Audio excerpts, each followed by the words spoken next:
Hello everyone, welcome back to The Dark One. I know that many of you use these videos to fall asleep, so before you drift off, I thought it would be fun if everyone left a comment letting me know where you're listening from in the world. If you're enjoying the case, don't forget to like and subscribe.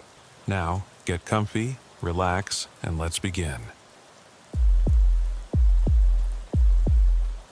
I'm now an old man. Recently, I was diagnosed with an incurable disease, and I've been given less than 6 months to live. I had no children, though my dear wife and I had always wished for them.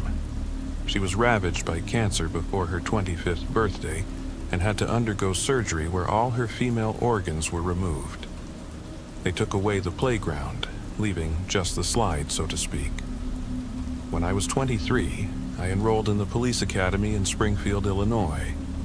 I graduated with honors at the top of my class and was assigned to a tiny rural town that I'll keep unnamed. I won't disclose the name of the city, the county, or the real names of the suspects mentioned here. For years, I wanted to share these stories with someone but was afraid of the confidentiality agreements I signed when I joined the force. What will they do to me now? Eat me alive? Take my birthday? Damn, I have no hope of seeing my next birthday anyway. I will try to follow the rules of this forum as best as I can, but some of the stories I need to tell aren't long enough to form a complete post, and some are interconnected.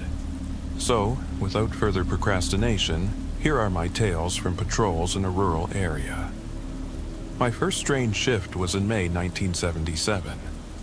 I was parked at a local rest stop, monitoring for speeding and reckless drivers. God, it was hot that day.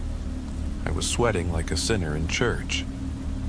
I remember that just before the radio crackled to life, things seemed to change. I went from being just hot and sweaty to feeling an overwhelming, primal panic. When the static broke through, I thought I was going to pass out, damn it all. Unit 75, respond. Unit 75, copy that. Unit 75, the dispatch is informing you that you're parked at local name rest area. Is that your current location? Yes, dispatch, that's my position, out. Good. We've just received an anonymous tip that a black semi-truck is speeding down the road toward the old mining facility. The driver is said to have crossed the road entirely and nearly hit a school bus. It's reported that the truck has a large bulldog emblem on the windshield as a distinguishing feature. Can you head to the mine and report back? Understood, dispatch. I drove my patrol to the mining facility, headlights on, speeding yet cautious. I know I can do this, okay? I've never pulled someone over just for speeding before. Anyway, I turned onto Highway 35, which led to the old mine. I was about a mile down that road when I saw the smoke from a truck. It must have been emitting absolutely black exhaust fumes, with 4-meter-high smoke columns billowing from the old Freightliner's tailpipe. I closed the distance between us and turned on the sirens to encourage the driver to slow down and stop. The road was too narrow to pull to the side, so I couldn't force him off the road, and my presence behind him didn't seem to affect his speed. I glanced at the driver's door to identify him, but the windows were as dark as the paint. At one point, we were both racing down a 1.5-lane road at 95 miles per hour, with no possibility for another vehicle to pass. I called dispatch and asked them to block the road at the other end. It took 3 minutes for 2 more patrol cars to take the short detour around town and block the road. We don't know if any other vehicles entered that road during that time. It was a Freightliner with a silver bulldog emblem, and one patrol car was speeding almost 100 miles per hour down a narrow, winding mountain road, deep in the wilderness. The only damned things on that road were a campground we had already passed and the abandoned mine we were heading toward. At that time, there were thankfully very few houses on that road. During the chase, dispatch informed me that I had permission to immobilize the truck if possible. I drew my service revolver from my holster and aimed it out the window at the far rear left tire. All 6 shots hit the tire. I watched it blow out and distort each time, but it didn't slow the driver at all. I reported to dispatch, and they told me to refrain from further aggression and reduce my speed to the legal limit since the man had no way out. I hated it, but a command is a command. I released the gas pedal and let the truck pull ahead of me. He also slowed down. I shook my head. I remember thinking something like, "Oh, this bastard is getting on my nerves now." As a side note, back then it wasn't uncommon for officers and the good old boys to butt heads during an arrest. It was almost expected with certain suspects. I admit I had intended to teach that jerk a lesson. He could have killed the kids on the bus. He could have taken out every vehicle in the opposite direction on that road. As we both slowed, the black smoke rising from the exhaust pipes took on a different quality. It shimmered like a heat-induced mirage. It was strange. While it shimmered, I felt drawn to the shapes and the smoke. I had to fight to keep control of my vehicle. At one point, about 300 feet from the entrance of the old mine, the truck went around a bend, and for less than a second, my view was blocked. When I looked over the hill, it was gone. No smoke, no wreck. It hadn't driven off the road or hidden. It had simply, damn it, vanished. Unit 75, respond out. Unit 75, this is dispatch. Dispatch, the truck from the pursuit on Highway 35 has disappeared. Repeat, the big truck is gone. Unit 75, the units at the end of the road didn't see the truck but heard it drive through the mine. Out. Dispatch, that's impossible. We haven't gone that far yet. Unit 75, check and respond. Out. I sped to the mine entrance. Since the site was abandoned, they had installed one of those swinging iron gates at the entrance. It was dented. The damage was old and already heavily rusted, so I knew it wasn't the Freightliner. I drove up the rough country road to the plateau of the hill where the open pit mine was. The roads twisted and turned with several 90-degree hairpins. No way a truck could accelerate there, and damn it, that was all I could do to avoid having to reset my stubborn Ford and make another attempt. I reached the plateau and saw at the edge of the excavation, where the mining company lost the coal, an old, rusted truck pressed against the rock. It looked like it had rolled down the hill, and someone had dragged it back up and parked it there out of the way. I parked my patrol car and got out to inspect it. As I got closer, I could see the truck was burned. Most of the paint was intact, replaced by a few years of rust. I approached the driver's side of the battered cab and was astonished to find the door open. The door frames hadn't had the paint burned off, and they were as black as the coal dust I was walking on. I stared at the wreck for a moment, and then I saw it. A large silver bulldog emblem hanging from the top of the cab. Dispatch had sent the other two patrol cars to my location when I didn't respond to radio calls. They found me crouched beside the cab, staring at the piece of metal I still had with me. I know I saw it as a bulldog, but when they arrived, it was a distorted mass of crusted aluminum. No one knew what to make of the incident or the situation. We eventually reported that the truck had escaped. Later that year, I learned that the truck driver had one day rolled his rig down the mountainside with 2 full coal bunkers. 8 years before I chased him on that road. I guess he makes the trip once a year. I was called upon again the next year, but I didn't bother to chase him again. I just drove to the mine and placed a silver bulldog emblem on the rusted wreck. I'm tired, folks. I have better stories, but this one weighs on me for some reason. Maybe it's because I saw that truck parked on my farm, maybe because of my age and the cancer, but it still weighs on me. I was researching a term paper on local history for college when I stumbled upon an old microfilm edition of the Lone Star Chronicle. One headline made my heart skip a beat. Unidentified man found dead. Police suspect foul play and supernatural forces. The article was sparse on details. It mentioned that the body had been discovered in the same remote stretch of West Texas where I'd once lived. A lonely stretch of scrubland and mesquite groves near the Rio Grande. I closed my eyes and tried to sort through the memories. Hadn't there been talk of a violent storm back then? Fuzzy images and sounds returned. Strange, terrifying days. I recalled seeing a man outside our farmhouse. Could he have been connected to the victim? I even remembered being questioned by local officers shortly before our family moved away. And then, all the memories rushed back. It was a tempestuous autumn evening, and I was at home in our little farmhouse, tucked away on a dusty road on the outskirts of West Texas. Outside, the wind howled over cracked gravel roads. The rain pounded relentlessly on the windows, and sudden torrents, fed by the deluge, turned dry creek beds into raging waterways. The storm seemed almost alive, as if it were stirring something deep and inexplicable.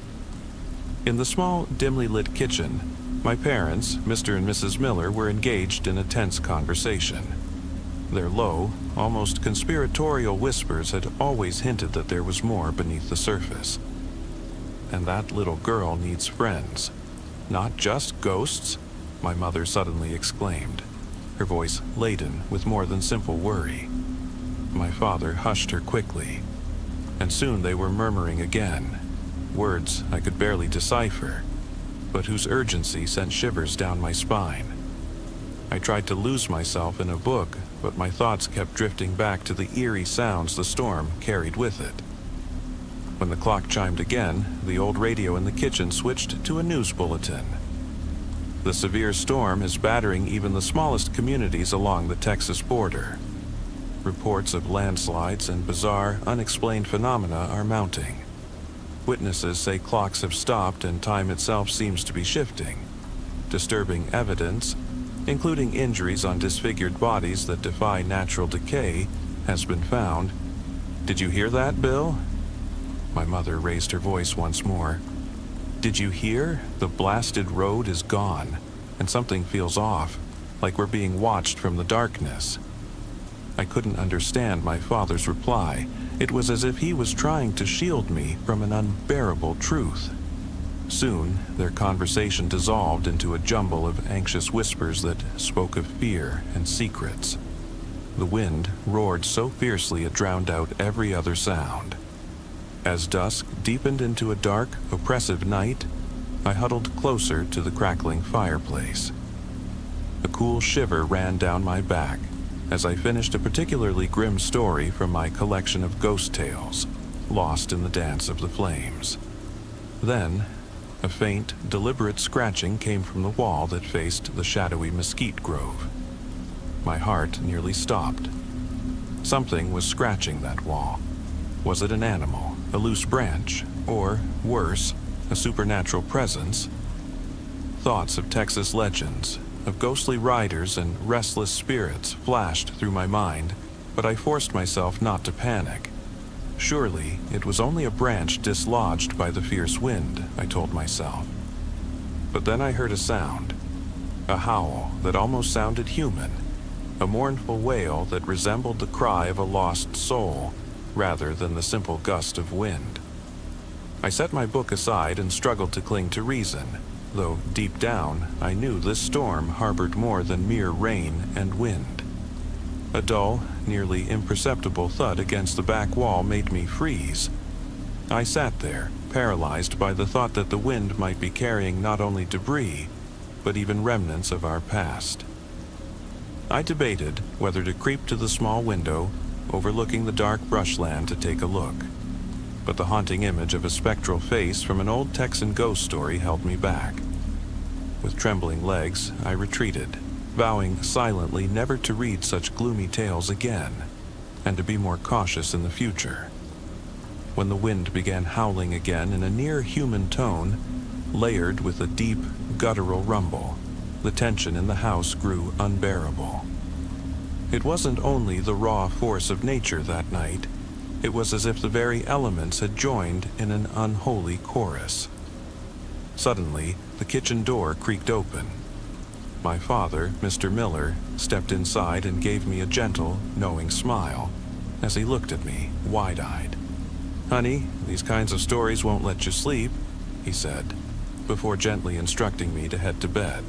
With shaking steps, I made my way through the dark hallway, past the front door.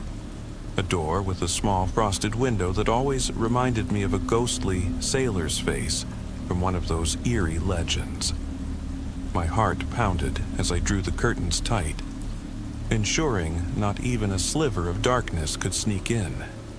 I jumped into bed and pulled the blanket over me, as though protecting myself from an unseen threat. Soon after, my father returned to give me a goodnight kiss, and the darkness enveloped me. That night, as the storm raged relentlessly and the wind's mournful cries echoed through our home, my sleep was shattered by unsettling sounds. I awoke suddenly in the dark, unsure how long I had slept. The room was thick with a sense of impending doom, and I silently vowed never to read ghost stories again. But the worst was yet to come. In the silence, I began to hear footsteps. Soft, deliberate steps outside, right before the door. I sat there, trembling, unable to tear my eyes away. Footsteps? I tried to dismiss them as the wind. I flicked on the light, and a crashing clap of thunder made the house tremble. In a rash moment, I bolted down the hall toward the front door, the very door that always filled me with an uneasy dread. As I reached the doorway, I forced myself not to look back. But curiosity got the better of me, and I stole a glance. My breath caught in my throat. In the small window, a ghostly face stared back. A man with wild, unhinged eyes, his hair drenched and sticking out in disarray, and a sneering grin that seemed both mocking and menacing. I stood frozen, unable to move. Then, in that frozen moment of terror, I let out a scream, a piercing cry that reverberated off the walls. I kept shouting, "He was there! There's a man out there!" Yet, when I looked again at the window, only impenetrable darkness remained. "Oh, sweetheart, there's nothing there," my mother said soothingly. "No, I saw him," I sobbed, as she comforted me with a gentle pat on the shoulder. "Everything's all right, darling. Your father'll go take a look," she reassured me. My father rose and walked to the door. He glanced outside, then suddenly his face turned pale with panic. He opened the door, and as he grasped the handle, the door banged open with a deafening crash. A fierce gust of wind hurled rain into the house. In an instant, I was soaked, and my scream grew louder in terror. Mr. Miller, always our steadfast protector, peeked out, shuddered, and then shut the door with trembling hands. When he turned back, his face was as pale as a full moon.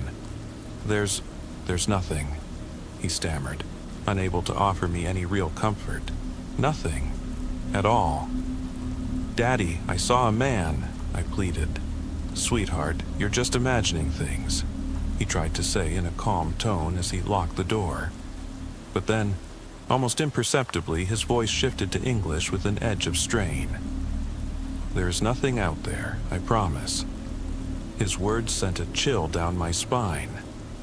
My mother, who had held me tight, pulled me even closer. I could see her expression change in an instant, a blend of fear and a secret knowledge she couldn't explain. The next 3 days dragged on like an eternity. My parents boarded up every window, insisting that the storm and the bizarre events were too dangerous. I wasn't allowed outside. The radio had fallen silent. Apparently, they wanted to keep us safe from something unseen. As I sought comfort in books, I could feel that something was terribly wrong. My father made tense phone calls, and strange notes appeared in his investigation files. Notes exchanged quietly by local police, who were working on a case with eerie, inexplicable elements. Then, on the morning of the 4th day, I heard a new, peculiar noise. A rapid, rhythmic thumping, like the flutter of a flag in the wind. Except there was no flag on our wall. I cried out, "Mom, what's that?" "That's a helicopter, sweetheart," she answered in a trembling voice. "The police are here, investigating the destroyed road and something they found in the yard. Really? Does that mean we can get out with the helicopter? I asked, incredulous. Let's wait and see, honey, she replied. Soon, I found myself stepping onto the wet lawn, now marked off with police tape and covered by large tarps. An officer led me to a sketch artist who was trying to capture every detail of the face I had seen. The officers were baffled. The disfigured, unidentified man, described by investigators as supernaturally aged, showed no signs of natural decay, as if time itself had stood still for him. The local police could not explain how the murder had occurred. There was no evidence, no footprints, no blood traces, and even the timestamps seemed off. Some officers even reported that their watches had inexplicably been reset in the area, a phenomenon that only deepened the mystery, aligning with other reports of paranormal influences in the region. One file from the sheriff's office ominously referred to it as the curse of the scrublands. Later, I learned that during their search of our property, officers had discovered not only a disfigured body, but also strange markings in the earth, traces that defied any natural explanation. Rumors began to swirl that a local curse had haunted these Texas lands for centuries, sealing the fate of anyone who dared challenge it. Newspaper headlines soon darkened our lives further. Unidentified man found disfigured, head missing without a trace. Police baffled as time and reality seemed to warp. Mysterious murder. Family trapped for 3 days, supernatural forces at work. My world crumbled piece by piece as I read the final headline. Family trapped for 3 days amid storm. Disfigured body in the yard. Unsolved murder, and the perpetrator vanishes without a trace, despite police investigations suggesting paranormal activity. A cold shiver ran down my spine as I realized the chilling truth. These horrifying events, the mutilated victim, the spectral face in the window, the inexplicable phenomena, had touched my very own family. In a desperate online search, I managed to access records from the local sheriff's office, which listed the case as an unsolved paranormal incident. 2 men had survived the storm, the dark scrubland, and the rugged hills surrounding our home, only for one to decapitate the other near our front door before vanishing without a trace. The investigators were left with more questions than answers. Was the man in the window the murderer or the victim? Why had time refused to follow its natural course? And what did the strange markings in the soil signify? Even now, the questions remain unanswered, and this case is recorded as one of the most mysterious and unsettling incidents in Texas history. I don't know what your shifts were like back in Chicago, but here in Heaven's Grove, the night shifts, well, let's just say they're downright strange, said Detective Anderson as he took a long drag on his cigarette. The briefing room at the Heaven's Grove Police Department was dimly lit, with only a single, faded, no smoking poster clinging to one wall. Everyone knew the rules weren't exactly enforced, just glance at the overflowing ashtray in the middle of the table, which told its own story. No problem, I've got it covered, I replied, even though deep down I knew that such assurances usually only drew a half smirk from my seasoned partner. They all say that, kid, Anderson grumbled, shooting me a sidelong look full of affectionate sarcasm. In Chicago, the weird stuff was manageable, but here in this backwater town, it's a whole different ballgame. 2 completely separate worlds. Trust me, the fewer questions you ask, the smoother your night goes. I bristled at his condescending tone. I'd already put in 5 years on the force in Chicago, yet this was my very first shift in Heaven's Grove, a tiny, isolated town tucked away in the hills of Kentucky. I couldn't help but wonder later on if leaving the big city chaos had been a mistake. But when the department sent out a call for new recruits, I craved a fresh start, some open space, and a break from urban mayhem. Even if Anderson sometimes made me feel like a rookie, I was determined that once I earned my stripes, his tone would change. "Just stick to the rules and you'll be fine," he said as he stubbed out his cigarette in an overfilled tray. "It's really that simple." "Yeah, sure," I replied, already mentally running through the departmental handbook. I even looked over the local protocols before I came. "Not those protocols," he interrupted with a dismissive snort. "I mean the rules for your night shift here. Did anyone ever explain them to you?" My confused look must have answered his question, and with a heavy sigh he continued. "Listen, these days they hire just about anyone, but all right, I'll spell it out for you. Long story short, that old church on Cedar Hollow Road has a special agreement with our department. Because of that, there are a few extra rules you need to follow." I frowned. "And what exactly do these rules say?" "Simple," Anderson said. "Rule number 1. Anything in the vicinity of Cedar Hollow Road that seems off, any strange sounds, odd apparitions, weird odors, report it immediately to Detective Norman. And I mean everything, no matter how outlandish it sounds. We don't touch a thing, we just document and pass it along to Norman." "Got it," I said slowly. "But why only him?" "Because Norman's the one who knows how to handle these special cases. He understands how to deal with the otherworldly elements." Rule number 2. Under no circumstances are you to intervene or interact with whatever you see, whether it's an eerie noise, bizarre light, or a shadowy figure. You note it down, and that's it. Leave it all to Norman. I hesitated for a moment before asking, "So I just file everything with him?" "Exactly." Rule number 3. If, anywhere outside the Cedar Hollow Road zone, you come across anyone sporting that peculiar tattoo, a bird's skull on their left arm, don't engage them. Those folks are tied to the church. They're part of the arrangement. Again, document it and pass it on to Norman. I wanted to ask more, but held my tongue. Rule number 4. Under no circumstances do we enter the church without explicit permission. And rule number 5. From 7 p.m. to 1 a.m., steer clear of Cedar Hollow Road. So that means we don't patrol that area at all?" I asked, sounding skeptical. "Exactly. It's all part of the deal. Don't question it." "Trust me, the rules aren't arbitrary. They serve a specific purpose. Don't overthink it. Just follow the instructions. Most nights, you won't even have to worry about the church."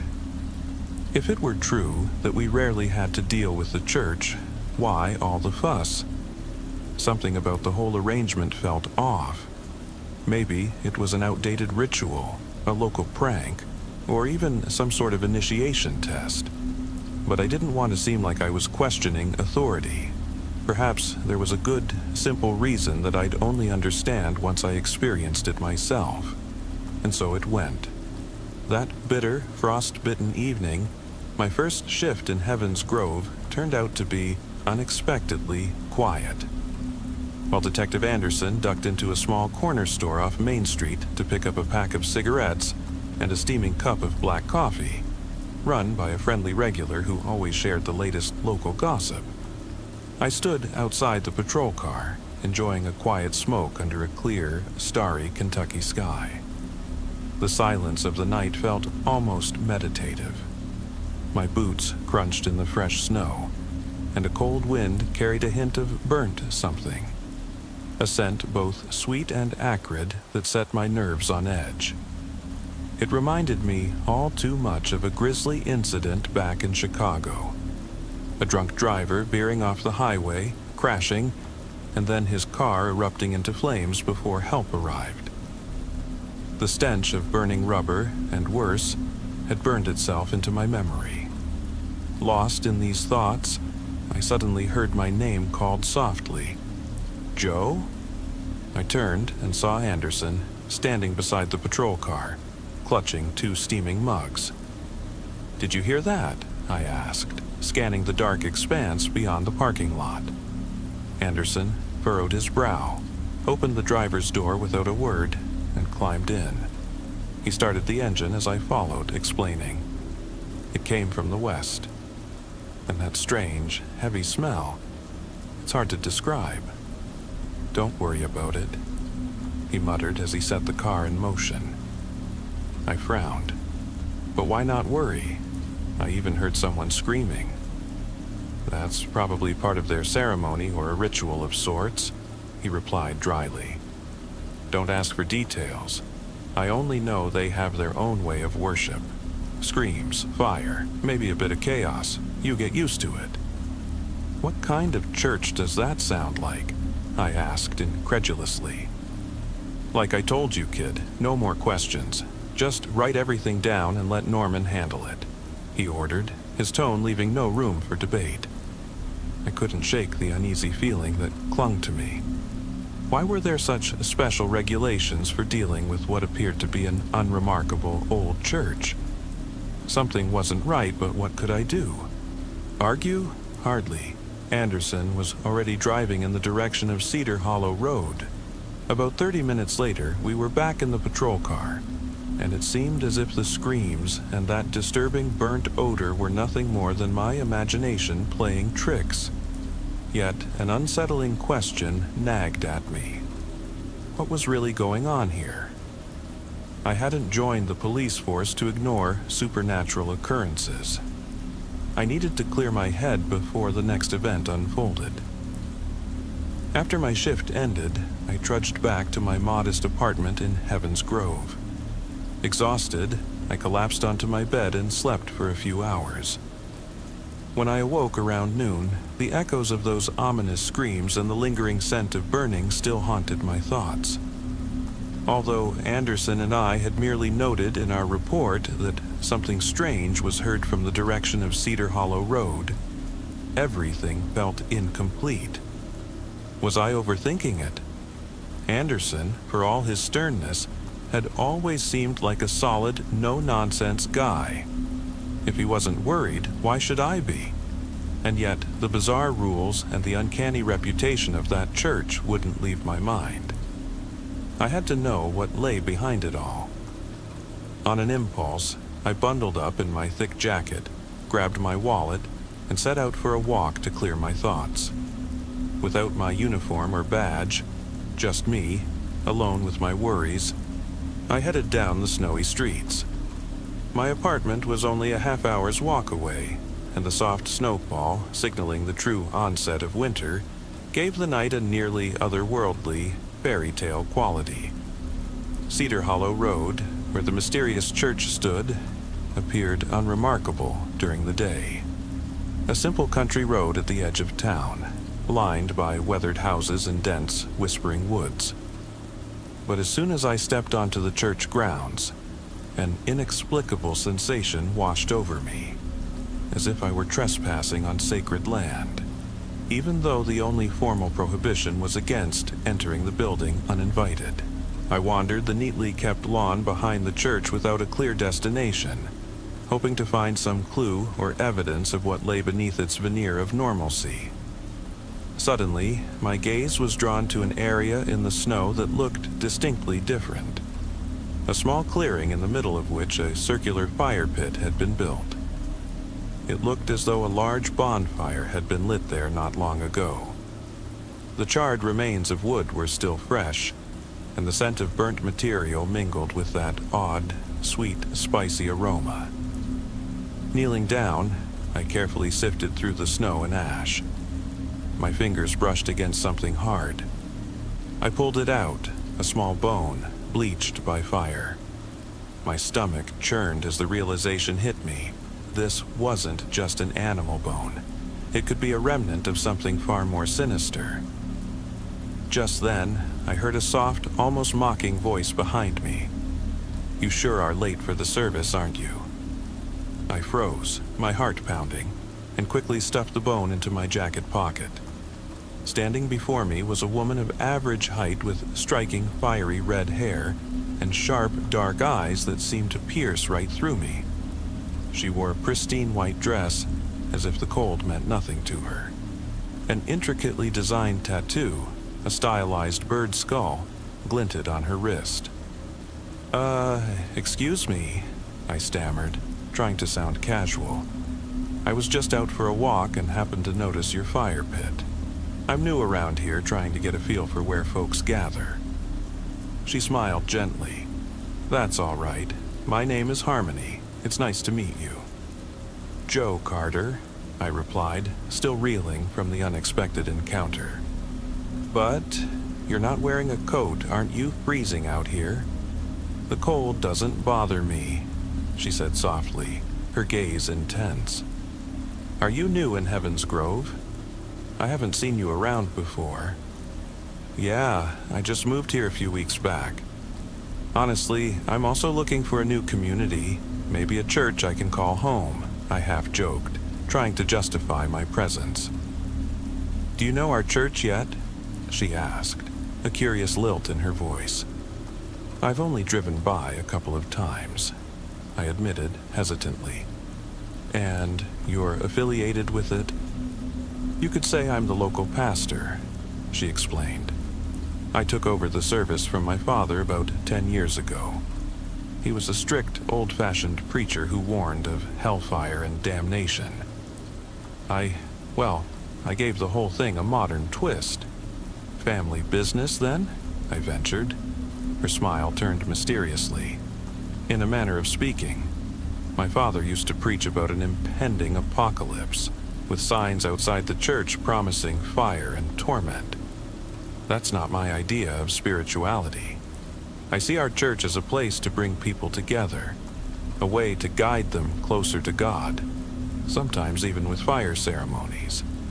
"That sounds unusual," I said, trying to grasp the meaning behind her words. "Our gatherings are informal, at least compared to most churches. Some evenings, the congregation meets around a bonfire, to pray, to dance, to experience community. You're welcome to join us anytime, Joe," she said, her invitation warm yet enigmatic. "Maybe I'll drop by sometime," I replied cautiously. "I work nights, but if I can swing it, I'll check it out." "Good," she said softly. "My door is always open, if you have questions or just need to talk." Her gaze lingered on me as I slowly retreated from the fire pit. When I looked back, she still stood there amid the charred wood, watching me intently. A few nights later, during my shift, my mounting curiosity got the better of me, and I finally cornered Anderson about that mysterious church. In the cramped, sparsely equipped break room of our department, I found him on the treadmill, sweat beading on his brow as he worked through his routine. I joined him, and he greeted me with a curt nod. "How's it going, Joe?" he asked offhandedly. "Not too bad. I can't complain," I replied, though the events of the past night still buzzed in my mind. After a brief exchange of small talk, I pressed on with my question.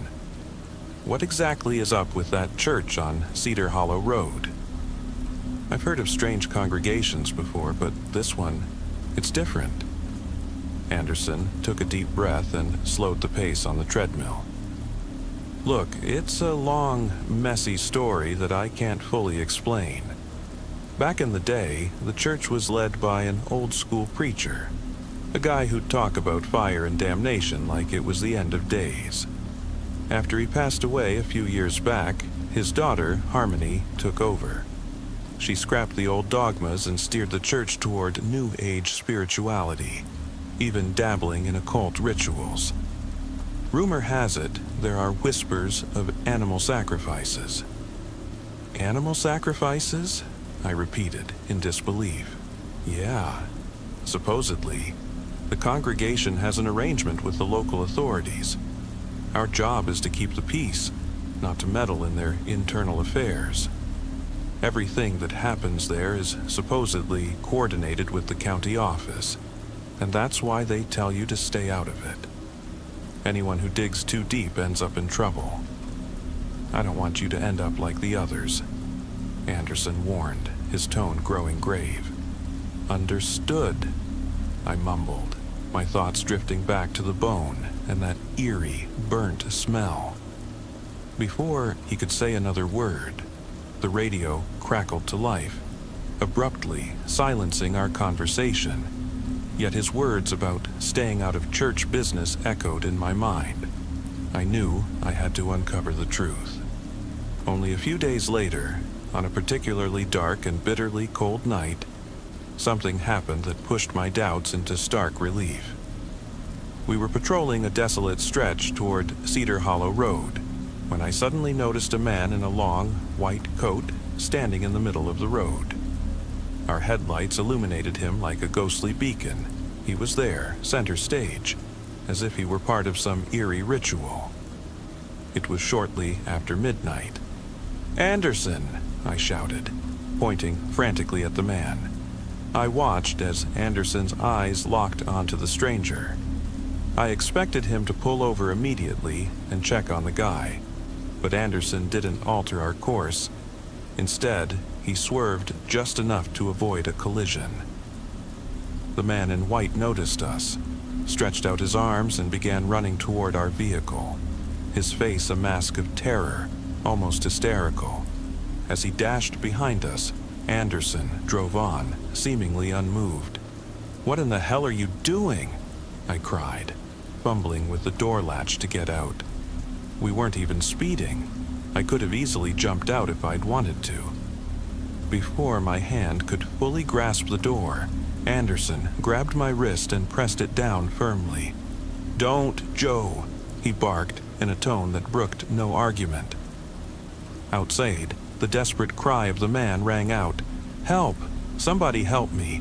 Please, please!" His voice, thick with panic, mingled with the cold night air as he banged on the door, but Anderson kept it locked tight. "We don't interfere with what we see out there, Joe," he said icily. "We note everything down and pass it on to Detective Norman." I couldn't believe what I was hearing. "But the man is running in pure terror," I shouted in disbelief. "And we just documented," Anderson repeated, his tone as implacable as stone. "You know what to do. Take notes and keep driving." Furious, I tried to wrench the door open, but Anderson's grip was ironclad, pinning me to the seat. Suddenly, several figures in dark, hooded coats emerged from the shadows. The man in white, now utterly panicked, fixed his gaze on us. As I reached for my taser, Anderson intercepted my move.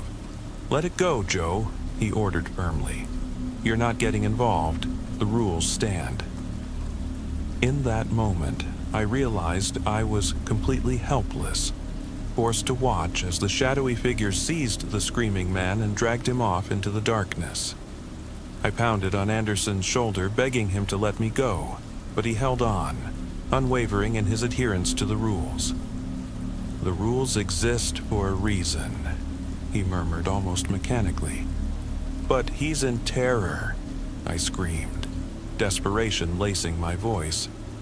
"And we record it," Anderson replied, his voice as unmoved as ever.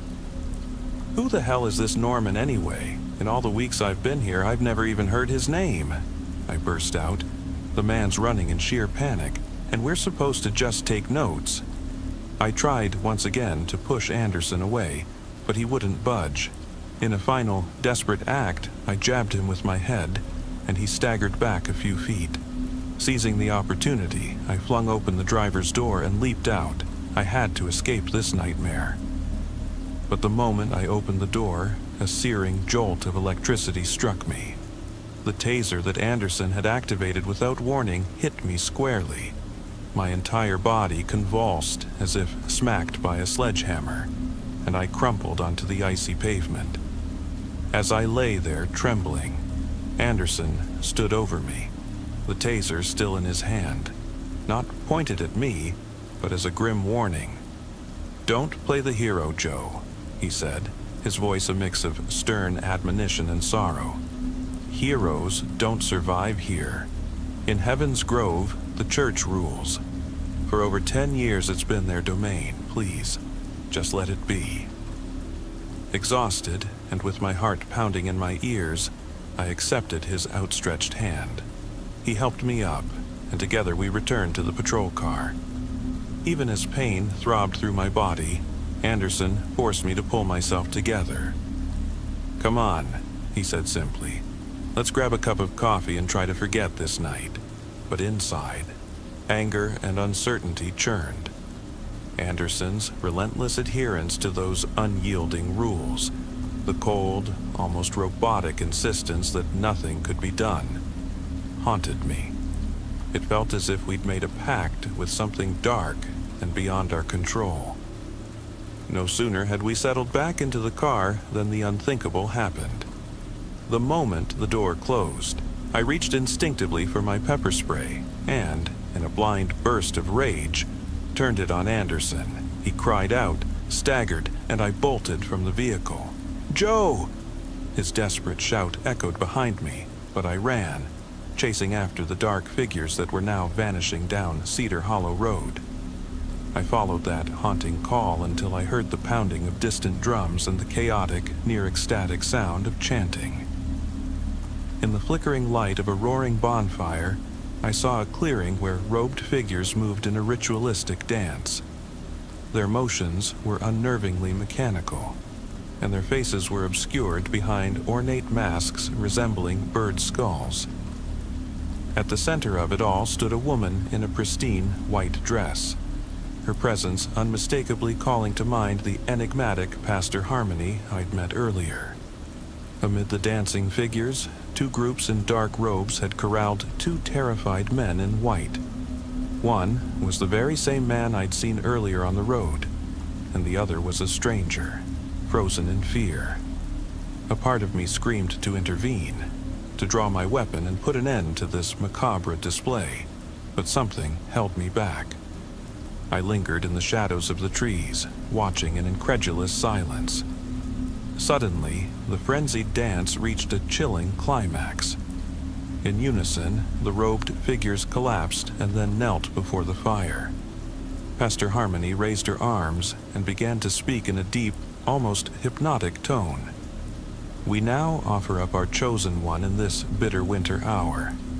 We sacrifice him, O exalted one, O holiness, you who reign with scythe-like talons and a beak of grinding stone, with endless eyes and gnashing teeth.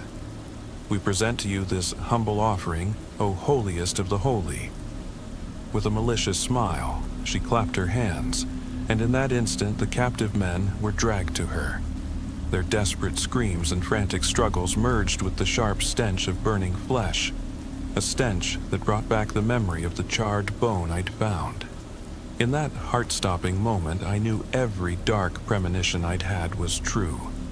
This gathering, this service, was no eccentric, harmless ritual. It was a sinister rite of sacrifice. They were offering human lives to appease something ancient and beyond our understanding. "Either way, this must end," I whispered with grim resolve. I raised my weapon and fired 3 shots into the air, hoping to rouse the assembly and disrupt their unholy ceremony. Pastor Harmony slowly turned to face me, her mask revealing an eerie, enigmatic smile. "So, Joe, did you really make it all the way to our gathering?" she said in a tone that was both gentle and menacing. "Listen," I shouted as I advanced. "I don't know what you're trying to do, but it ends now. Let these people go immediately." The robed figures made no move. They held their captives fast as the desperate ones writhed in a futile struggle. "How charming that you think you're in control," Harmony purred softly. "But you have no idea what's truly at stake. You're just a cop, aren't you? I doubt anyone ever explained the arrangement our congregation has with the department. Just because you run your little world doesn't mean I'm going to play along?" I retorted, keeping my weapon trained steadily on her chest. "Do you really think you can arrest me?" "Do you honestly believe that your law means anything here?" she whispered mockingly. "Let's find out," I said, taking slow steps forward. In that instant, the clearing was bathed in a dazzling, almost otherworldly light. The flames danced wildly, growing in intensity, and for a fleeting moment I thought I saw phantasmal shapes among them. Wings, eyes, and shadowy silhouettes. My ears rang, and the brilliant light nearly overwhelmed my senses. I lost consciousness and collapsed into the snow. When I finally came to, I found Pastor Harmony standing over me, smiling softly behind her intricately carved bird skull mask. In a gentle, almost caressing tone, she said, "Now you see, Joe, you've stepped onto the path that binds us all."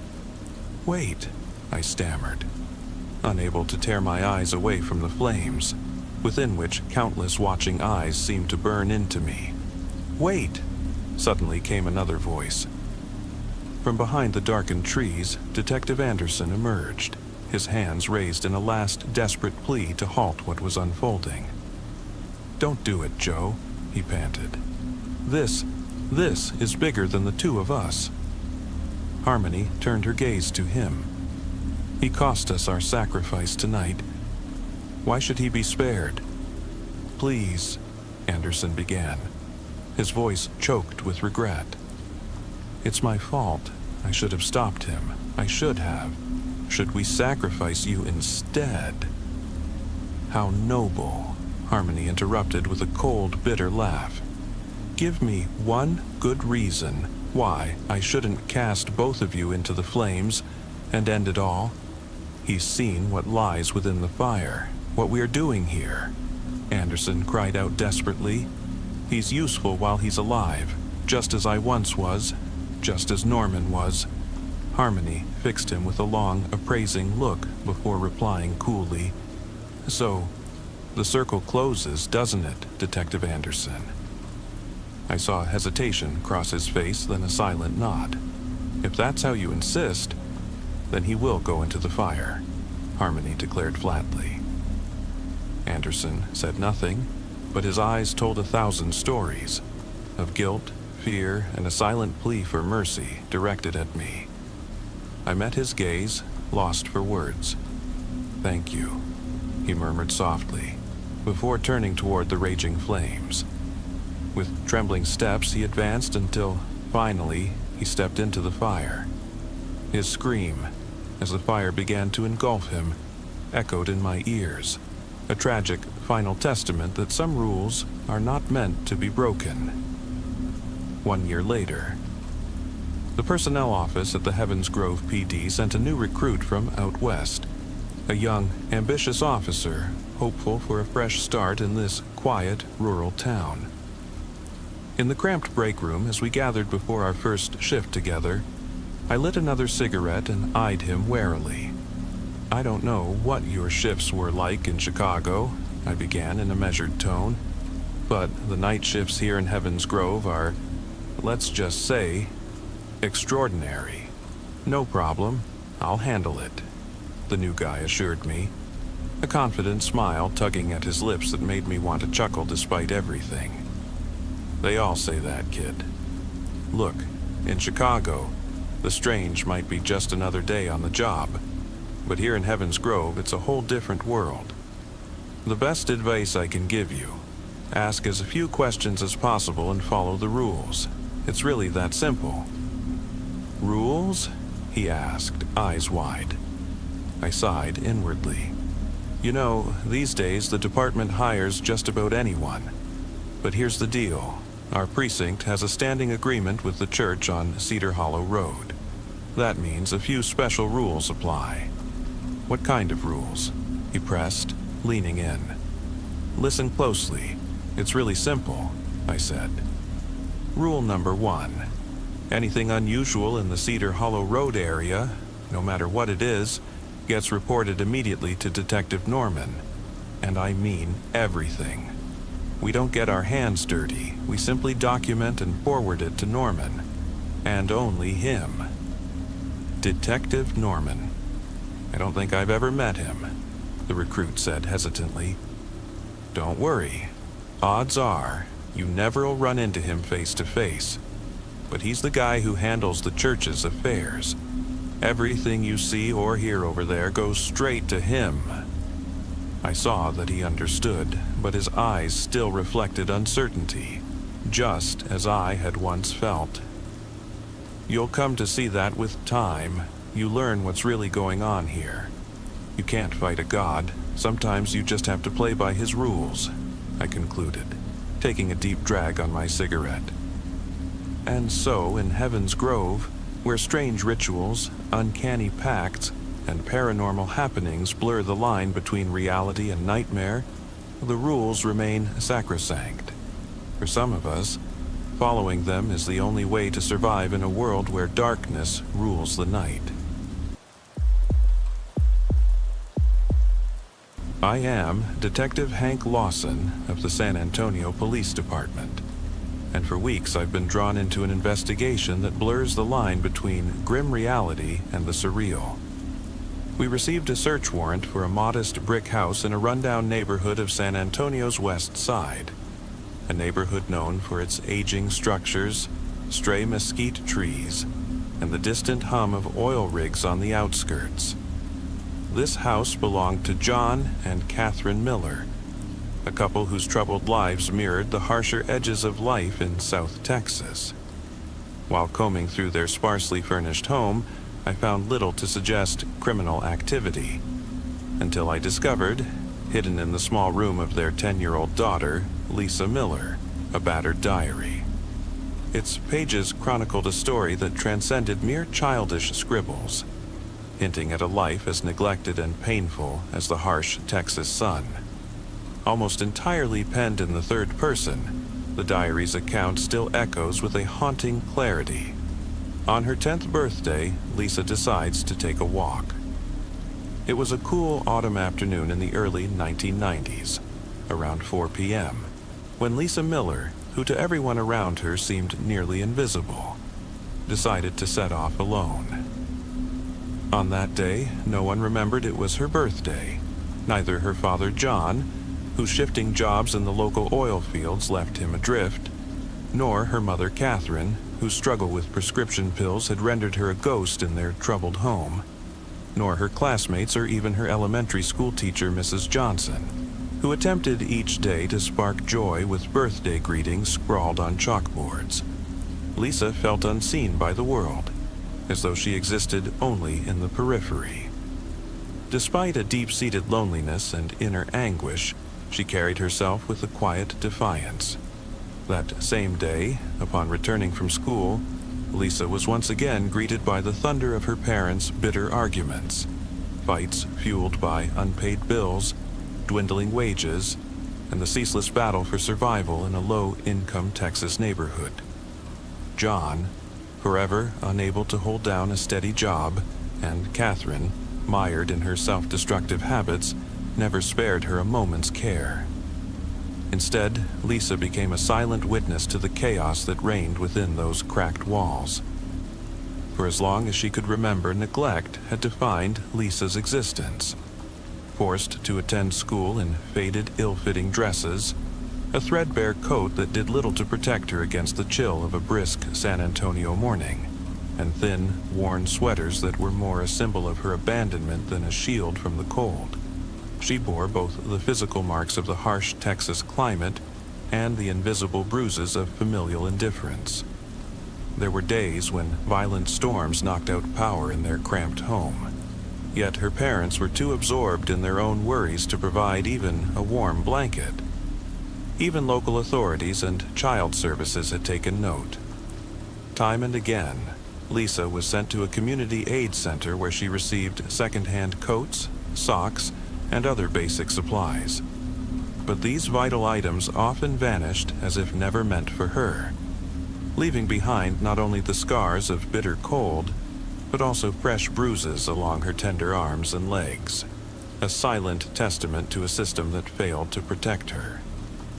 On that fateful day, as Lisa stealthily slipped out of the house, she carefully set her worn school bag, with its bottom marred by a large, ragged hole, on an old wooden kitchen chair. With trembling hands, she grasped a stale cracker that Catherine had prepared the day before and quietly stepped out the front door. Driven by a desperate need to escape a life of neglect, she made her way to the modest, tree-lined backyard that, with its stray yucca and scrub oak, resembled a little urban woodland more than a typical Texas garden.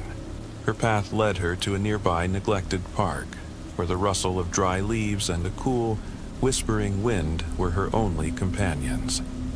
As she nibbled on the dry cracker, so parched that the first bite sent a burning sting through her tongue, a faint, almost imperceptible hissing caught her attention. From the underbrush slithered a small, dark brown snake, its scales glinting in the weak, late afternoon light. Lisa's heart pounded as she realized this was no ordinary creature. It was a venomous snake.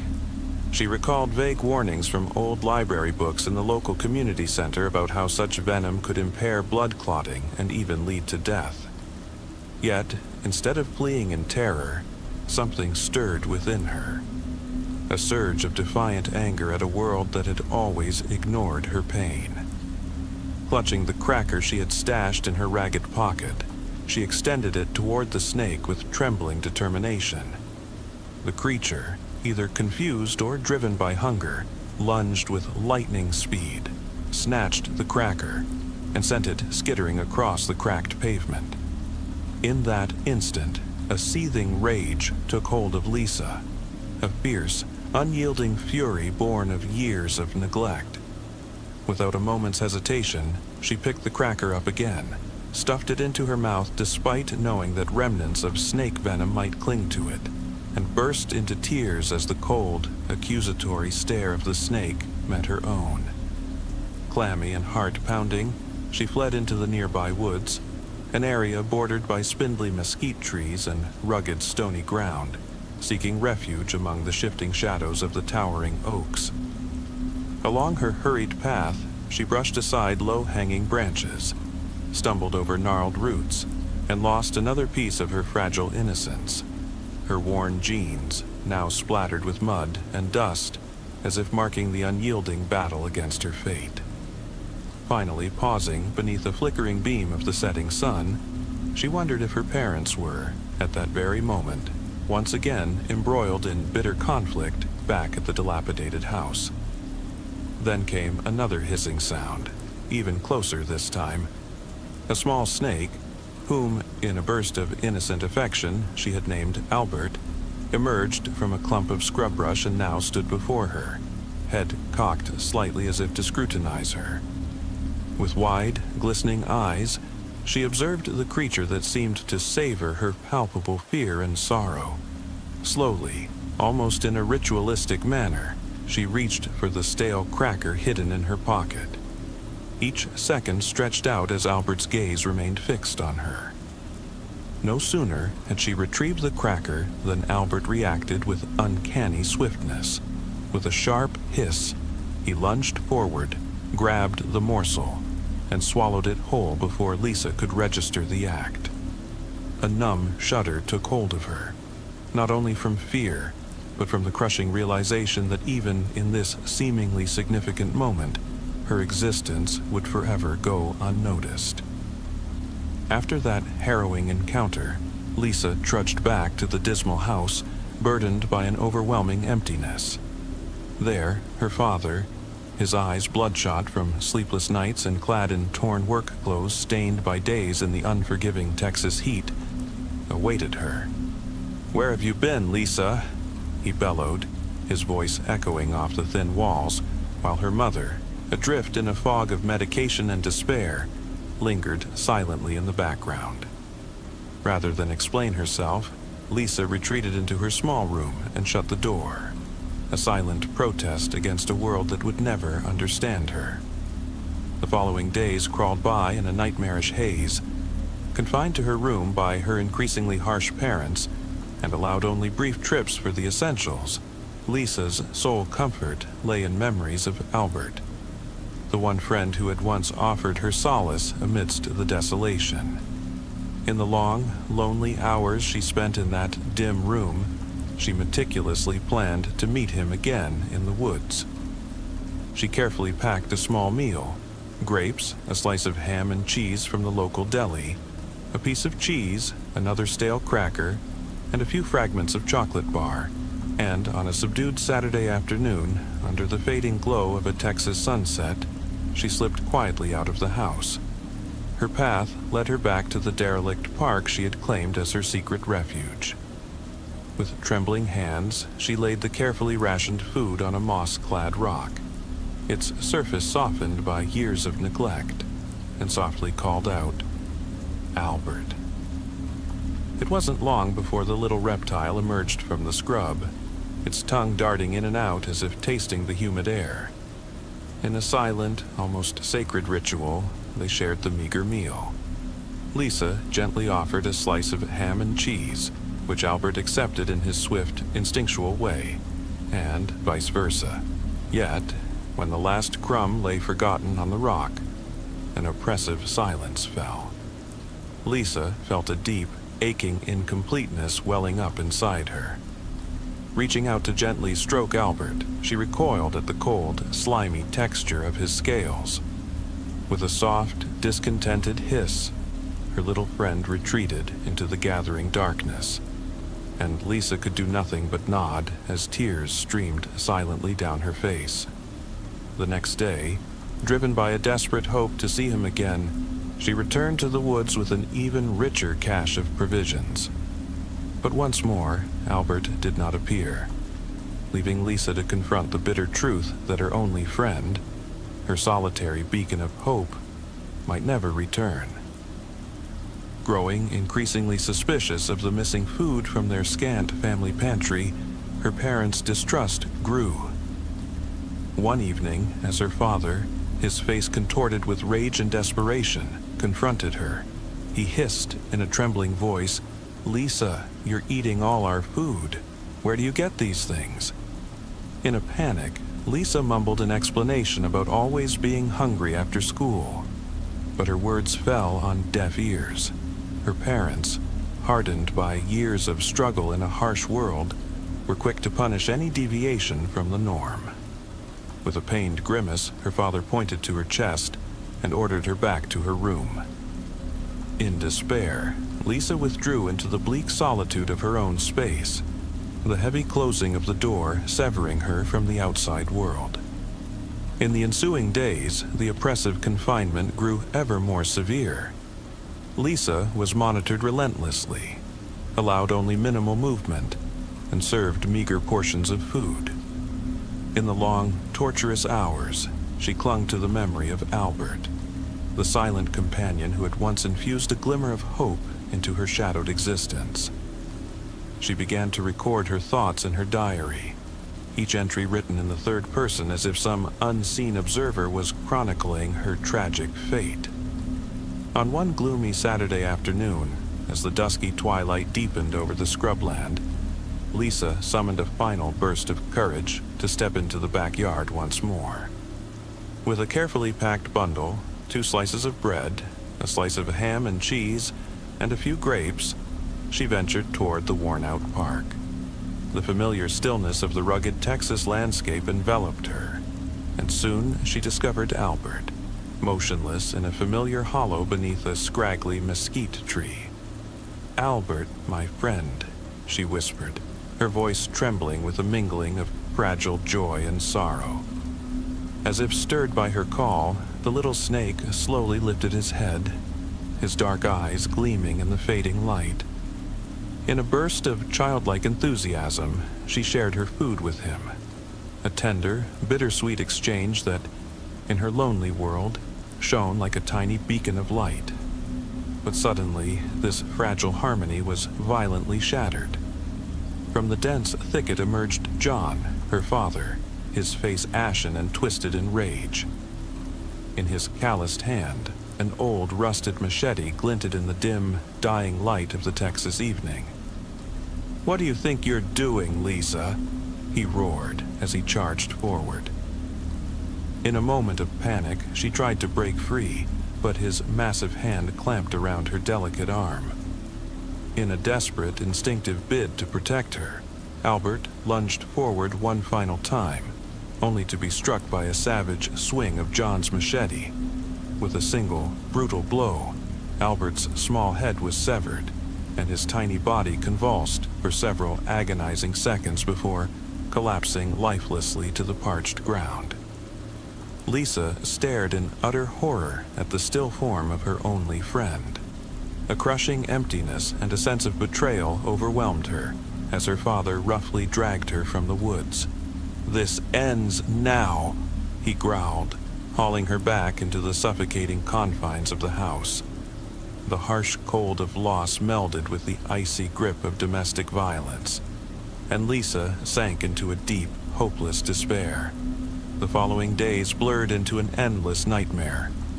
Locked away in her dim room, Lisa was treated like a prisoner. Her physical suffering, wrought by hunger and abuse, merged with the searing agony of losing her only friend. In the few moments when she attempted to write, it felt as if Albert's spirit seeped into every word, forging an eerie bond that threatened to engulf her entirely. With each passing day, as her condition deteriorated, she could feel the toxic residue from that stale cracker, possibly contaminated with traces of snake venom, slowly draining her life force. It was as though every bite plunged her deeper into a mystical connection with Albert. Her body, already scarred by neglect and maltreatment, began to literally fall apart. Her pallid face, sunken cheeks, and a form that seemed to dissolve with every labored breath. On one particularly dismal morning, barely capable of lifting her eyes, Lisa weakly knocked on her room's door and whispered, "Dad, I need a doctor." But her plea vanished into the cold, empty corridors of the house. Instead of offering help, her father dragged her down once more into the dark, damp basement, leaving her isolated for hours with nothing more than cold water and scant food.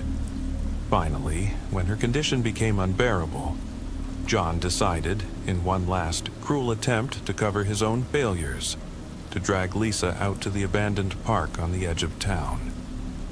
With tired, lifeless arms, he hauled her limp body until they reached that desolate spot where Lisa and Albert had once shared their meager meals. There, methodically and without a trace of emotion, he began to dig a shallow grave with a battered shovel. Each strike into the sodden Texas earth resounded like a death knell for Lisa's fragile existence. As her father callously deposited her lifeless form into the shallow pit, in one surreal, final moment, Lisa felt as though she were intertwined with Albert's spirit. Her eyes slowly closed, a faint, bittersweet smile playing on her lips as she exhaled her final breath, her thoughts filled with memories of the small friend who had once brought her solace. The final entries in the diary end abruptly and enigmatically with the words, "Lisa Miller has been missing for weeks now. No one has seen or heard from her. A team of detectives and rescuers has excavated the suspected grave. We once believed this diary was written by her, so why is it in the third person? And how could she continue to write if she were already gone?"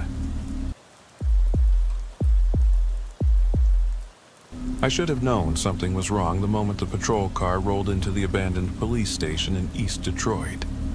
The building looked ancient and deserted, its facade crumbling and overgrown with ivy. The police badge was askew, half buried in tall weeds, and the letters "Police" were missing from the sign above the main entrance, leaving only ICE visible. Graffiti covered the exterior walls, adding to the sense of neglect. If it weren't for the two other patrol cars parked at the far end of the lot, I might have thought we had arrived at the wrong place.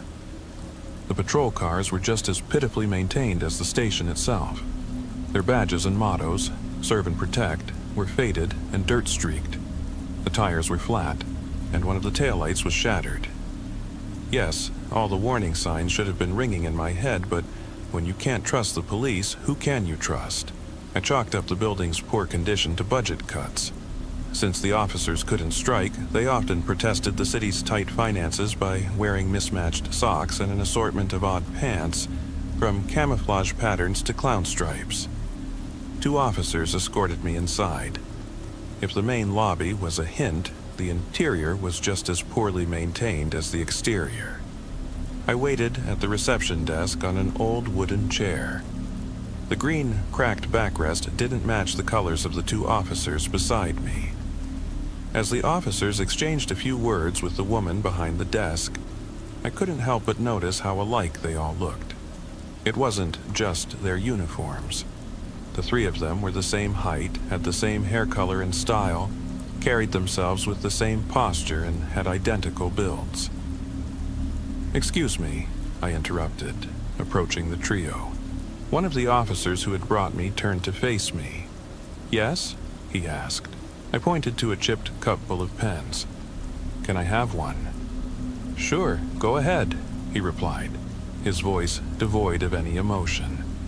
I happily pocketed the pen and took my seat again. If I was stuck here all evening, at least I'd have a souvenir. The 3 continued their conversation as I waited in the stuffy lobby. Couldn't they at least open a window for some fresh air? The air was so thick and tasted so bitter that I could barely breathe. After the officers finished their business, they led me down a dirty corridor. Dry leaves crunched under my feet as I walked. Surely they could find some budget for a janitor. As we moved through the station, more details caught my eye. Missing doors, broken windows, and even a hole in the ceiling. Honestly, I almost expected to see a family of raccoons rummaging around. There were surprisingly few officers on duty.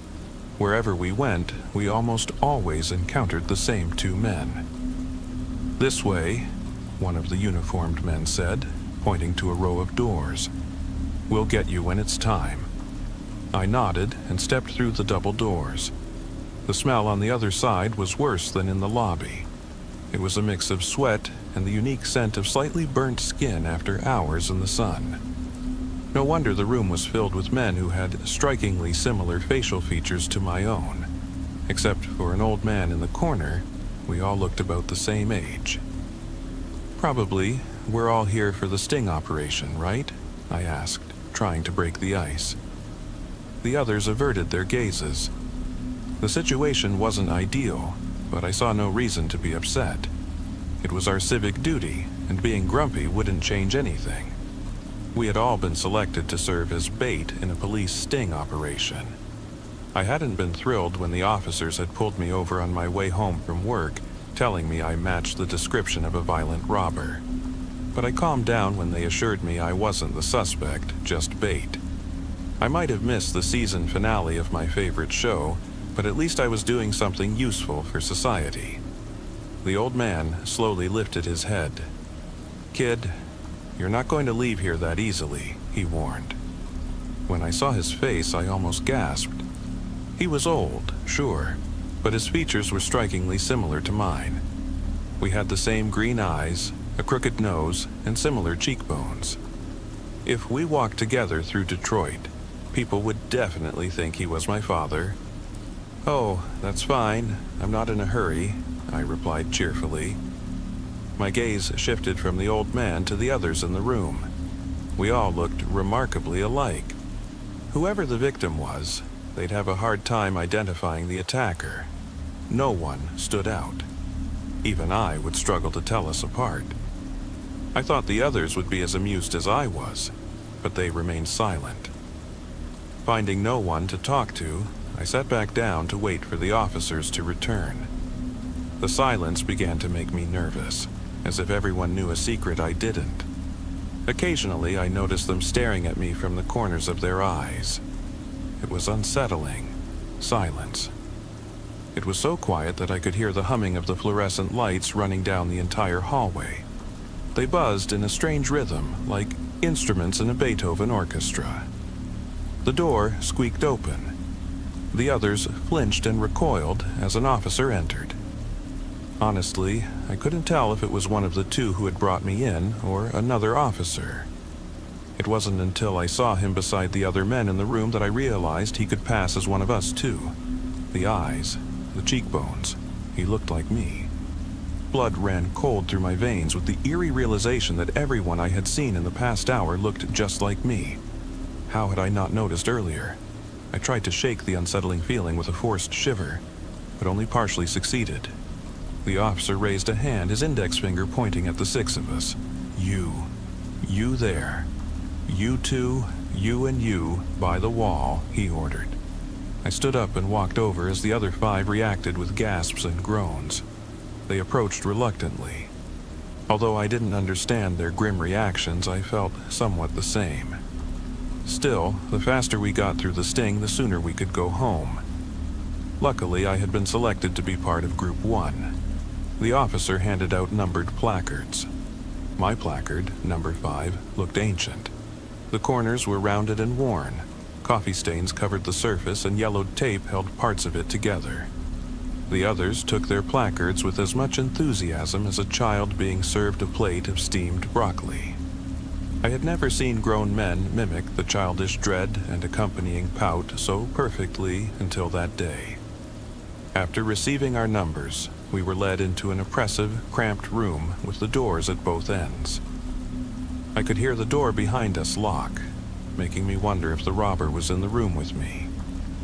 Luckily, I was in a police station.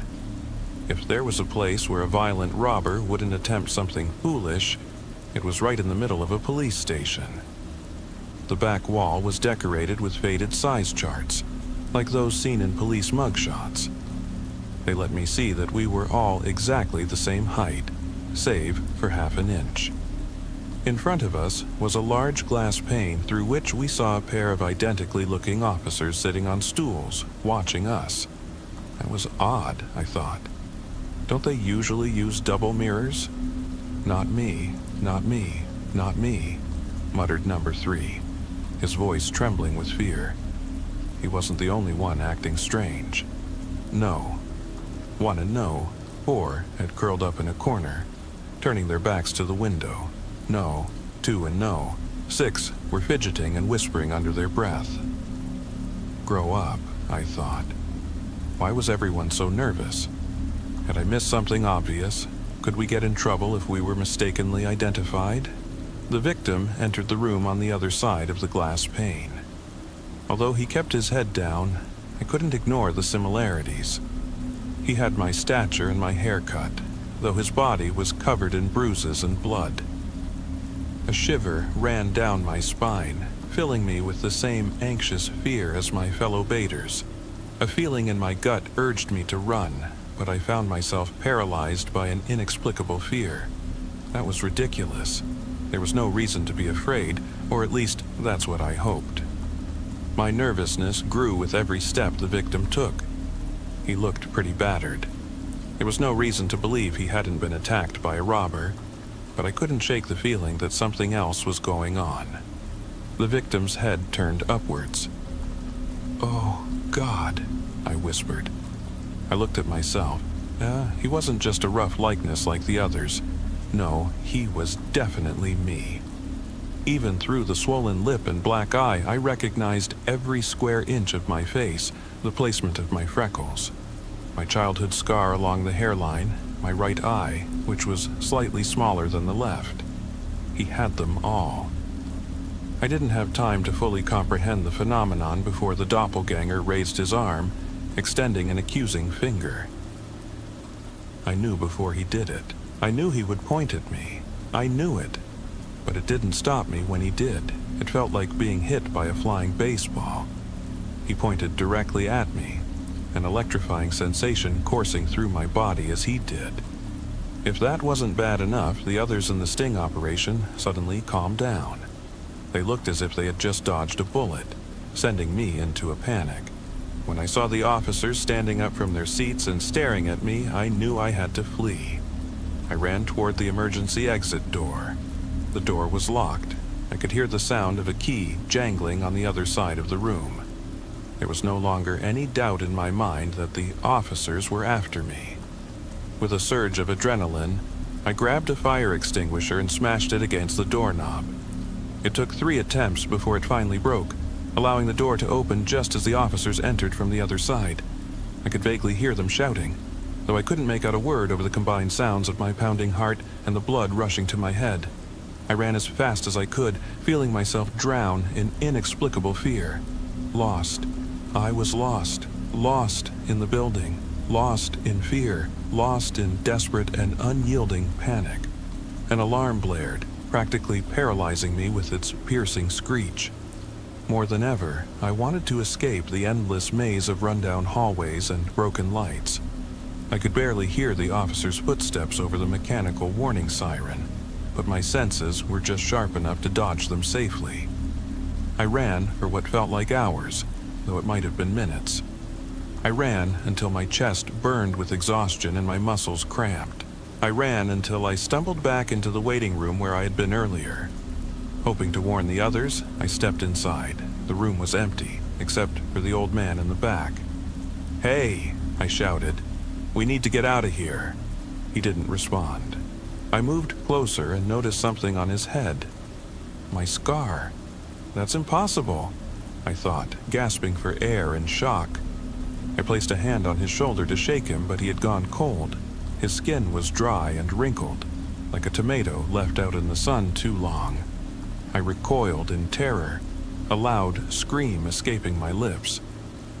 Suddenly, I felt a pair of fingers digging into my shoulder with the strength of a crocodile's bite. I screamed again and desperately tried to shove the abductor's hand away. By awkwardly twisting my shoulder, I managed to break free from the vice-like grip and turned around, only to face my bloodied doppelganger. A look of bitter contempt was permanently etched into his face.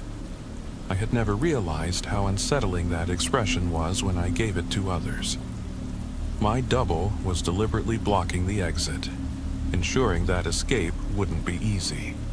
As he moved toward me, I acted instinctively, feeling my arm fly toward his face. The sound of shattering glass erupted from him as my fist connected with his already damaged eye. Pain. Sharp, blinding pain. I stumbled to the side, clutching my throbbing right eye. It pounded and stabbed like 1,000 needles. My vision blurred, but not so much that I couldn't see the other me charging at me. I had to defend myself. I punched, elbowed, and shoved him. Only a few of my strikes landed. I'm no martial arts expert, but the ones that did made the pain surge within me. My frantic attack ended when I pounded into his stomach. The pressure almost took my breath away. There was no overcoming it. I had to run. I shoved him aside, fully expecting him to try to grab me. To my surprise, he fell to the ground and didn't attempt to get up. Had I hurt him more than I thought? My relief was short-lived. As soon as I re-entered the hallway, I bumped into 2 officers. Their expressions were strangely blank. A thought crossed my mind when I noticed I was covered in bruises. What if they thought I was the victim? "He's in there," I said, gathering every fiber of my composure. The officers ran into the waiting room without hesitation. I didn't know how long my deception would hold, so I ran toward the main entrance. When I reached the lobby, the receptionist from earlier was standing up and turned to face me. I only looked at her for a moment, but my eyes caught the scar on her head. What the hell? There was no time to think or try to understand. She started to chase me, so I ran as fast as I could through the doors. The air outside smelled so fresh, free from the stagnant aftertaste inside the police station. It was dark, and I remember feeling hopeful that I could hide and escape in the night. I heard pounding footsteps behind me, saw beams of light aimed at me, and heard sirens wailing in the distance. I remember running, but I admit I don't remember how I got home. I have no memory of reaching my apartment building, unlocking my door, or getting into bed. But that must have happened. This morning, I woke up safe and sound in my bed, though quite sore. When I got up to brush my teeth, my reflection sent a chill down my spine. My face was blue and swollen.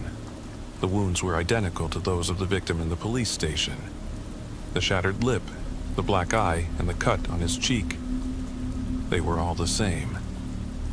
My heart raced wildly, blurry after images dancing in my head. Running. Police officers. My face everywhere. As I leaned back, I felt something in my pocket.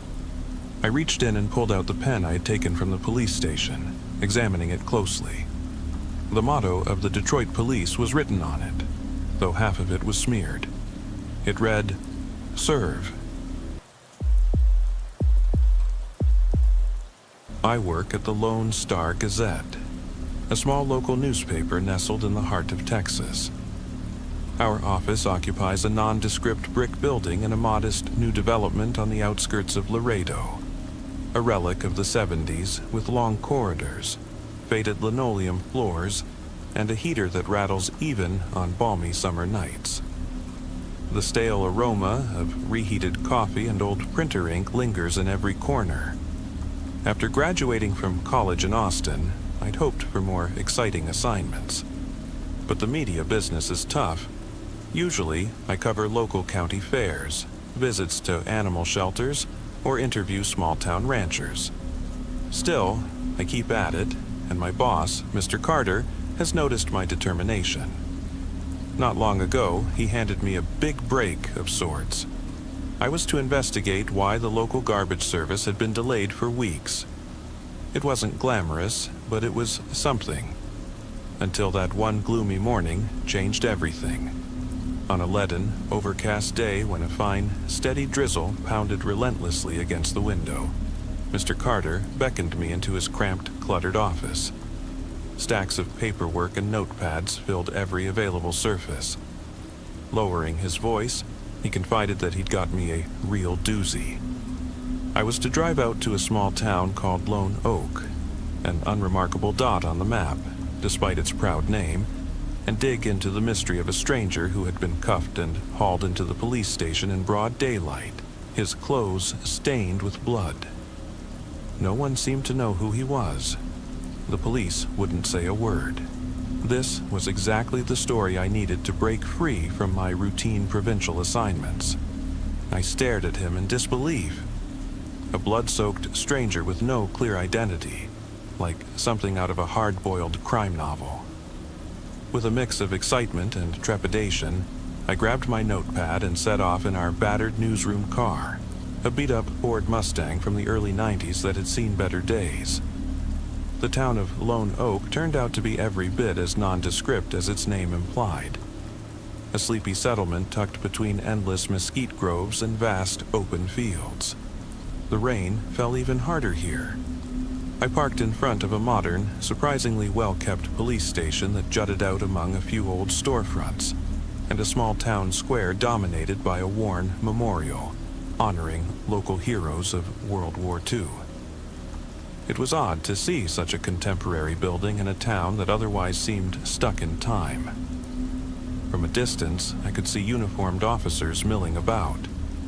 The station's front yard was cordoned off, and a patrol car sat askew near the entrance. I turned off the engine and sat for a moment in silence, the steady drumming of rain on the Mustang's roof echoing in my ears. My mind raced. What if this guy was dangerous? Should I barge right in and demand an interview? Taking a deep breath, I clutched my notepad tighter and stepped out. The chilly, driving rain lashed my face. A stark reminder that even though summer should have been warm, something about today felt oddly autumnal. Inside, the police station was nearly sterile. Bright white walls lit by cold LED lights that cast everything in a faint blue hue.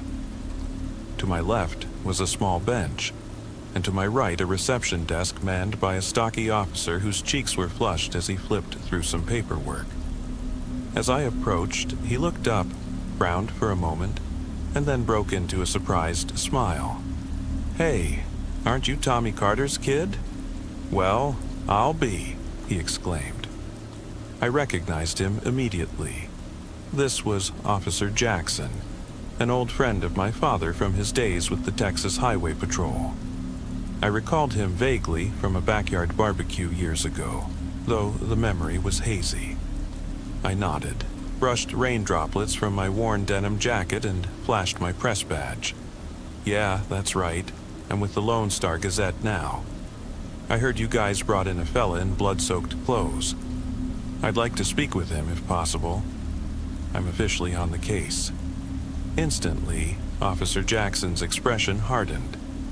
If you ask me, you'd do better not talking to him. I doubt he's got anything you want to hear, he said in a serious, almost worried tone. But I have a job to do, I replied. And isn't he allowed to have a visitor until he's formally charged? Jackson merely shrugged, then gestured toward a side door leading down a narrow corridor. The hallways twisted unexpectedly as we made our way through a maze of back rooms until we reached a secluded area where a row of temporary holding cells awaited. A heavy steel gate barred the passage. Jackson produced a hefty key with a loud clank as the metal gate swung open. He's in the last cell, cell number 4, Jackson explained. The man calls himself Grayson, or at least that's what he says his name is. I'm going to stick around here. If anything happens, you give me a shout, all right? I nodded silently, my heart pounding. Grayson, such a plain name, yet he carried an aura of mystery. I moved slowly past the empty cells until I reached the back, where in the dim light sat a man in a blood-stained shirt. He barely lifted his gaze as I approached. Grayson wore what had once been a crisp white shirt, now marred by deep, rusty stains of blood. Over it, a rumpled blazer that looked out of place in today's world. A relic, perhaps, of an old business meeting. Tall and lean, with thinning, almost pale hair, his tired eyes held a calm intensity. Noticing my press credentials and notepad, he spoke softly, almost inaudibly. So you're here to hear my story, huh? I suppose you're a reporter. Swallowing hard, I responded, yes. I'd like to find out what happened. Folks around here are rattled by the way you were picked up, completely covered in blood. He offered a vague nod. I understand their concern, but I'm afraid they won't believe what really went down. He paused, then gestured toward my notepad.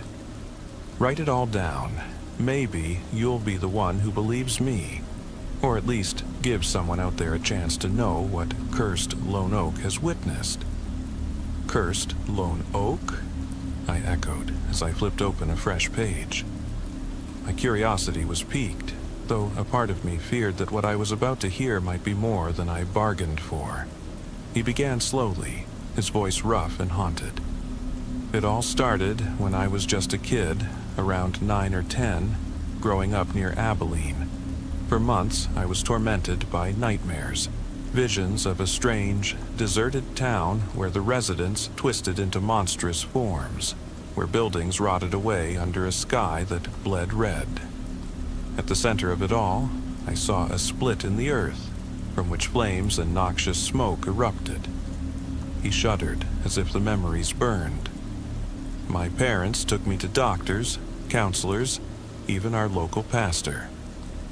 Eventually, the nightmares subsided for reasons I never could explain.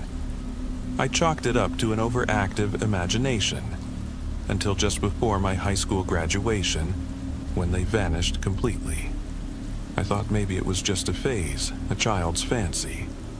I scribbled frantically. His words, laden with an eerie authenticity, made it difficult to interrupt. Years passed. I grew up, went to college, worked a steady job in administration, got married, and then divorced. Just as ordinary as anyone else's life. Then came the fateful business trip with my partner, a man named Schmidt. We were driving across West Texas to review some contracts, mostly sticking to country roads to avoid the gridlock on the highways. One evening, we ended up in a backwater town called Hayneville, a forgotten dot on the map boasting barely 45 residents. It looked like a ghost town, as if it could vanish at any moment. Still, we noticed a small diner named Groceries and Grinds and decided to grab a beer. We were exhausted from the drive, you know. He paused to emphasize the ordinariness of the moment. Just two men on a business trip looking for a cold drink on a hot night. But the moment I stepped into that diner, he continued, voice trembling, it hit me like a bolt of lightning. The layout of the tables, the worn counter, even the faded poster for some local brew. I'd seen it all before in those childhood nightmares from 3 decades past. And behind the counter was a man whose face struck me as horribly familiar. I recalled dreaming of a man whose face was stripped of muscle and flesh in a ghastly display. In a flash, I realized the man at the counter was the same one from my dreams, only older. Panic seized me and I bolted from the diner. Schmidt followed, growling, demanding to know what was wrong. I lied, saying I felt sick, but Schmidt wasn't fooled. He knew something was off. Grayson's eyes darkened, and it was clear how real these memories were to him. Whether madness or truth, I couldn't tell. In my dreams, away from that diner, there was a clearing deep in the woods where a circle of ancient stones lay arranged like a seal. Some stones bore scratched symbols, maybe old Native American petroglyphs or relics of early settlers. The air smelled of damp moss and decay, like untouched wilderness. In that moment, I could have sworn my nightmares were unfolding right before my eyes. Schmidt grabbed me, demanding I tell the truth. Fear took over. I saw him pull out a revolver from beneath his jacket. That's when I acted on pure instinct. I grabbed one of the stones from the circle and struck him on the head. He crumpled, and a gush of blood spilled forth. Blood that didn't behave naturally, as if the earth itself was hungrily absorbing it through a crack among the stones. A deep rumble echoed from beneath the ground, as though something ancient was awakening. And I knew then the seal had been broken. He trembled violently, and I felt chills despite the stuffy confines of the holding cell. Then the ground began to shake, and the air filled with a sulphurous stench. I saw flashes of light, as if flames were bursting from the earth. I fled, leaving everything behind. I even abandoned Schmidt's car keys, retrieving them only later in a panicked haze. I ran until I reached the outskirts of the town, hoping to find help or at least my own car. But instead, I stumbled into another nightmare. The townspeople began to change, just like in my old dreams.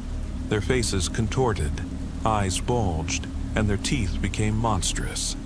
Some ran screaming. Others, it seemed, succumbed to a terrifying transformation. My heart pounded as I listened, the room growing colder with each word. I ducked into a tiny local pharmacy, hoping for a sedative or something to steady my nerves. The elderly pharmacist appeared kind at first, while her husband manned the counter. But then, before my eyes, her skull split open at the crown, and her brain spilled out like a macabre, snarling mask. She lunged at her husband as he cried out in horror. I knocked over a shelf and caught a spray of blood splattering against the wallpaper before fleeing in terror. Outside, the sky darkened to an almost unnatural purple, and a furious wind whipped around me. A storm that seemed to come straight from hell. Screams filled the narrow streets as neighbors transformed into hideous creatures. Grayson pressed his hand to his brow, his voice a mere whisper. I raced back to the motel where I'd parked my car. My hands trembled so badly I nearly dropped the keys. Before I could drive away, an ancient man, skin mottled and fragile, yet with eyes burning in wrath, appeared out of nowhere. Grabbing my arm, he bellowed, "What have you done? Have you desecrated the sacred circle? Now the curse is unleashed, and you must make it right." He ranted about burning Schmidt's body to break the curse or returning to kill every monster, but I was too frightened to do either. I fled as fast as I could, feeling that I had only made matters worse. I eventually hit the highway, driving north at over 75 miles per hour. At some point, I lost control. The car spun out and crashed into a woman's van. I remember nothing but a red blur. When I came to, I was being pulled from the wreckage by flashing blue lights and the wail of sirens. And that's how I ended up here. They say the blood on my shirt came mostly from the accident. Mixed up with other victims, I can't really tell. All I know is that I failed. I let the evil loose. He fell silent, and I stood there, notepad half filled, mind reeling with images too wild to comprehend. I was deeply shaken by his account. I wanted to press for more details, but wasn't sure if it was wise to push a man who might be losing his grip on reality. I politely excused myself and returned to Officer Jackson, whose raised eyebrows hinted at skepticism. Crazy talk, huh? You really believe his devilish ramblings? Jackson asked quietly. I hesitated. He doesn't sound like a complete liar. There's a desperation in his voice.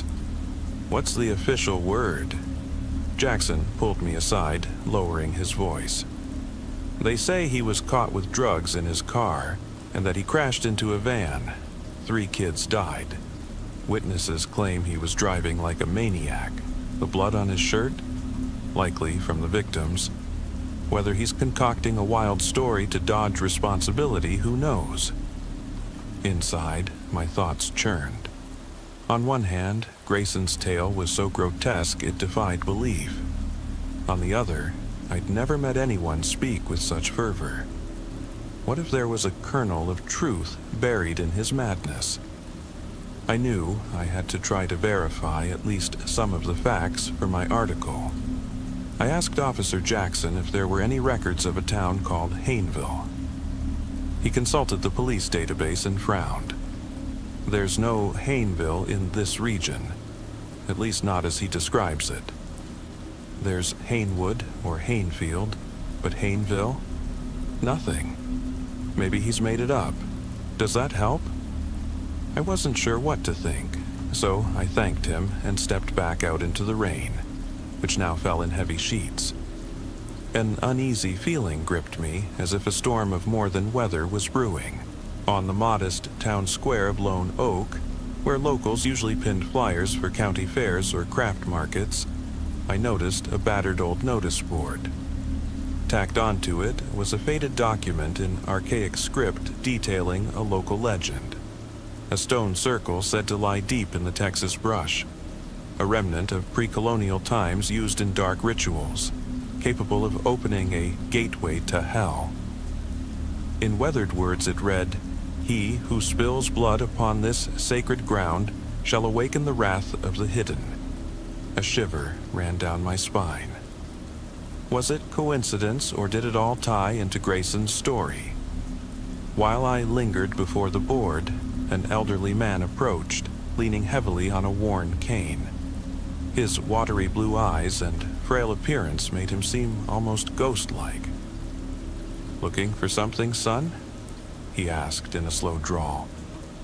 I explained that I was a reporter investigating a bizarre incident linked to an old stone circle legend. His face fell instantly. I've heard these tales before. My grandfather told me of a hidden place past the mesquite groves, once known as the Bloodstones.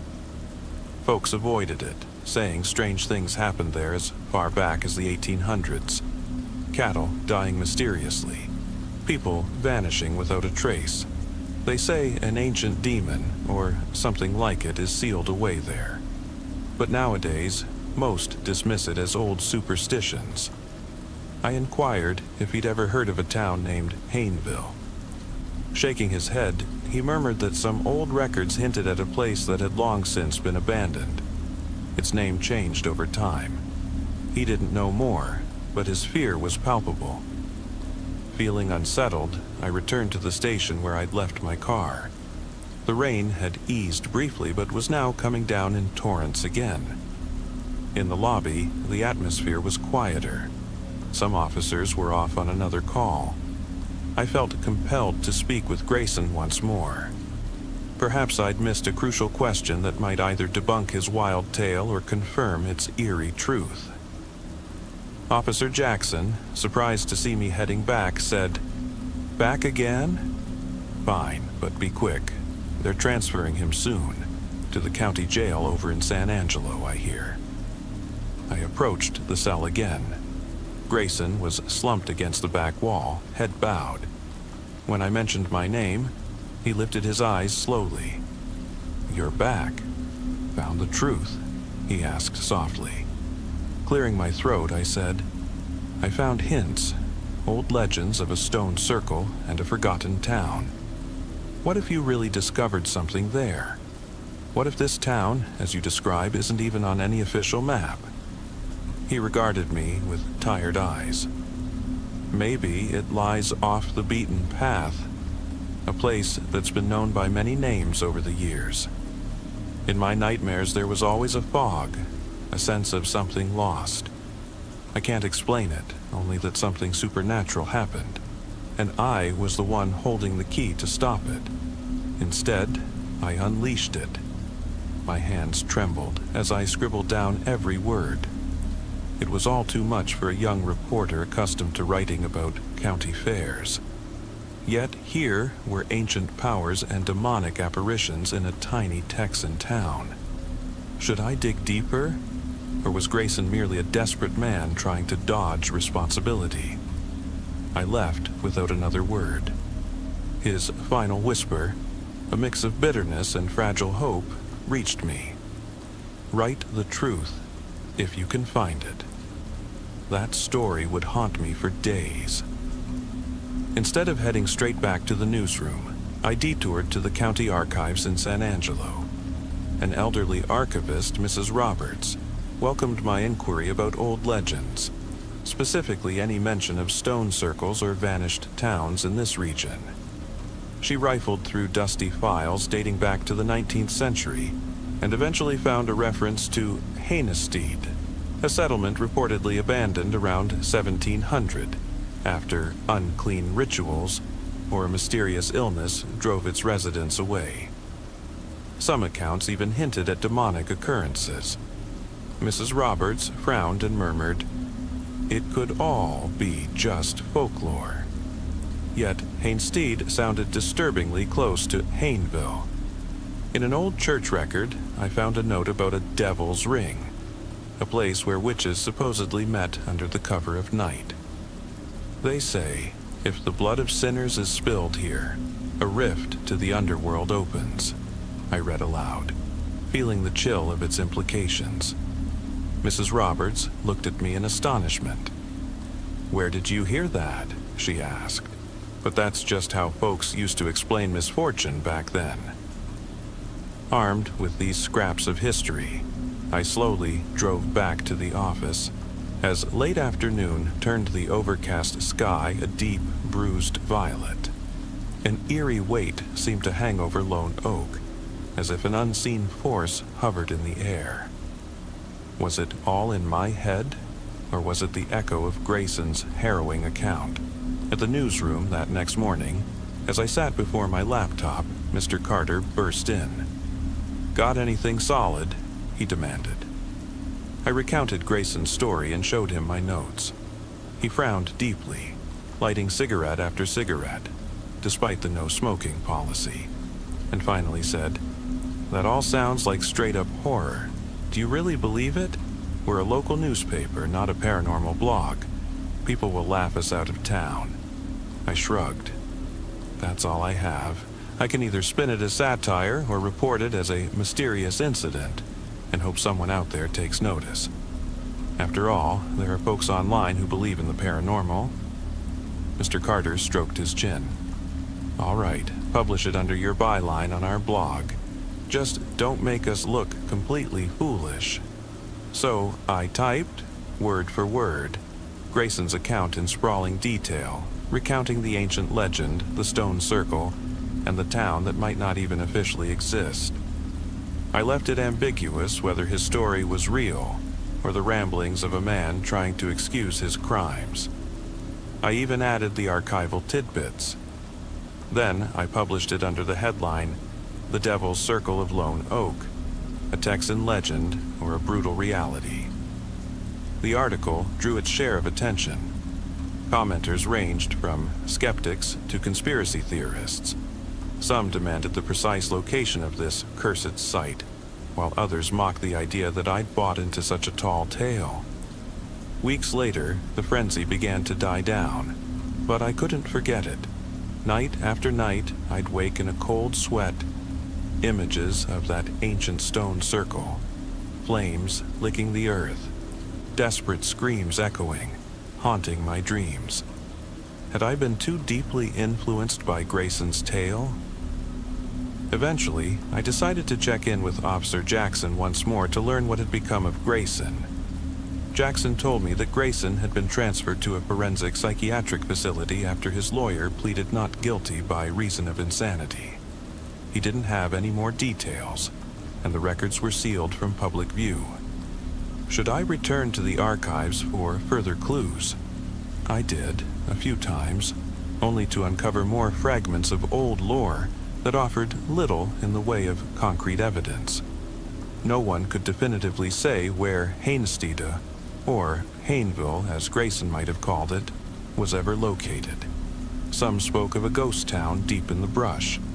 Others dismissed it as pure legend. Yet, on certain stormy nights, when the rain hammered my window and the sky shimmered with an eerie red glow, I'd find myself rereading my blog post. The words of Grayson about the gaping fissure, the blood, the unspeakable creatures. And wonder, what if there really is something out there? An ancient curse, a broken seal, a long-forgotten evil waiting to break free. I have no solid proof. But my heart races every time a violent storm rolls in, or a low, ominous rumble echoes across the plains. Perhaps I think we've already lost the battle, choosing flight over facing down the darkness. And maybe, just maybe, the gates of hell have been unlocked right here in Texas. I haven't told my girlfriend all of this yet. I know she worries about me constantly. After all, I'm a police officer, and one day I'll have to confess everything before I completely lose my mind and even more sleep. I've been on the force for over 5 years now in Maplewood, a quiet suburb nestled in the heart of the American South. I joined the department at 25, for the reasons one would expect: to make a difference, to serve the community, to be proud of my work, and to earn an honest living. Naturally, as a young man, I had rather romantic notions about policing, almost like in those Hollywood films where officers act as superhuman heroes. But during my very first week at the police academy in Atlanta, I painfully realized that reality and the movies are worlds apart. The training at our academy was brutal and relentless, more like a military boot camp I had only ever seen in documentaries and films. Almost every call I've responded to since, whether it was routine traffic stops, disturbances over loud parties, or domestic disputes, taught me that reality is often far less glamorous than the idealized version we dreamt of as kids. I even recall my time working as a temporary laborer for the Forestry Service, clearing fallen trees after storms. Back then, I drove an old pickup that always lagged behind the modern tree-lifting trucks, helping to chop up and clear debris. I used to be genuinely terrified of that wood chopper machine. Every Friday, when I finally had some extra cash in my pocket and was looking forward to the weekend, the thought of being caught by that machine would make my blood run cold. Over time, you get used to the constant danger, though you can never shake the feeling that the next job might plunge you into a life-threatening situation. Maplewood is picture perfect. A town with charming colonial-style houses, well-kept sidewalks lined with towering oaks, and quaint little streets that feel like a leisurely promenade. At the outskirts of town, elegant mansions stand discreetly, the homes of prominent figures and successful entrepreneurs, all tucked away from the hustle and bustle. For the simplest and most affordable lodging, there's a small bed and breakfast run by my sister. The streets of Maplewood are bordered by blooming gardens, trickling streams, and even a local brew pub where residents gather in the evenings to discuss their day over a cold craft beer. A few weeks ago, I received a call about a domestic disturbance at a typical duplex in a quiet residential neighborhood of Maplewood, a part of town I'd driven by many times without ever encountering anything like this. I'll admit, on calls like these, I sometimes let my guard down a bit, thinking it was just another loud argument, almost like quarrels between misbehaving children. I remembered my earlier days working in pest control before I joined the force. Back then, I'd seen my share of shady characters and thought, it can't really be that bad. But as a cop, you soon learn that reality often wears a much uglier face. Still in my patrol car, I called in to my supervisor as I watched from outside the house, where nearly 20 neighbors had gathered at their doorsteps to witness the heated dispute between a couple. The man, let's call him Mr. Johnson, looked menacing despite his short stature. His thinning hair and stocky build gave him a dark, forbidding appearance. His wife, Mrs. Johnson, stood by his side, and I found her hardly any more sympathetic. As a young officer who'd once spent time in pest control, I had seen plenty of unsavory faces, but never did I imagine that some of the worst characters would be found behind the closed doors of their own home. I parked my cruiser for almost 5 minutes as I observed the escalating argument. For a moment, I considered getting back into the car and avoiding the call altogether, or perhaps fabricating a family emergency for my supervisor, since my sister's health problems could serve as a convenient excuse. I'd once dreamed of truly helping people and resolving issues that others couldn't handle. But after 5 years on the force, I had come to accept that some people are simply lost. The ideal of making a real difference as a cop was slowly fading away. Maybe I was burned out, or perhaps the job was never as heroic as I'd imagined as a child. If you ever consider joining the police, you'd better have an unshakable sense of duty and be prepared to face attacks from all sides, not to mention the toll it takes on your personal life. About 6 minutes after my call, my supervisor arrived and took command. He spoke calmly with the arguing couple, and we learned that the fight had erupted after the couple returned home from work to find their house ransacked. A burglary had left everything in disarray. Furniture overturned, dishes smashed, DVDs and personal belongings scattered in shards across the floor. Even the refrigerator was empty, as if someone had casually thrown out all their groceries. To make matters worse, their 8-year-old daughter had been left alone in the house while her parents had gone out to see a movie. No wonder the dispute outside had escalated, let alone the potential criminal charges for child endangerment.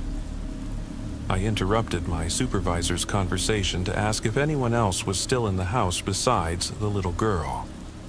The answer was that everyone had already left. That eased my mind slightly, but something about the couple made me uneasy. Though I'm not usually one to be swayed by vibes, that day I couldn't shake the feeling that something was off. So I stepped off the sidewalk and approached the front door. Inside, I was met with a scene of utter chaos. Shattered glass everywhere. Furniture toppled over, the TV splintered into pieces, and family photos torn to bits hanging on the walls. The bedroom was in complete disarray, and even the bathroom wasn't spared. The toilet was destroyed, and paint flowed unchecked from the sink. 2 tabby cats wandered about in a daze, clearly as disturbed by the events as everyone else. One sat silently on the staircase leading upstairs, while the other perched on an upended table. It was as if a group of unruly teenagers had unleashed all their pent-up anger on every piece of furniture.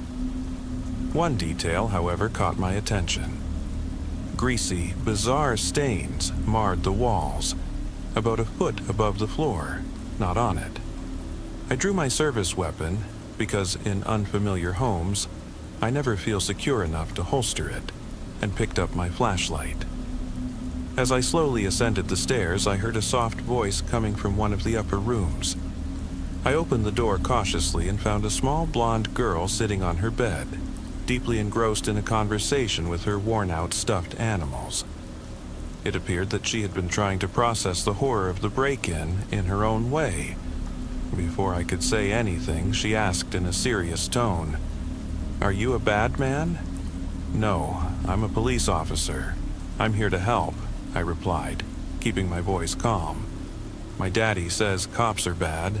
They take people's lives," she murmured. Wanting to steer the conversation away from police violence with an 8-year-old, I asked, "Is that your daddy standing downstairs with your mama?" But she fell silent.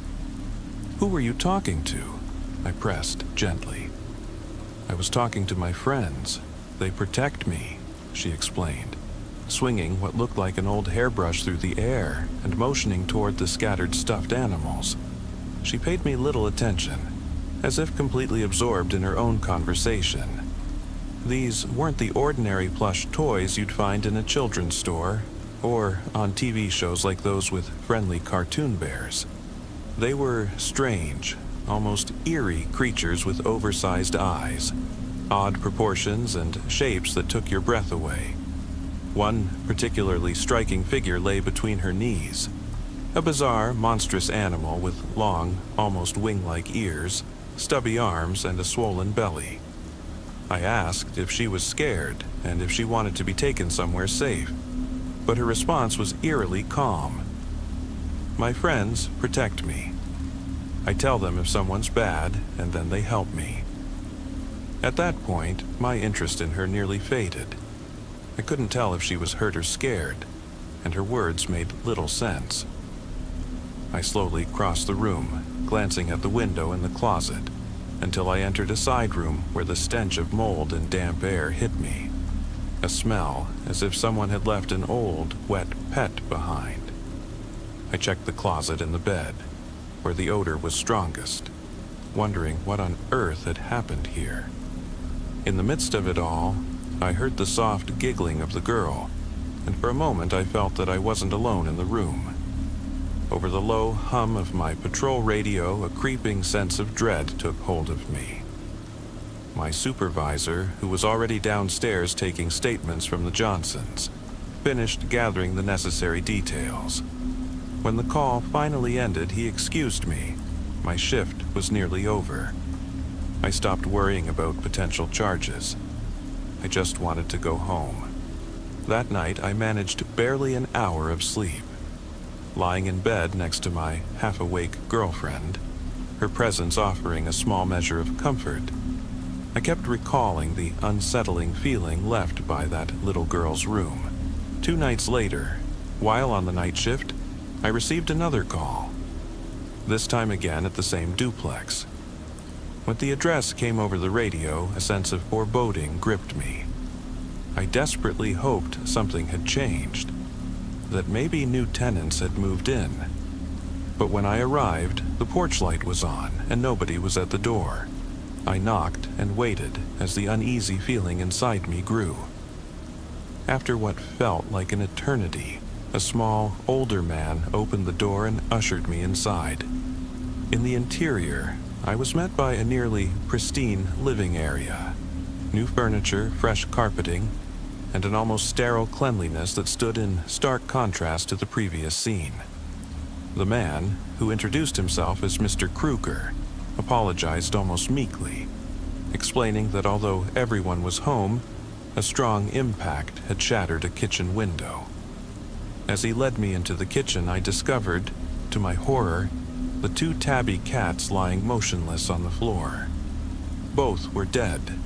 Dried blood was caked around their noses, and a musty, indescribable odor filled the air, making me feel nauseous. With disposable gloves on, I began to document the disturbing scene, unaware of what other horrors might be unfolding in the house. My thoughts drifted back to my childhood in North Carolina, when my sister and I had countless pets, dogs, cats, birds. Even then, We often encountered sudden, tragic deaths.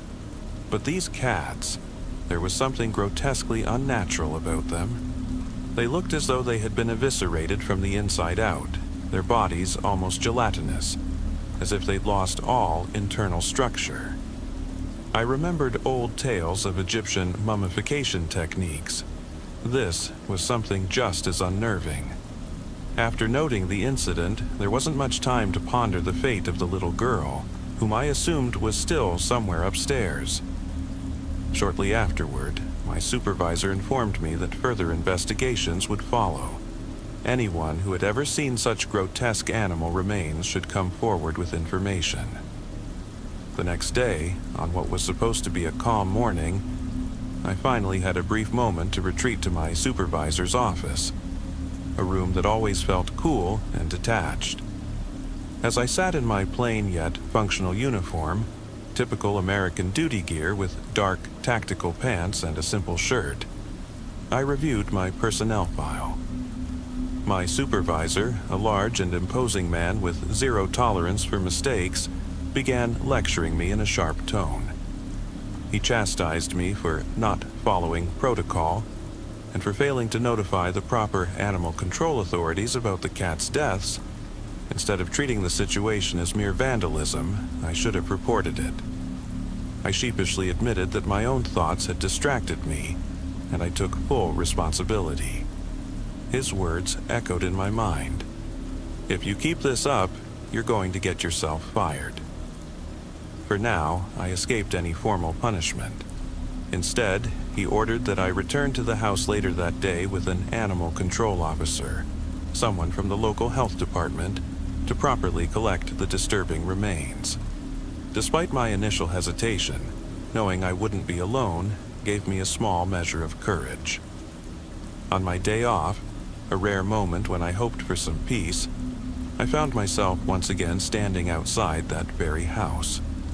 Alongside an official from Animal Control, I faced the building that now looked entirely different in the daylight. The facade was classic Maplewood, a well-kept colonial home with a small covered back patio where a modern brew pub had set up shop. Behind the house, a narrow, rocky drainage ditch snaked along, reminiscent of an old, weathered canal. I stowed my service weapon, in case, and donned protective overshoes to avoid the mud as I carefully stepped down into the drainage ditch.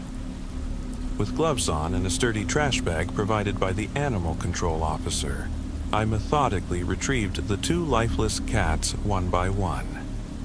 It was an eerie feeling, holding these silent creatures in my hands, much like the shiver you get when you inadvertently disturb a spider's web. When I climbed back up, I saw Mr. Kruger and his wife, she now dressed in an oddly elegant yet unsettling style, waiting in the covered back area. Mr. Kruger, with his bald head and stocky build reminiscent of a short, hard-edged movie character from the 1970s, regarded me with a mix of relief and worry. His wife, always in casually chic outfits, wore an expression that was hard to read, both friendly and strangely distant. "We've got the cats, officer. Have a nice day," I said, brushing the mud from my shoes. "Do you have a minute to come inside? It's much cooler in there," he replied in a flat tone. I hesitated briefly. There was something unnervingly calm about him, but I followed him into the house. Inside, I was greeted by an almost otherworldly chill. Despite the mild spring weather outside, the interior felt frigid and ominously quiet. I removed my muddy shoes and stepped into the heated yet eerily silent space. At a small kitchen table, Mr. and Mrs. Kruger sat down as the animal control officer began sorting out the paperwork. That's when I noticed. A copy of my incident report along with my business card was taped to the refrigerator, a meticulous hint that someone intended to publicize the case. Just as the conversation was getting underway, the little girl reappeared, this time sitting on the living room couch, her eyes fixed silently on the television. Clad in an old-fashioned nightgown that did little to ward off the chill, She seemed completely lost in her own world. The atmosphere was heavy with a mix of coldness, unease, and a palpable premonition of something supernatural. After a brief, awkward silence, Mr. Kruger asked, "Do you really have to take the cats, officer?" I nodded curtly and explained that I was simply following protocol. There was no other way in such cases. "Isn't there any way to cancel the report? We'd rather not have this matter dragged out," he added, his voice trembling slightly, as if the entire ordeal weighed on him personally. I replied matter-of-factly that the incident had been officially reported as a crime and couldn't simply be undone, and that the cats would now be sent for forensic analysis. The tense atmosphere didn't dissipate immediately. Then Mr. Kruger suddenly stood up and pleaded, "Can't we just have the animals back?" "Please," his voice bordered on desperation, as though his pride hinged on those disturbing creatures. I had to steel myself and reiterated that I was bound by department regulations. Once the animal control officer finished the paperwork, I took my leave, my hands still trembling from discomfort and cold, as I climbed back into my cruiser, with the officer watching me go. In the days following these events, I tried to distract my mind. One day, while I was in a small deli in downtown Maplewood buying a hearty sandwich — Maplewood locals swear that these sandwiches are the best around — an older lady suddenly approached me and insisted on paying for my meal. I initially refused, as I rarely accept free food, but she wouldn't relent. Her persistent insistence almost made me blurt out that I became a cop because I was too lazy to go to college, and that I was now the most disillusioned officer you could imagine. Eventually, I gave in, and she left the shop convinced that she had done a good deed for the community, while the evening news continued to warn of the perils of police work. I didn't become a cop because my father was one. I joined the force simply because no other perspective was offered to me, and I had hoped one day to make a real difference. Yet, all the events of the past few days have made me increasingly doubt the very meaning of this job. Later, while wandering through a sprawling flea market in an old industrial district of Maplewood with my sister and her children, I encountered yet another odd scene. At one stall selling brightly painted, handmade plush monsters imported from Eastern Europe, I froze in my tracks. They were exactly the same kind of eerie creatures I had seen earlier in the little girl's room, featuring garish colors, distorted faces, and uncanny grins that were at once both cute and menacing. The vendor, an elderly woman with a strong, almost Eastern European accent, extolled her wares. "Your children will love these little friends. They're handcrafted from the finest materials and blessed by our family." I replied curtly, "I don't have any children. Perhaps something for your wife, yes?" She added with a knowing smile. "I'm not even married," I said, studying the figures intently. Then she began recounting the painful times when, during the Balkan Wars, she was forced to leave everything behind in search of refuge, a tale of loss and survival. The conversation ended with an adventurous exchange about religion and fate, while I couldn't help but wonder if this strange encounter was somehow connected to the whole ordeal, as if the supernatural was slowly creeping into my everyday life. But nothing could have prepared me for what happened a few days later.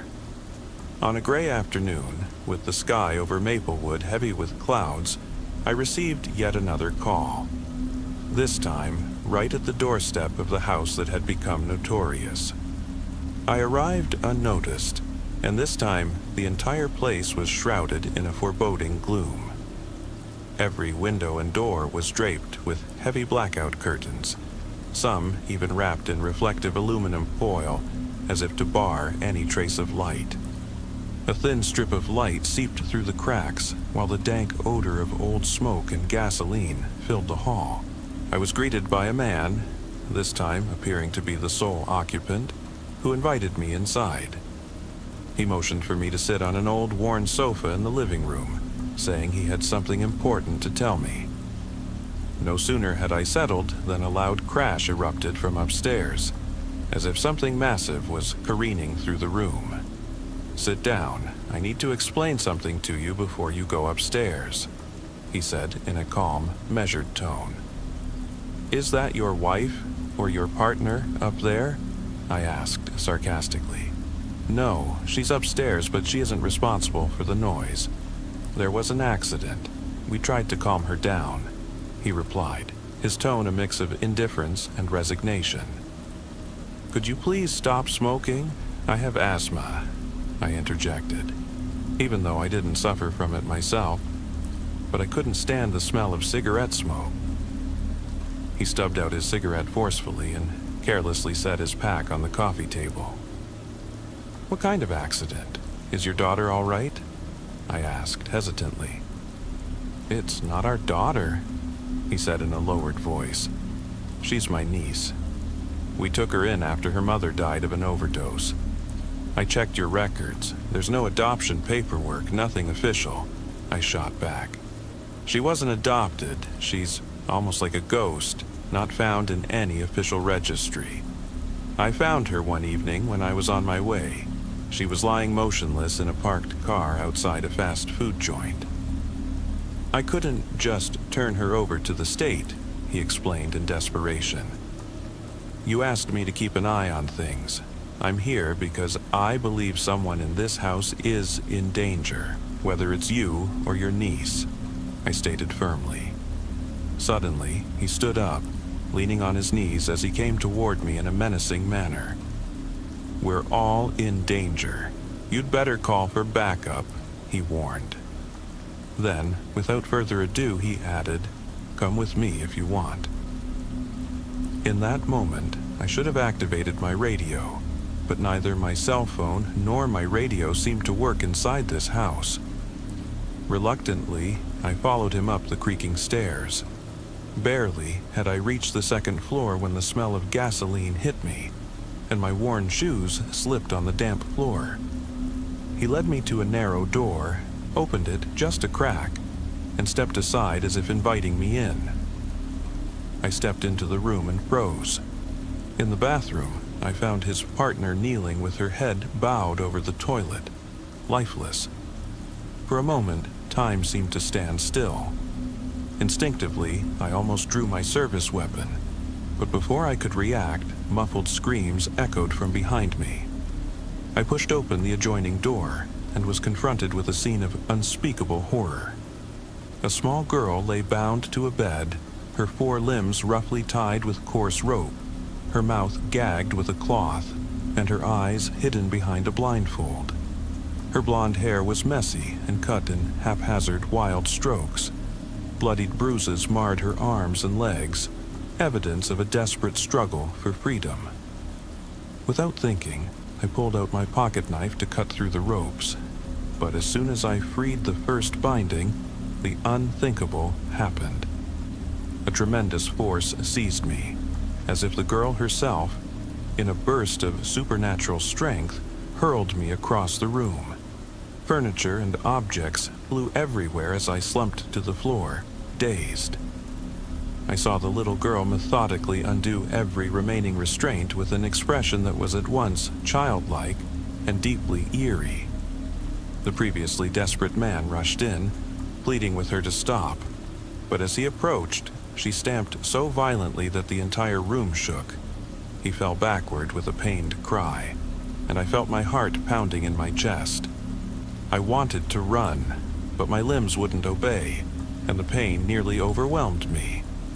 Suddenly, the girl knelt over him, pressed a tiny hand over his mouth, and pinched his nose with the other, while screaming in a warped voice, as if she were sucking the life from him.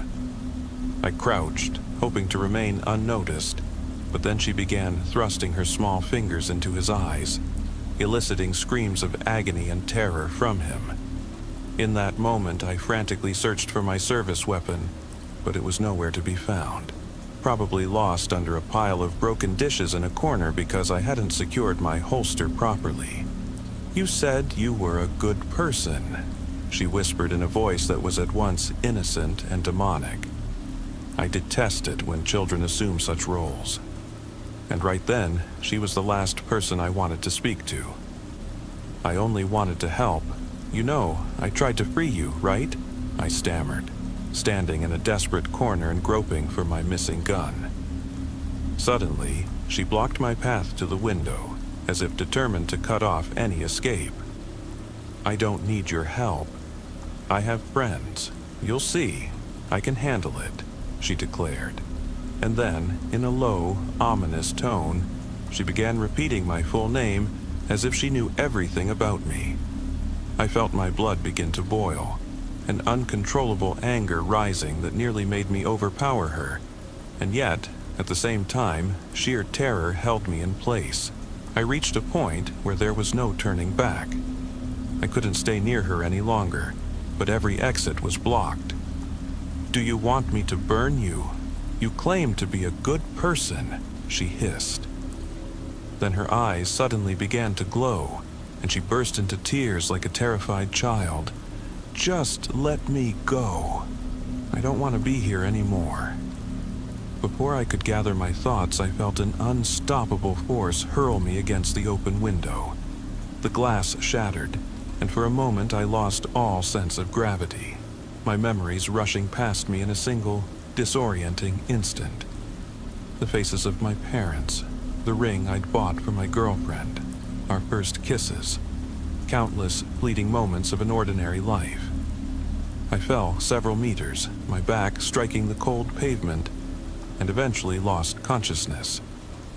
When I came to, I was lying on damp grass, my head bleeding as sirens, blue lights, and the chaotic shouts from dispatch filled the air.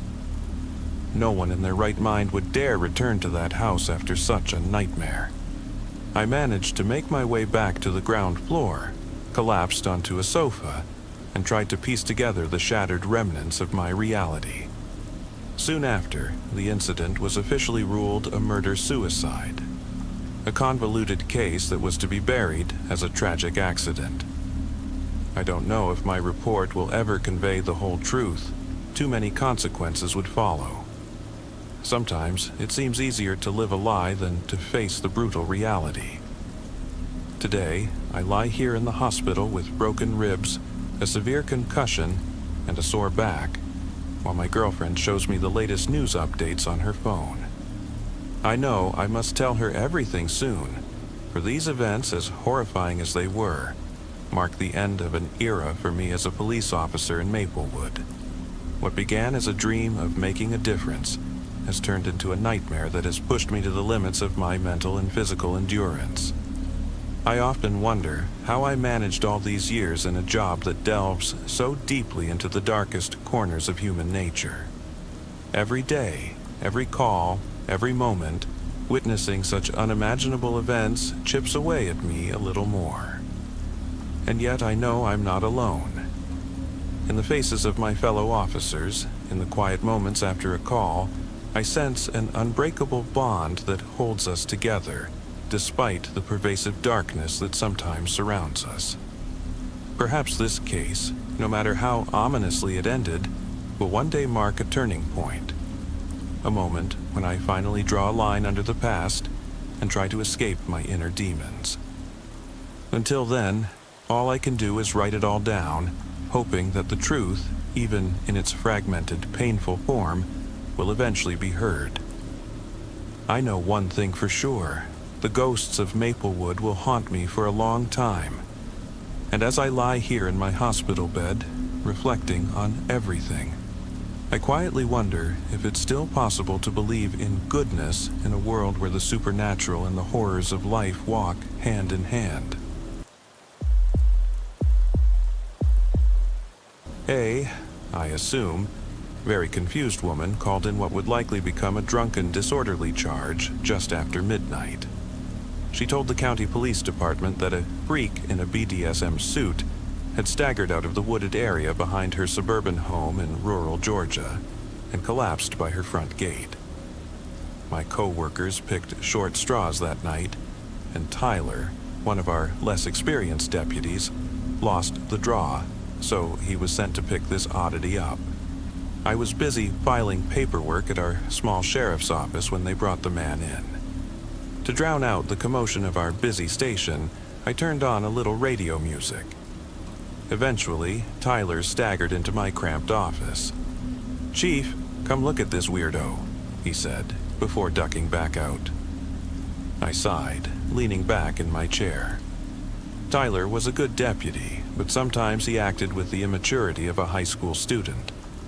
I capped my pen, wiped the ink smudges off my fingers with a crumpled tissue, and stood up, my knees protesting with every step. The office was so tight that I had to sidestep a precarious stack of case files just to reach the door. Walking through the lobby, I unlocked the door leading to the holding cells. A small crowd of off-duty staff was clustered around the entrance to the drunk tank, their low buzz of conversation punctuated by bursts of nervous laughter. I elbowed my way to the front, where Clarice was busy filming the man with her cell phone.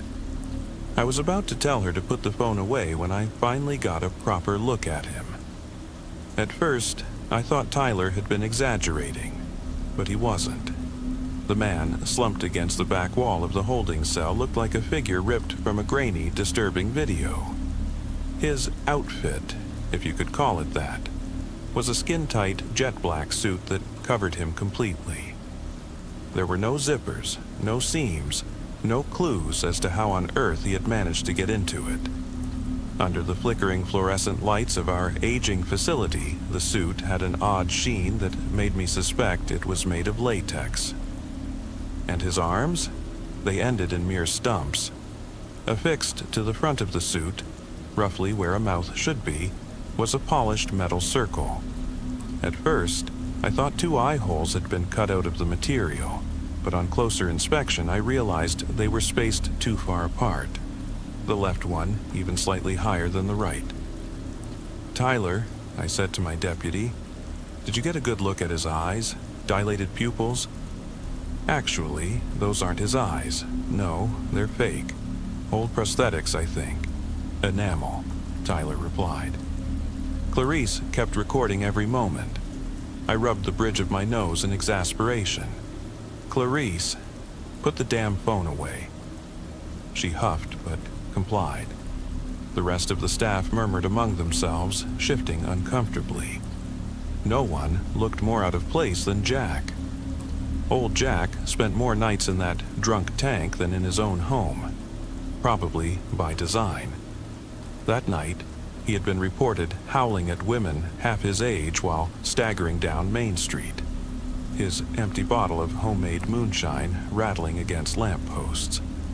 Now, he was curled up in a ball in the corner of the cell, sitting in a puddle of his own piss while cursing in Spanish at the latex-clad man.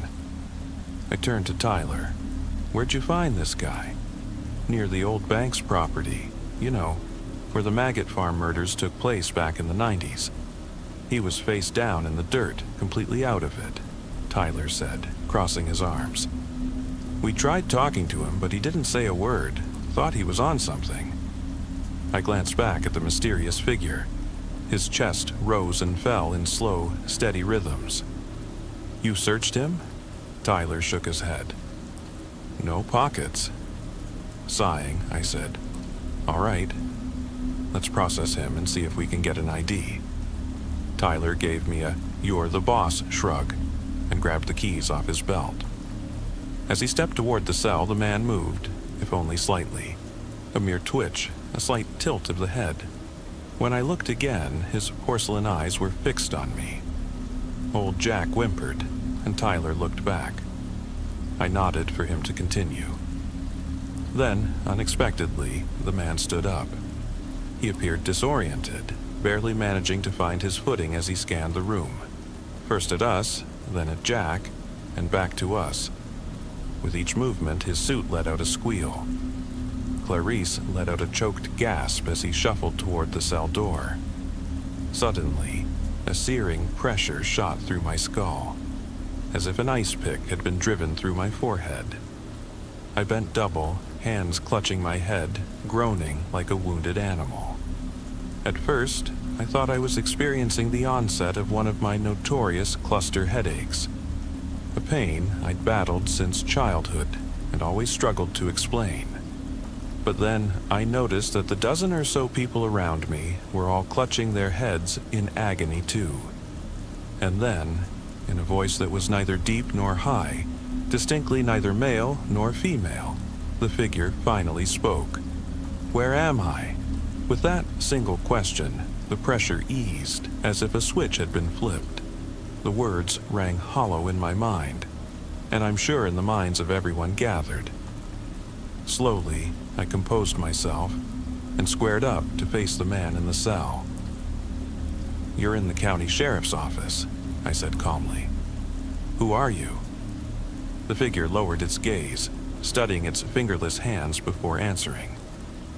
"I do not know," it said, its voice unnervingly clear. I exchanged a nervous glance with Tyler. "All right," I continued slowly. "How about you tell us what you remember? How did you end up here tonight?" The figure brought its latex-covered hands to its face, almost stroking its cheeks as if trying to recall something. "I remember darkness, a great weight, then freedom, but not mine," it communicated. Its words rang out like cold tin, and I realized we were not hearing spoken language at all. We were hearing its thoughts. "Okay," I pressed gently. "Do you have a name? Anything we can call you?" "Aleph," it answered, in a tone that carried an edge of aggression. It took a step back, then another, eventually standing in the center of the cell as if sizing us up. From behind, old Jack muttered something about the devil and spat on the concrete. Slowly, Aleph turned to face him. Jack looked startled. His intoxicated ramblings came to an abrupt halt, replaced by silent, desperate curses. "Jack," I called, snatching the set of keys back from Tyler. "Jack, stay calm. I'm coming in." As I fiddled with the cell's lock, gasps and murmurs filled the room. I looked up to see Jack slowly rising, his back scraping the wall as he clawed at his throat for one last breath. Aleph watched silently, seemingly unmoved.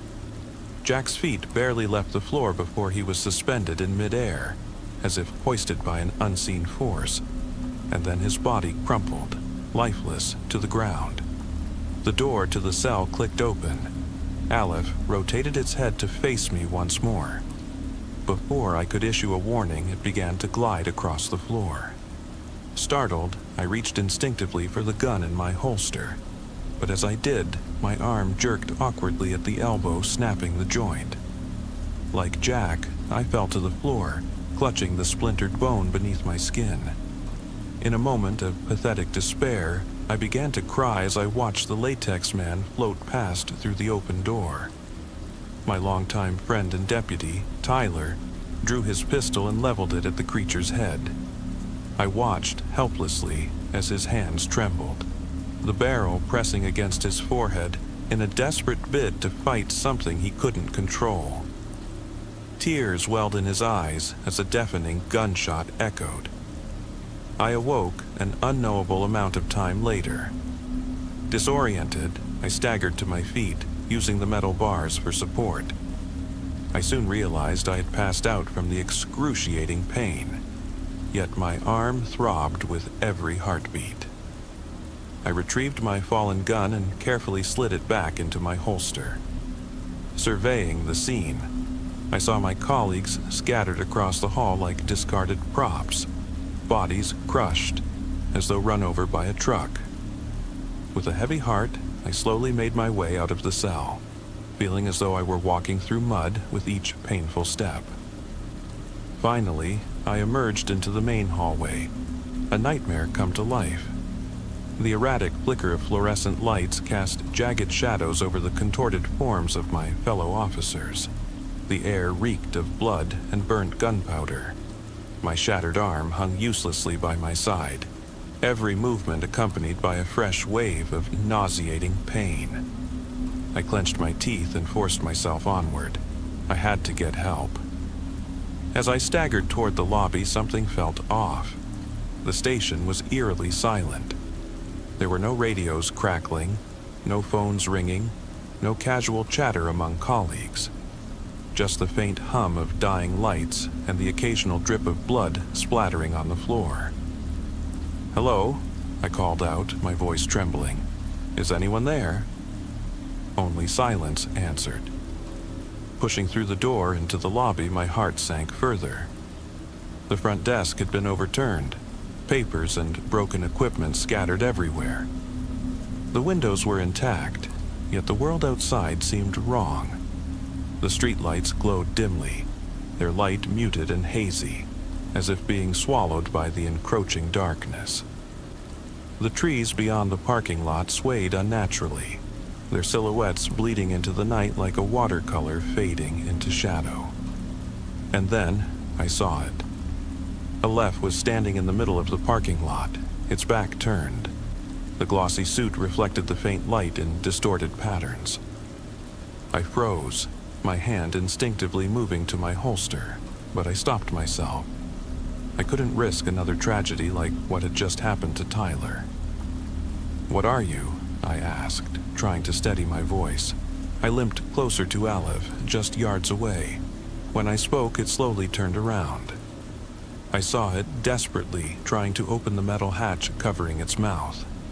Defeated, it lowered its arms back to its sides. "I'm dreaming," it said, the words slithering into my skull like a wet, oily snake. In my peripheral vision, I noticed the night sky drooping lower, the darkness spreading like a sandstorm. Suddenly, a sharp pain stabbed through my heart. My knees buckled and I fell to the ground, clutching my chest. When I looked up again, there was nothing. Only an endless void stretching in every direction. In that abyss, it felt as though only two things existed, me and Aleph. "What?" I gasped between broken breaths. "What is this?" "It is me," Aleph replied. After a long, silent pause, it added, "I need to find the other dreamers." The silence of that void wasn't silent at all. It pulsed with a low, insectile hum that vibrated in my molars and the marrow of my shattered arm. Aleph stood before me, its porcelain eyes reflecting both emptiness and an unfathomable depth. Its latex-gloved hand hovered inches from my face, gleaming like the carapace of some deep-sea creature. I tried to scream, but my tongue refused to cooperate. Then, without warning, sirens erupted, not from outside, but all around us. A shrill, electronic wail sliced through the darkness, as if reality itself was being torn apart. Aleph's head jerked upward, its metal mouthpiece emitting a sound reminiscent of a detuned radio. The void shuddered, reality folding like wet paper, and suddenly I found myself sprawled on cracked asphalt once more. The parking lot's aging yellow overhead lights buzzed erratically, and my broken arm throbbed in time with their pulse. SUVs arrived in a synchronized swarm, sleek and black, as if they were a posse of modern hearses. They skidded into formation, boxing us in with military precision. Doors swung open, and men in charcoal gray suits spilled out. Their faces were hidden behind amber-tinted gas masks, and thick, rubbery gloves, eerily similar in sheen to Aleph's suit, protected their hands. Aleph remained motionless. Then, as if to acknowledge their presence, it raised its stubbed arm. The nearest SUV began to levitate, tires spinning lazily as it drifted 6 feet off the ground. The agents froze. One muttered into his radio, "Asset is active. I repeat, the asset is..." Aleph snapped its arm down. The SUV crumpled like a discarded aluminum can, its windshield shattering into a spray of diamond-like fragments. Agents dove for cover, but one wasn't quick enough. The vehicle's chassis pinned his legs, and his scream was muted by the mask. Chaos exploded. Tasers fired. Arcs of blue electricity lanced the dark. The currents wrapped around Aleph like neon serpents, yet seemed to have little effect. Two agents collided midair, their bones crunching in a horrifying symphony. I scrambled backward as gravel bit into my palms. That's when I saw him. A man in a cream-colored trench coat, untouched by the pandemonium. In his arms he clutched a white rabbit whose fur had been meticulously dyed red. The creature's nose twitched, and its wide eyes seemed to pulse with a strange life. "Aleph," the trench-coated man called in a reedy, monotone voice. At his shout, Aleph froze. One of the suited agents had already collapsed midair, and as the tension in the area began to dissipate like deflating rubber, Aleph slowly turned toward the rabbit. The man in the trench advanced, extending the animal like an offering. Aleph reached out with trembling latex gloves. When its hands touched the rabbit, the red dye smeared unevenly over the suit. The rabbit made no move to struggle. It simply stared, its breathing rapid yet steady. "Good," the trench-coated man murmured, his eyes inscrutable. "Back to the garden, little king." Then he drew a modern handgun from his coat, approached Aleph, and gently placed a consoling hand on its shoulder. Flicking off the safety, he pressed the gun against the back of Aleph's head as it cradled the rabbit like a precious newborn. The ensuing gunshot was deafening. Aleph didn't collapse dramatically. It simply slumped like a marionette whose strings had been cut. Its suit lost its luster, turning dull and lifeless. The porcelain eyes stared blankly, void of emotion or life. No blood seeped from the wound. The trench-coated man knelt, carefully retrieving the rabbit, then caressed Aleph's face in a hushed whisper. Soon after, medics rushed to my side. Their cold, gloved hands strapped me to a stretcher as I continued to watch Aleph. Its body lay inert, the latex suit now a bizarre, empty shell. The trench-coated man stood aside as federal agents began loading Aleph into a black body bag. He glanced at me one last time, his expression unreadable. Not long after, I passed out from exhaustion. The last thing I remember was being carried into the back of an unmarked van. When I finally awoke, I was lying on my own living room sofa in my own home, a quiet suburban house far removed from the horror of that night. I sat up, disoriented, nearly having a heart attack when I heard a voice behind me. Turning, I saw the trench-coated man seated across the room. We exchanged a few words before he leaned across my coffee table and handed me a pen and clipboard. Attached was a lengthy non-disclosure agreement. When I asked what would happen if I refused, he stared silently. Reluctantly, I signed. The man cracked a faint smile, patted me on the shoulder, and calmly walked out, never to be seen or heard from again. In the following days, the federal agents swarmed the ruined police station like flies on a carcass. I was, of course, the last to be briefed on their actions. Local news later reported that a gang had shot up the station, a convenient cover story for yet another tragic casualty in the war on drugs. At the time, I had a teenage daughter and a loving wife, and all I ever wanted was to keep a low profile. I took early retirement and did my best to avoid the press. Eventually, the story faded from public memory. This all took place in 2009.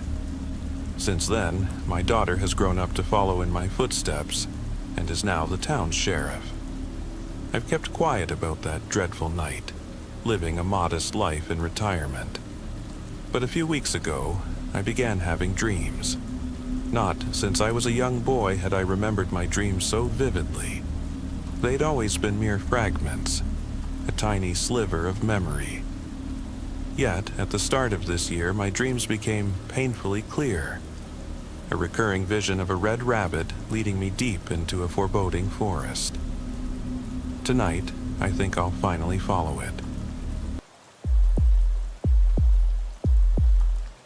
I was recently promoted from patrol officer to detective. Although my new desk assignment hardly affords me any quiet time, the contrast to my days on patrol is stark. There's far more downtime now. One evening, after closing a case, I found myself with roughly 45 minutes left on my shift. Normally, we wouldn't be dispatched unless there was at least an hour remaining on duty, except in the gravest cases like homicide or a bank heist. So, to pass the time, I began sifting through our digital archive of police reports, hoping to stumble upon something interesting, or even exciting. In just a few seconds, I could retrieve cases dating back nearly 30 years, yet nothing held my attention for long. That is, until I encountered a report from July 2003, a case that began as a seemingly routine shootout and rapidly escalated into something far more ominous. After reading the report, I approached my supervisor, Lieutenant Miller, who was still in the field at that time, and asked for further details. Those familiar with this incident refer to it as the Apocalypse Report. She explained that the report had stained our department's reputation, both because of its shocking content and the methods employed by the investigating officer. That officer wasn't just fired. He ended up committed to a state psychiatric hospital. An assisting investigator resigned during the ensuing internal probe. Lieutenant Miller stressed that I must not spread any details of this case within the department. The higher-ups were determined to keep it buried. Since I wasn't allowed to discuss the matter with anyone at work, I'm now making the complete report available for your review. Certain names and locations have been redacted. Those considered ordinary remain intact. Police report number. Prepared by Detective Ryan, 4:30 p.m., July 2003. At the above date and time, I, Detective Ryan, initiated a homicide investigation at the East Warehouse, located on the bustling docks of Baltimore. Patrol Officer Ethan Young responded to a 911 call reporting gunshots emanating from within the warehouse. He and several other units arrived on scene and found the suspect, Marcus Carter, present in the building. Upon our arrival, Marcus surrendered without resistance, handing over both his firearm and himself without incident. Witnesses later explained that the victim, Hassan al-Sayed, had been involved in a heated verbal dispute with Marcus concerning Marcus's young son. The argument escalated until Marcus drew his weapon, triggering a fatal exchange of gunfire in which Hassan was killed. The initial report noted that Marcus appeared unnervingly calm when we arrived. Before commencing interrogation, I ran Marcus's record through our department system. He had no prior offenses. I then properly read him his Miranda rights, clearly explaining that he had the right to remain silent. Marcus declined to request an attorney. I reiterated that, as the primary suspect in a homicide investigation with several witnesses, he was strongly advised to secure legal counsel, but again he refused. Marcus then began to explain that he was a member of a group of religious zealots who, for several years, had rented a portion of the East Warehouse. He claimed that he had shot Hassan because the latter intended to use Marcus's son as a sacrifice.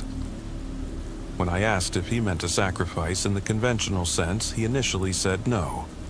He went on to claim that Hassan, a medically trained and licensed doctor, planned to sedate Marcus's son for exactly 2 minutes and 30 seconds to arrest his heart before reviving him, using resuscitative measures such as chest compressions and epinephrine injections. I pressed him further. Why exactly was Hassan planning this, and why target my suspect's son? Marcus explained that he had originally agreed to participate in the ritual, but his reservations grew as the procedure was set in motion. According to him, the planned ritual, referred to simply as the apocalypse, was to be aborted. I paused briefly to absorb his words, then asked if by apocalypse he meant the biblical end of the world. He confirmed. Marcus then explained that several years earlier his group had recovered ancient religious scrolls from the Near East. These scrolls purportedly described how to bring about the end of days. He claimed that the scrolls had been retrieved from the warehouse and were now secured as evidence. Following this, I examined the documents mentioned by Marcus. A preliminary inspection confirmed that they were indeed scrolls, rolled up and sealed with wax or a similar substance. There were 2 scrolls, the smaller, sealed with a single mark, and the larger, sealed at 7 distinct points. Both were written in a language unfamiliar to me, and the larger scroll bore inscriptions on both sides. Given the apparent antiquity of these documents, we exercised the utmost care during their examination. After this initial review, I contacted the Foreign Languages Department at the local university and was connected with Dr.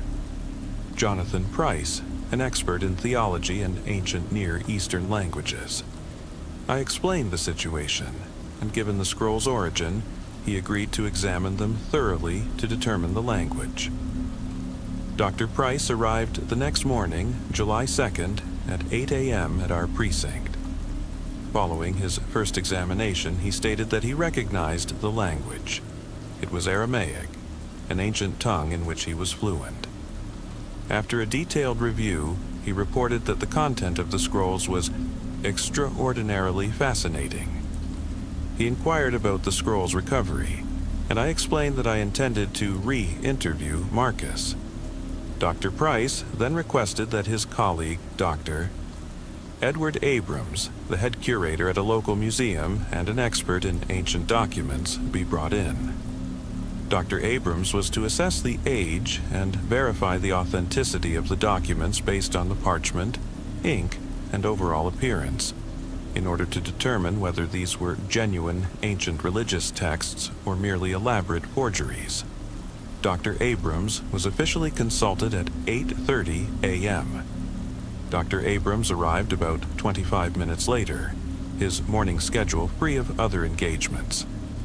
I then arranged with the patrol division for an officer to accompany the 2 experts during their review of the documents, as our standard protocol requires a law enforcement presence whenever civilians examine evidence. Later, I re-interviewed Marcus regarding the precise location where the scrolls had been found.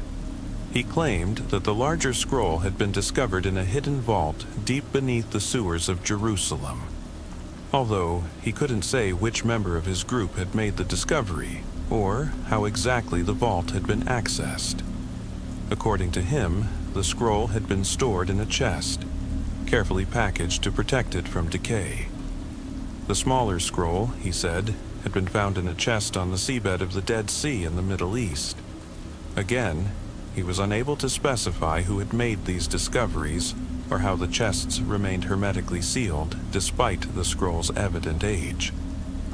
I returned to Dr. Price and Dr. Abrams, who were now engaged in a lively discussion.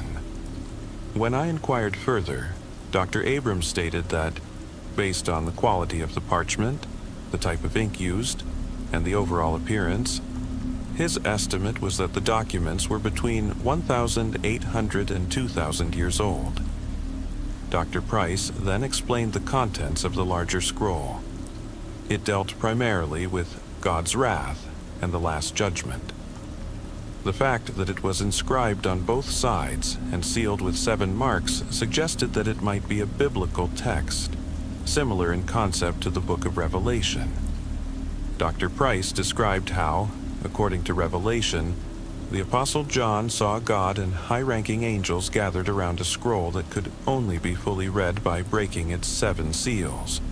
With each seal broken, a deadly force would be released, and when all 7 were opened, Armageddon would commence. He pointed to the large scroll and noted that it, too, had 7 seals that would all need to be broken to reveal its full content. I asked if this might indeed be the biblical scroll described in Scripture. Dr. Price explained that, while further investigation was needed to confirm such a revolutionary discovery, there was a very real possibility that it was the biblical scroll, the one containing God's wrath and judgment on the unfaithful and sinners, systematically unsealed by Jesus Christ through the breaking of the 7 seals, culminating in his second coming. I then suggested that perhaps I was hinting at a dangerous supposition, and asked whether Marcus's group of zealots was attempting to trigger Armageddon by resealing and reopening the scroll. Dr. Price firmly denied this, stating that the original seals, sent by God, could not simply be undone by human hands. Even if they attempted it, the desired effect would fail, as only someone deemed worthy could open them. When I pressed him on what worthy meant, Dr. Price explained that only Jesus Christ was truly worthy, because he sacrificed himself for humanity's sins and was divinely resurrected. This reminded me of Marcus's earlier assertion that a sacrifice would be made and then revived. I informed Dr. Price of that point. In his opinion, Hassan's plan was to position Marcus's son as a sort of substitute Jesus.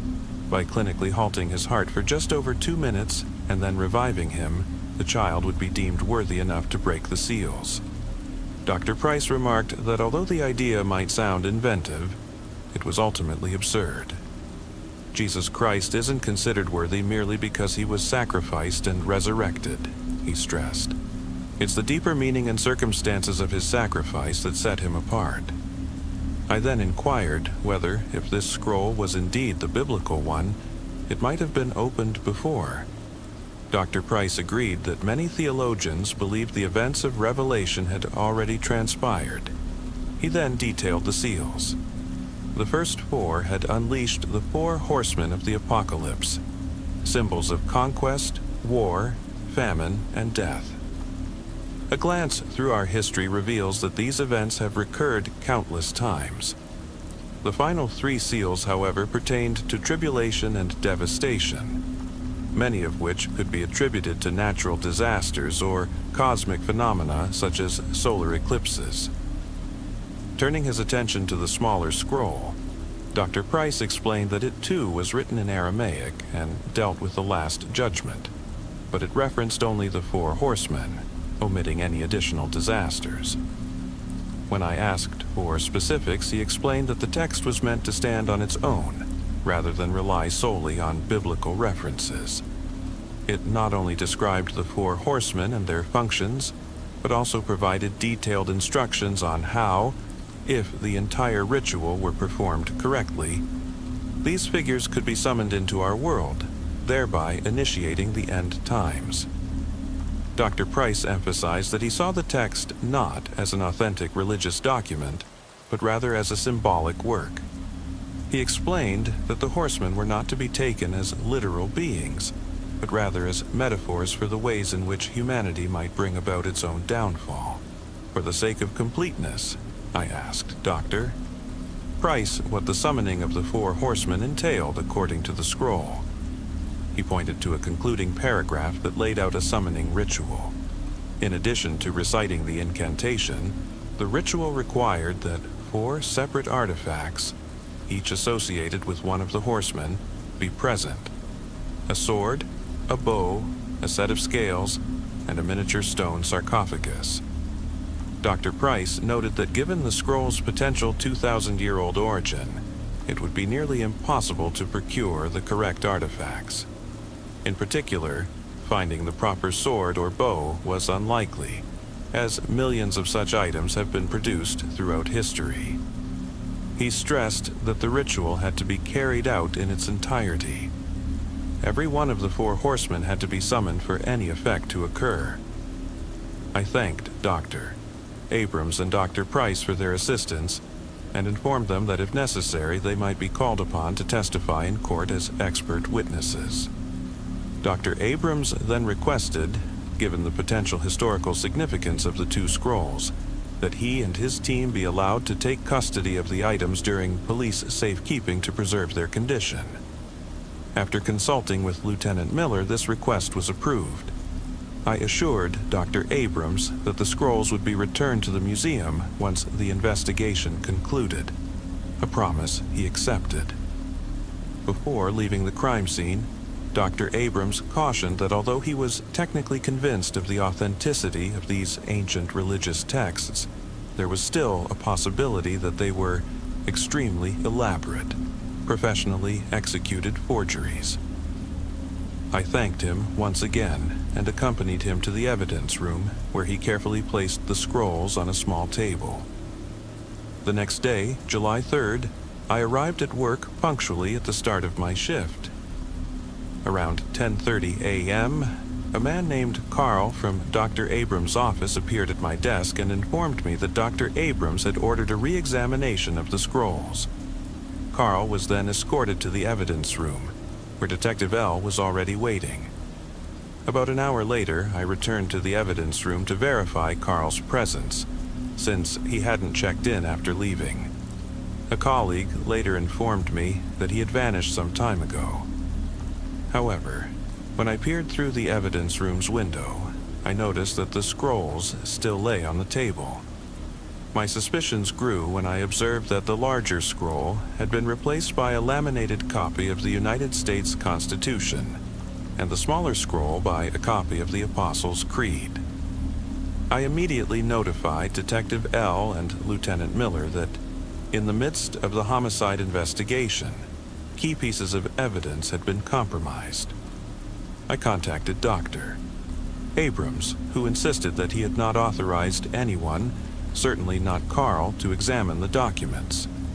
He further stated that Carl had not even shown up for work that day. Consequently, a warrant was issued for Carl's arrest, and his vehicle was flagged by patrol units. Several squad cars were dispatched both to the museum and to his residence. I then informed Lieutenant Miller that I intended to re-examine the East Warehouse. Although she suggested sending a patrol unit, since I was personally overseeing the case and determined to locate Carl, I insisted on proceeding to the scene myself, accompanied by Detective J. Schmidt and a patrol unit. Upon arriving at the East Warehouse, we discovered Carl's vehicle parked alongside several others near the building. When he made his presence known, Carl exited the building and surrendered as soon as he saw us. Patrol Officer K. Hunter promptly arrested him and escorted him to the squad car. Detective Schmidt and I then entered the warehouse.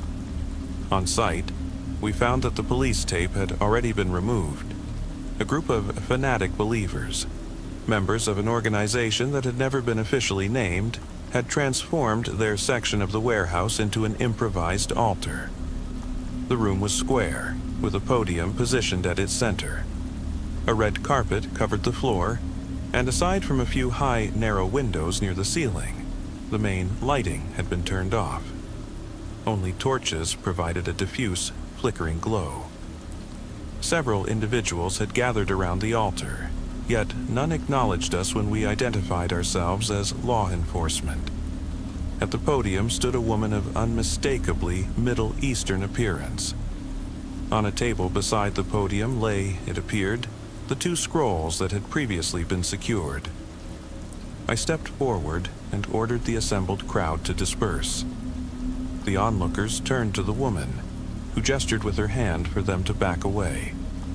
I informed her that she was in possession of stolen evidence, and that both the scrolls and she herself must be surrendered immediately. When I demanded her identity, she replied in my own words, "My name is Yazji." I then asked her why she had gone to such lengths to retrieve the scrolls while committing a crime. Yazji explained that she and her husband, Hassan, had engaged in a fierce dispute over which scroll should be read. She claimed that her husband's ambitions had far exceeded reason. When I pressed her to clarify what that meant, she stated, "Humanity today is 50 times more corrupt and evil than it was before the Great Flood. If God vowed never to exterminate us again, then we must take matters into our own hands." She went on to say that she believed Hassan's plan, to destroy the world by opening the 7 sealed scrolls, was doomed to fail. Instead, now that her husband was dead, she intended to pursue her own plan. When I asked what her plan entailed, she retorted, "If you were even half competent, you would have already found someone to translate the scrolls, but you haven't, have you?" I replied that an expert had already provided a translation. In response, Yazji spoke in fluent German. Schaut euch doch Look around you. At that moment, I surveyed the altar more closely. In each corner of the square room stood a wooden pedestal. On the northwest pedestal lay a short Roman gladius. On the northeast, an ancient, almost petrified longbow. On the southwest, a battered metal balance scale with two pans reminiscent of traditional scales. And on the southeast pedestal, a small stone sarcophagus roughly the size of a modern soccer ball. Yazji resumed reading from the smaller scroll, her voice steadily growing louder. Soon, I sensed a slight breeze in the room, even though no windows were open. As her incantation progressed, the wind intensified, causing the torch flames to dance wildly. The assembled crowd began to disperse slowly. Behind me, Detective Schmidt exclaimed in disbelief, "What is happening here?" I advanced once again toward the altar and ordered Yazji to cease her incantation and leave the room. My command, however, was ignored. I drew my weapon, not with the intention of immediately using it, but simply to assert control, and ordered her to surrender. Yet, she continued her fervent chanting. With the situation escalating rapidly and in the interest of my own safety as well as Detective Schmidt's, I decided to use force. As I stepped toward the altar, I distinctly heard a sound resembling the neighing of a horse. It was impossible for a horse to be hidden in such a confined space. I heard the sound again, a neigh, followed by what unmistakably sounded like multiple hoofbeats approaching from different directions. I issued one final command for Yazji to end her ritual, but she remained unresponsive. Fearing for our lives, I fired 2 shots. One round struck her in the upper left chest, and she collapsed backward. At that precise moment, as she ceased her incantation, the eerie wind subsided, and the phantom hoofbeats abruptly vanished. Detective Schmidt rushed to administer first aid while I radioed for immediate medical support. Unfortunately, Yazji was pronounced dead at the scene. Shortly thereafter, forensic technicians and our evidence team arrived. I explicitly instructed the officer responsible for securing the artifacts to handle both the scrolls and the objects on the pedestals with the utmost care. Not knowing the officer's identity, I demanded, given the potential for further evidence tampering, that he present his official badge. After verifying it with Detective Schmidt, I was reassured.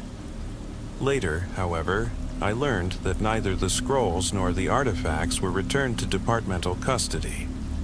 The officer in question vanished without a trace, and his identity remains unconfirmed to this day, just as the whereabouts of the stolen evidence continue to be a mystery. I then returned to the precinct, where an official protocol regarding police gunfire was immediately initiated. I was informed that I would be suspended pending an internal investigation into both the use of my firearm and the compromised evidence. The original homicide investigation was reassigned to Detective R, and all my records, including the contact details for Dr. Price and Dr. Abrams, were submitted to my superiors. It is astonishing that this is an official police report, and yet there are many indications that these events truly occurred. The officer involved, Detective Ryan, the very man who tried to prevent the apocalypse, is now confined to a state psychiatric hospital. The entire investigation turned out to be a disaster, and it is no wonder that the department is determined to keep this incident under wraps. Marcus was released for lack of sufficient evidence. His trial descended into utter chaos. I feel profound pity for Detective Ryan. As mentioned, he was dismissed after losing the most crucial evidence not once but twice. Even though the report implies that not all the blame rested solely on him, he was still convicted of improper firearm use. After his dismissal, he was charged with negligent homicide. Yet, because he only ever spoke about the four horsemen and his supposed prevention of the apocalypse, he was declared unfit for trial. He remains in psychiatric care, awaiting a determination of fitness for trial, a situation that appears unlikely to change. He steadfastly refuses to deny that he heard the sound of hoofbeats in that warehouse on that fateful day. As long as he continues to claim that he prevented the apocalypse, he will probably never stand trial. Rumors even circulate that someone high up in the department was involved. Once it became known whom I worked for, I was forbidden from speaking with Ryan, even in my personal time or off the record. I did, however, have one trump card, Detective Schmidt. Fearing that his testimony in Ryan's trial might drag him into this quagmire, and unwilling to be further associated with such an infamous case, Schmidt resigned from the force. He now lives several hours away. One weekend, during his day off, I drove to see him. But when he learned why I had come, he promptly closed the door. I pleaded with him through the door to believe that I was, in an unofficial capacity, solely interested in his account of that day. Reluctantly, he eventually agreed to speak with me for nearly an hour. He reiterated that our conversation was completely off the record and confirmed that he indeed heard the neighing and snorting of horses, as well as a strong wind emanating from inside the building. Even though, on that otherwise sweltering, windless July day, there was no plausible explanation for such phenomena. He emphasized that he never saw an actual horse or rider, only the sounds of heavy hoofbeats on concrete.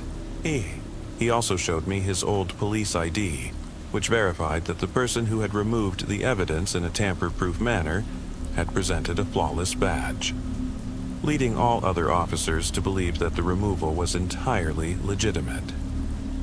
So the question remains, was Detective Ryan truly unstable? Or could all these events have happened exactly as described? Since Detective Schmidt's account nearly completely corroborates Ryan's, there is reason to suspect that these events, however incredible they may seem, indeed took place.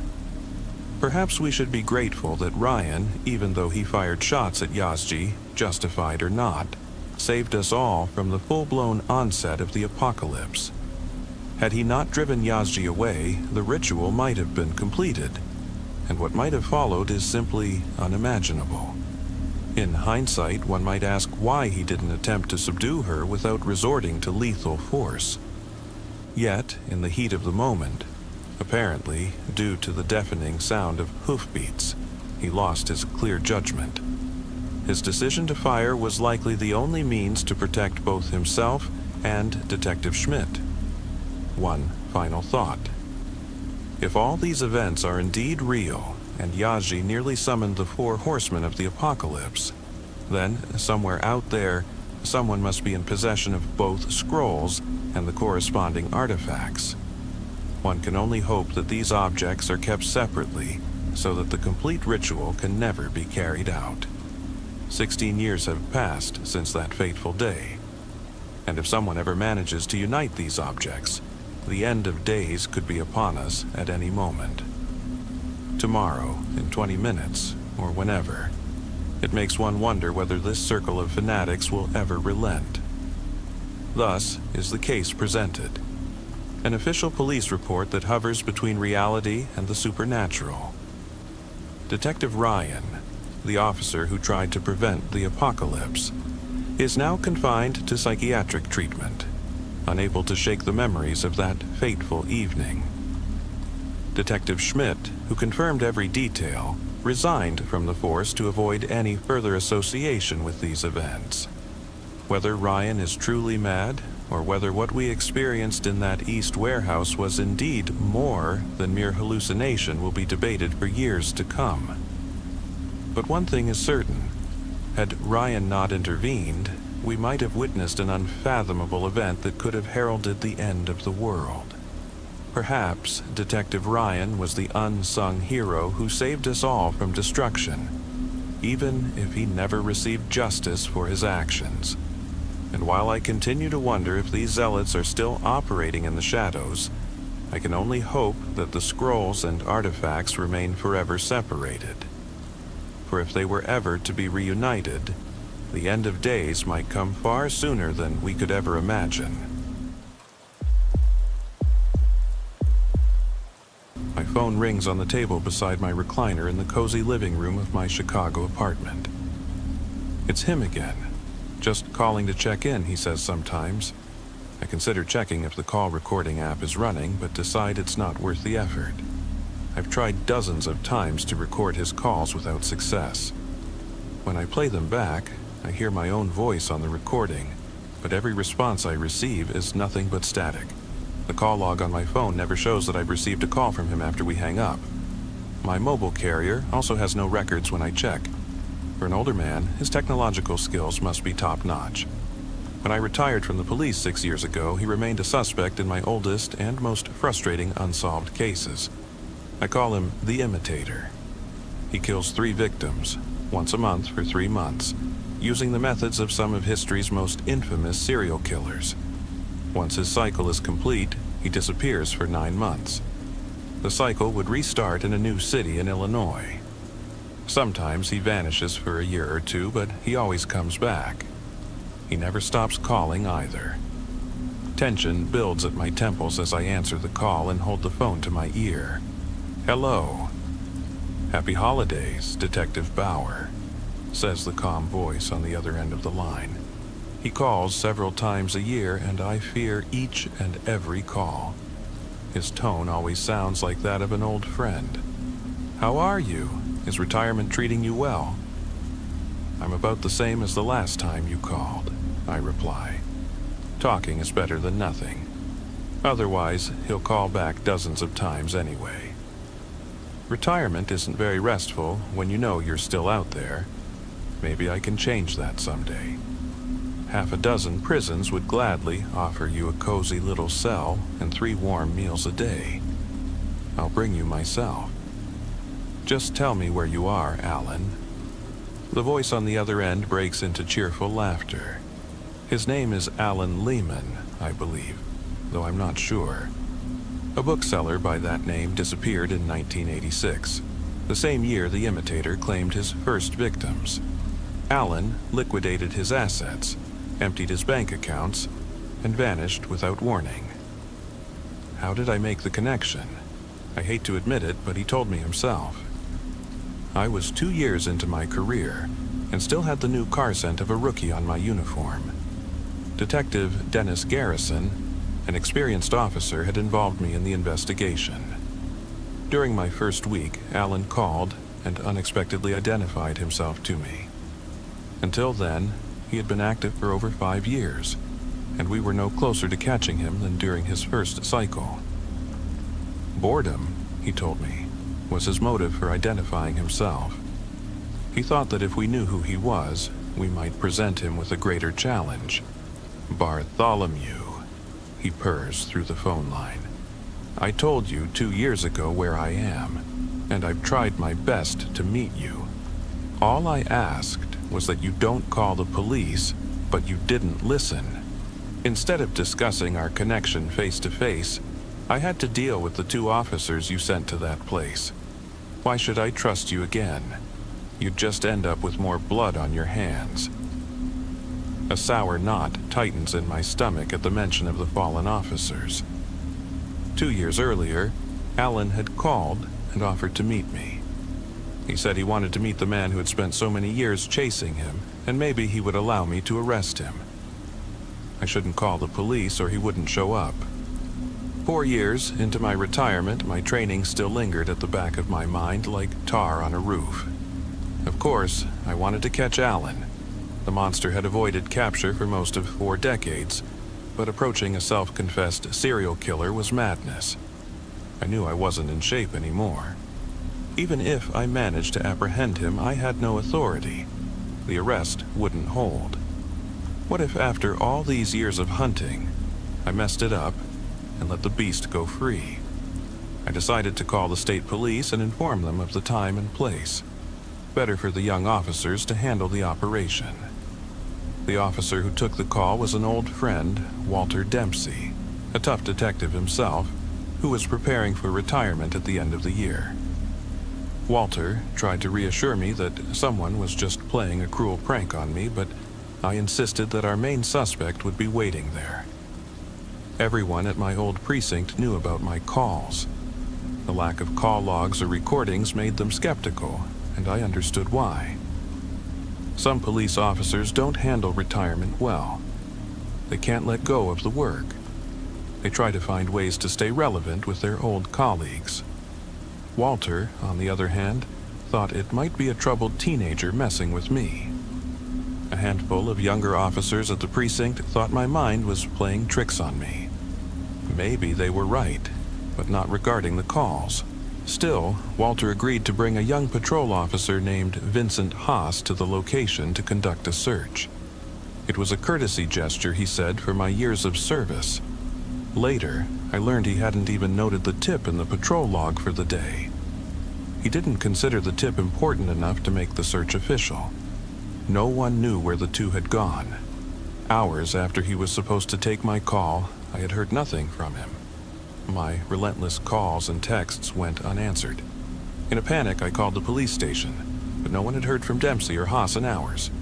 Their shift had ended, but their patrol cars never checked back in. All attempts to reach them via the radio remained unanswered.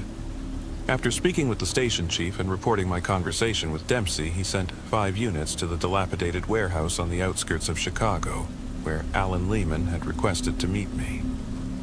Unlike Walter, they arrived heavily armed and in greater numbers. I still don't believe the captain thought I was telling the truth, but he was smart enough not to take the risk. They found the patrol car in front of the building. Inside, they discovered a bloodbath. Both men were found kneeling in the middle of a filthy room with execution-style gunshot wounds to the back of their heads. They had been slit post-mortem. Their blood pooled around them in a horrifying crimson disk. A message had been hastily written on the floor from the repulsive blood runoff. Bartholomew, I just wanted to talk. Now look what you've made me do. Shame, shame, old man. That day, I told myself I would meet him alone if the opportunity arose again. Doing things by the book led to the deaths of 2 brave men, just to do a favor for a retired detective.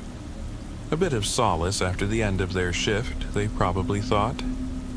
This was the first conversation since their deaths where he had even entertained the idea of a meeting. Sleep rarely comes at night anymore. If it does, it's haunted by cruel images of Dempsey and Haas, sending them to their deaths. I have to make this work. I'll meet you, Alan, I reply. Name the time and place. No police officers. I won't bear the weight of another death. We're not young men anymore. I'll be 60, and you've got a decade on me. Aren't you tired? Silence from the other end fills my head. Alan, I ask. I'll meet you, just... Good, Bartholomew, he says.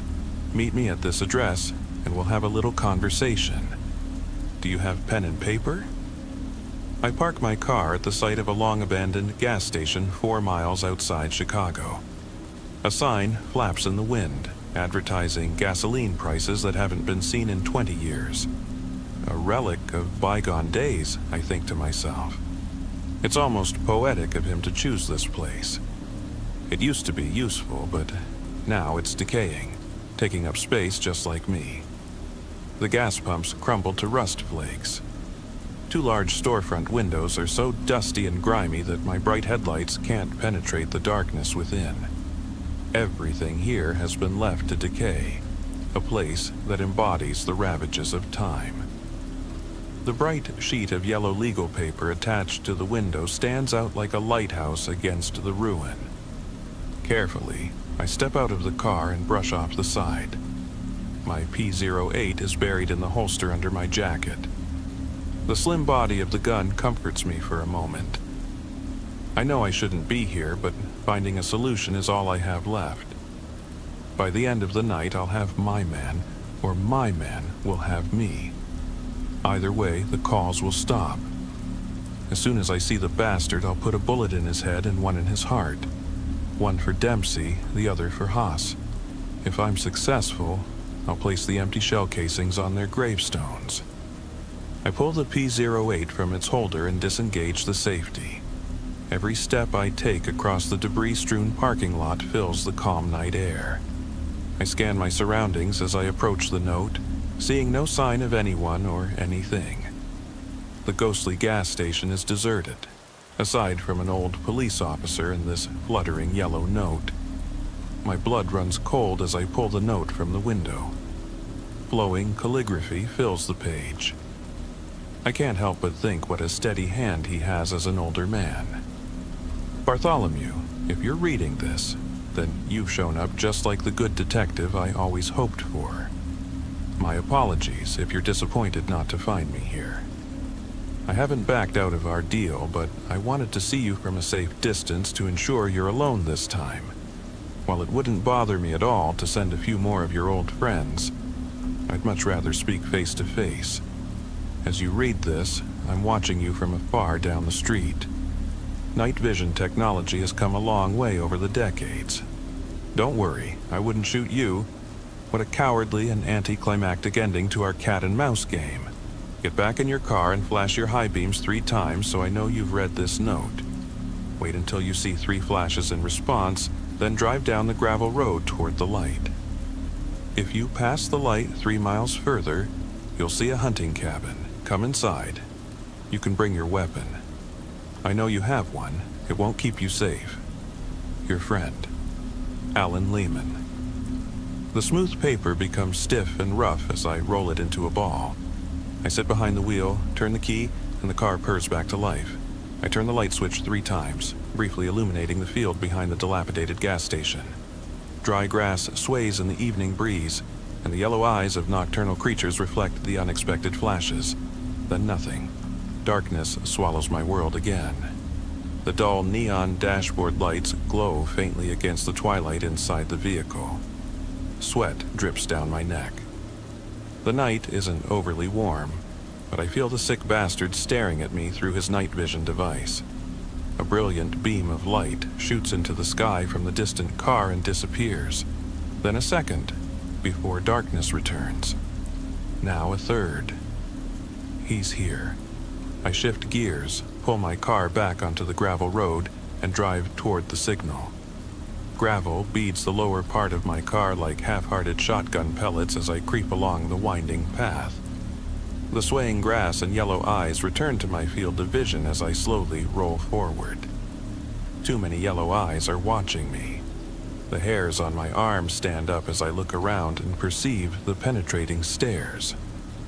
It's almost as if this evil man has drawn every dark thing around him on this eerie night. Howling and yelping fill the air. At first, they sound menacing, but slowly they begin to sound plaintive, like warnings in the darkness. Turn around.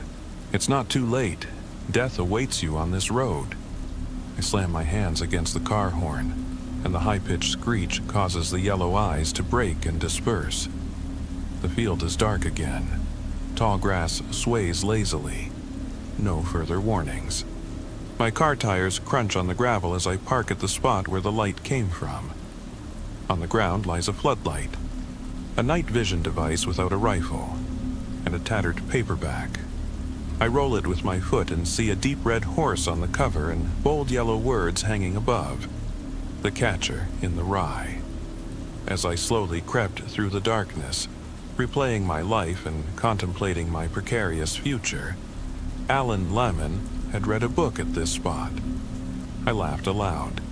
From the moment I left the house tonight until now, I felt like I was on a collision course with my ultimate fate, while a murderous old man sat in the dark with a paperback.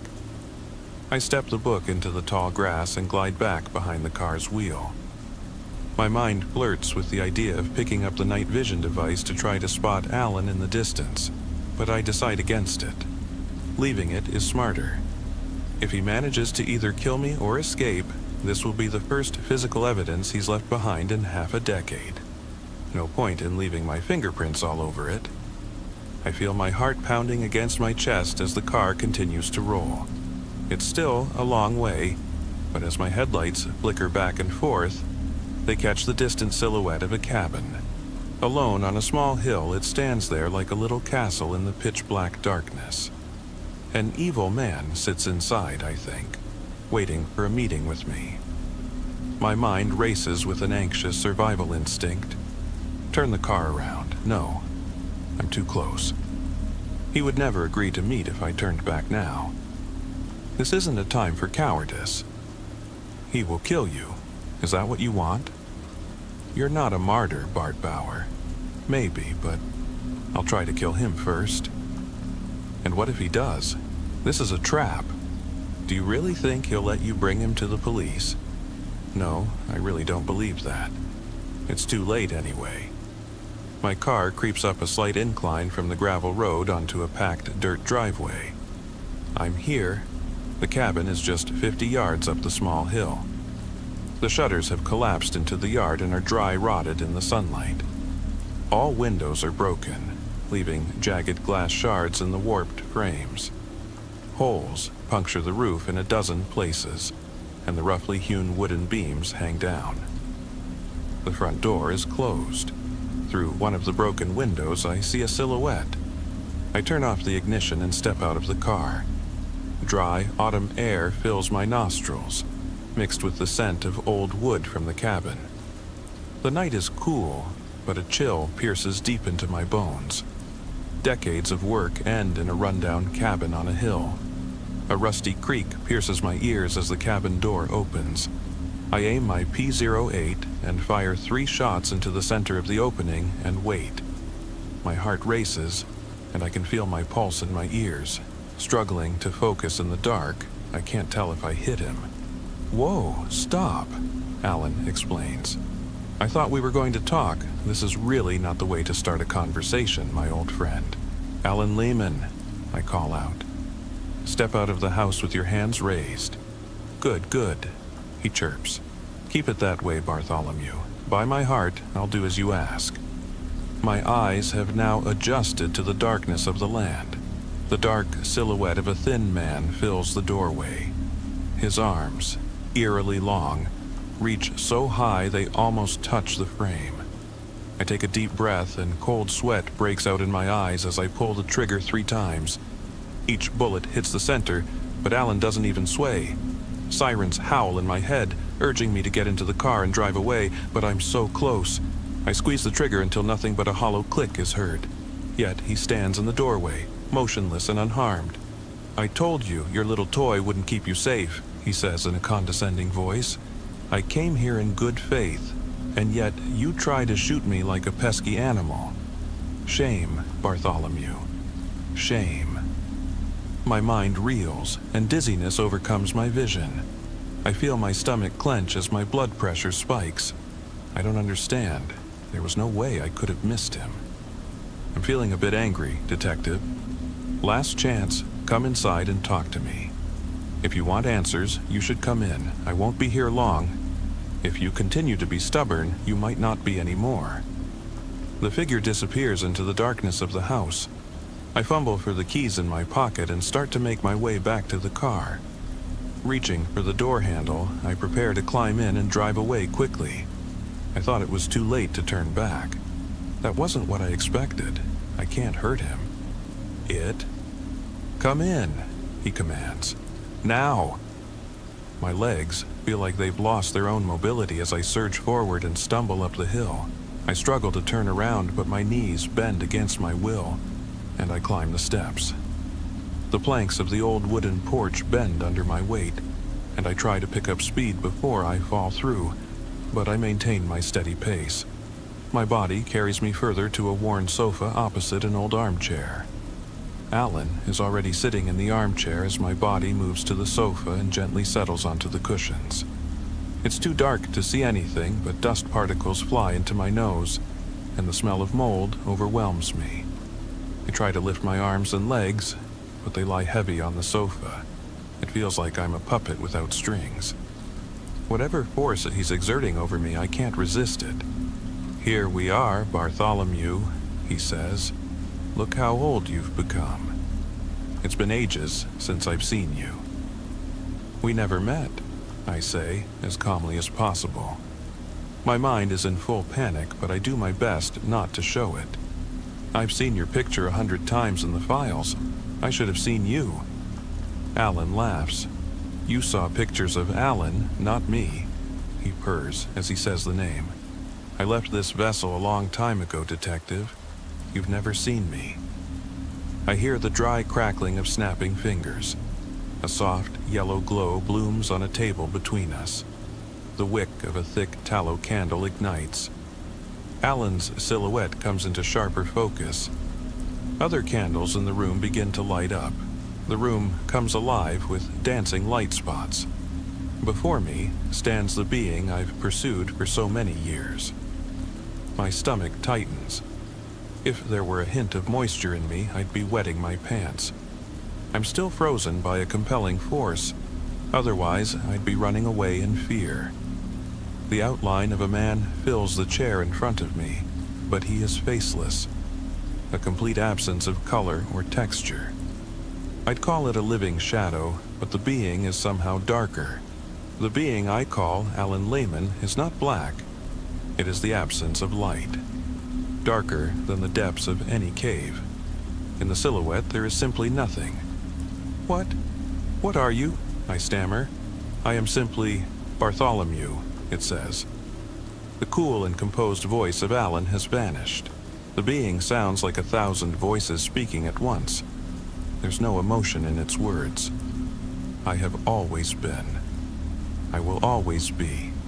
Every man and woman will meet me one day, but only a few have spoken with me. Hot tears fill the corners of my eyes. I want to speak, ask something, anything. I'm scared that if I open my mouth, I'll vomit. Santa Muerte, King Yama, Thanatos, Maweth. People have called me many different things. The list is long but tedious. I am Death, Detective Bauer. Not a dealer of death, but death itself. No, I say, this is beyond my understanding. I'll go crazy. You're not. But I am, old friend, says the chorus of voices. I'm tired of my duties. Your kind has glorified the darkest among you. Bundy, Dahmer, Gacy, Gain. Their artistic embellishments of my work have fascinated me for some time. I've even replicated their efforts for my own pleasure, but I want to be free of it. It stands up from the sofa and begins to approach me. The light of life begins to flicker within you, Bartholomew. Your days are numbered. Its hand reaches out to me, extending a finger. Slowly, it presses the tip against my forehead. My body cramps uncontrollably, and I feel utterly cold. Learning so much about death can lead you to become Death, Bartholomew. When the last grain of sand falls in the hourglass of your life, you will replace me. I wake up in my bed in a pool of sweat. My clothes from the previous night are still on, and I feel the belt cutting into my waist. A dull pain radiates from the center of my head, so I go to the bathroom for some medicine. It's the middle of the night. I can't decide if it was a terrible dream or a horrifying reality, but my head hurts so damn much. I turn on the bathroom light and walk to the medicine cabinet. As I reach to open it, my heart skips a beat as I look in the mirror. In the middle of my forehead is a gray fingerprint. The whites of my eyes have turned black. No, not black. No light, like a living shadow. The same stately brick buildings that graced the daytime skyline of Cedar Creek, Texas, retained their luster under the starry night. Even without the usual crowds and the clamor of everyday worries, these structures stood proud, bathed in moonlight along quiet streets that held a secret charm unique to the Lone Star State. I had long nurtured an odd, nearly obsessive affection for the darkness, a passion that blossomed on weekends when no early appointments forced me from sleep. When summer break arrived, I willingly surrendered to a nocturnal schedule, one that set me apart from the rigid rhythms of conventional life. I'd awaken around 9 p.m. after approximately 10 hours of sleep. My evenings began with the soft glow of a vintage television and the hypnotic scrolling on my smartphone, replying to messages sent hours earlier as I prepared for my solitary drive. Climbing into my father's battered pickup truck, I would set off along the long, isolated highways of West Texas, the vast stretches of Interstate 10 and Route 90, whispering promises of escape. Cedar Creek, a sleepy town with a history as old as the dusty cattle trails, had always been a place where nothing extraordinary ever happened, until that fateful night. My delight was not found in the familiar corners of Cedar Creek, but rather in the quiet solitude that only the dead of night could offer. It was then that the stifling inertia of small-town life would temporarily lift, replaced by a sense of forbidden freedom. In a town where no one ever seemed destined for greatness, where even the local diner and gas station bore names as unremarkable as Miller's, my own existence felt as mundane as the weathered wooden facades lining Main Street. That stifling banality cut deeper when nothing or no one intervened to distract from its relentless grasp. Cruising the empty roads at the break of dawn became my unspoken act of rebellion, an attempt to feel like the hero of my own Western film. I exchanged friendly, if reserved, waves with a few other vehicles lingering at red lights, each intersection a reminder of how deserted the night could be. There was an inexplicable thrill when a patrol car from the Texas Rangers or the local sheriff's office rolled by, its red and blue lights slicing through the darkness as officers with stoic expressions and southern drawls offered me cautious nods. Several times I was pulled over on these lonely highways, each encounter punctuated by stern advice to return home. I would feign attentiveness before easing back onto the road, my heart pounding as if I were a wanted outlaw on the run. In retrospect, I wish I had heeded their warnings more seriously. After several weeks, the crushing boredom of Cedar Creek, an echo of its unchanging past, began to resurface. Deep down, I secretly longed to experience the electrifying opening scene of a real-life horror film. The thought of larger-than-life shadows cast by towering mesquite trees, of ghostly figures lurking beneath the flickering neon of a rundown roadhouse, grew irresistible. I craved the kind of excitement that the monotonous reality of Texas could no longer provide. I filled my head with morbid fantasies and spectral visions as I merged onto the long, dusty road, hoping that the desert night might conjure something extraordinary. And then, as if summoned by my darkest imaginings, my evil, humanoid monster appeared. A tearful little boy standing in the middle of a lonely pedestrian crossing on a deserted stretch of road. Blinded by the glare of my truck's headlights, he froze my heart with a look that mingled confusion with sorrow. I remember the deep hum of the engine as I watched him stand there. With one hand pressed against his face and the other clinging desperately to a threadbare blanket, he seemed to embody the vulnerability of this forgotten town. I silently prayed that a caring parent would soon appear, whisking him away to safety. Yet, in the solitude of that Texan night, I knew the responsibility was mine. Opening the truck door, his muffled cries grew louder in the still air. "Are you all right, little fella?" "Did you lose your way?" I asked softly, using the open door as a shield against my own rising anxiety. "Daddy's gone. I can't find him," he whimpered, his voice echoing against the backdrop of distant coyotes. My eyes darted around, uncertain if this was a cruel trick or some bizarre twist of fate. "Come with me. I'll take you to the nearest sheriff's station. You'll be safe," I assured him, trying to steady my own trembling voice as well as his. Slowly, the boy extended his small arm, reaching for my hand as if drawn by an invisible tether. Just as I was about to reciprocate, the scene shifted dramatically. Flashing blue and red lights erupted behind me along the desolate stretch of highway. The roar of a speeding vehicle cut through the silence, and I spun around to see two officers, one from the Texas Rangers and one from the local sheriff's office, leaping from their cruiser. Their weapons were trained on me, and in that split second my mind reeled.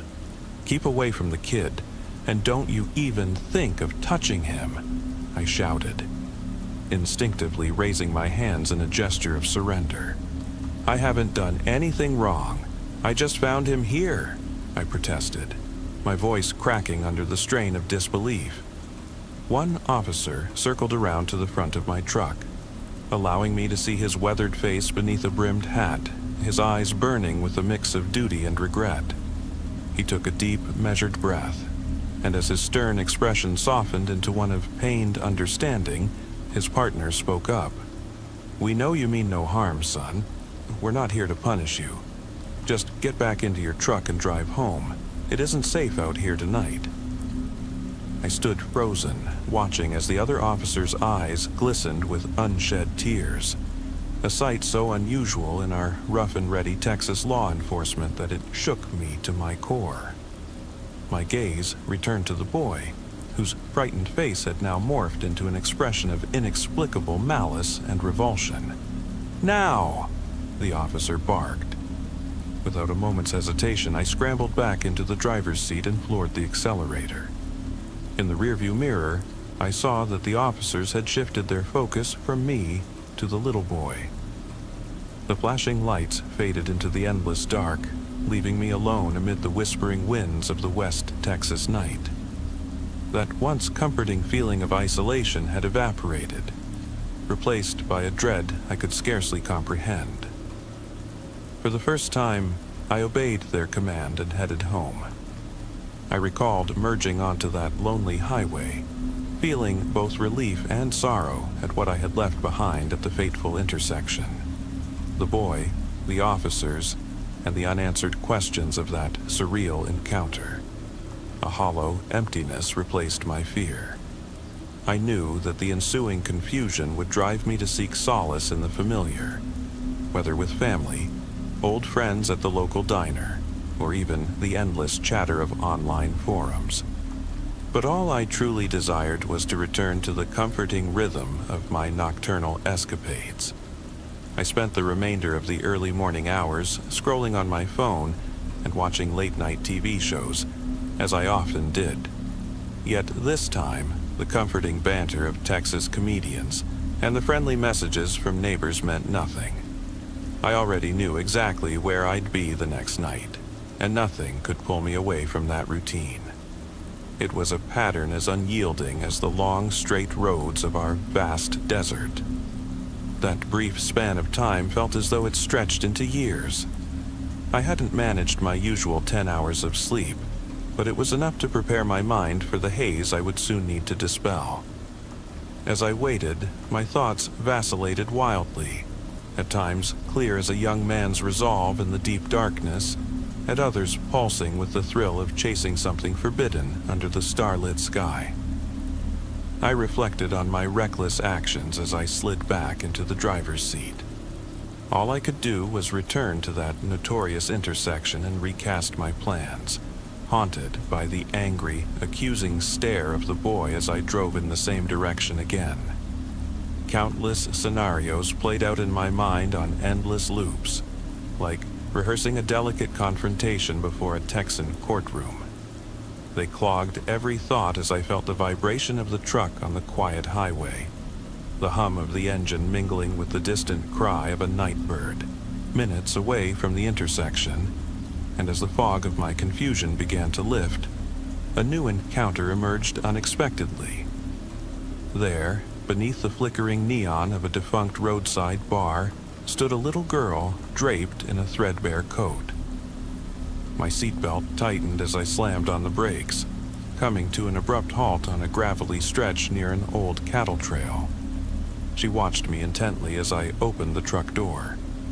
This time, with deliberate finality, I closed it behind me with a resounding slam, stepping out into the cool Texan air without the comfort of any barrier. I paused a few steps away, waiting in silence for her to speak. There was something uncannily strange about her presence. "Mommy's gone," I can't find her," she repeated in a flat, emotionless tone, the words echoing as though in a vast, empty canyon. "What's your name?" I asked, my voice a cautious murmur. "Mommy's gone. I can't find her," she intoned once more, her voice unnervingly identical to the little boy's earlier cry. I knelt down slowly, careful to maintain a respectful distance so our eyes could meet on the same level. "Where did you last see her? Why are you out here at this hour?" I pressed gently, but she remained silent, her tears flowing unceasingly like a broken spring. I stared, transfixed, as her sobs gradually gave way to a chilling change in expression. Just as I hesitated on my next words, she lifted her tiny arm and reached out, as though imploring me to take her hand. A desperate yearning surged within me to close the distance and help her, yet something in her vacant, almost inhuman gaze made me hesitate. The sorrow etched on her face was drowned out by an emerging, unsettling emptiness in her eyes. "Please stay right here, okay? I'm going back to the truck to call someone who can help." I tried to reassure her in a calm, measured tone. "I promise I'll be right back." In that moment, her expression shifted violently. The helpless fear melted into a fierce anger that turned to raw aggression. Her eyebrows knitted tightly, and the corners of her mouth contorted into a venomous snarl. "Mommy's gone. I can't find her." Her voice, now warped and guttural, sounded less like a child's plea and more like the low, menacing growl of a beast. Her entire appearance transformed into something out of a Texas ghost story, a monstrous figure emerging from the desert shadows. I straightened up and began backing away toward my truck, but she followed every step, matching my pace with an unnerving precision.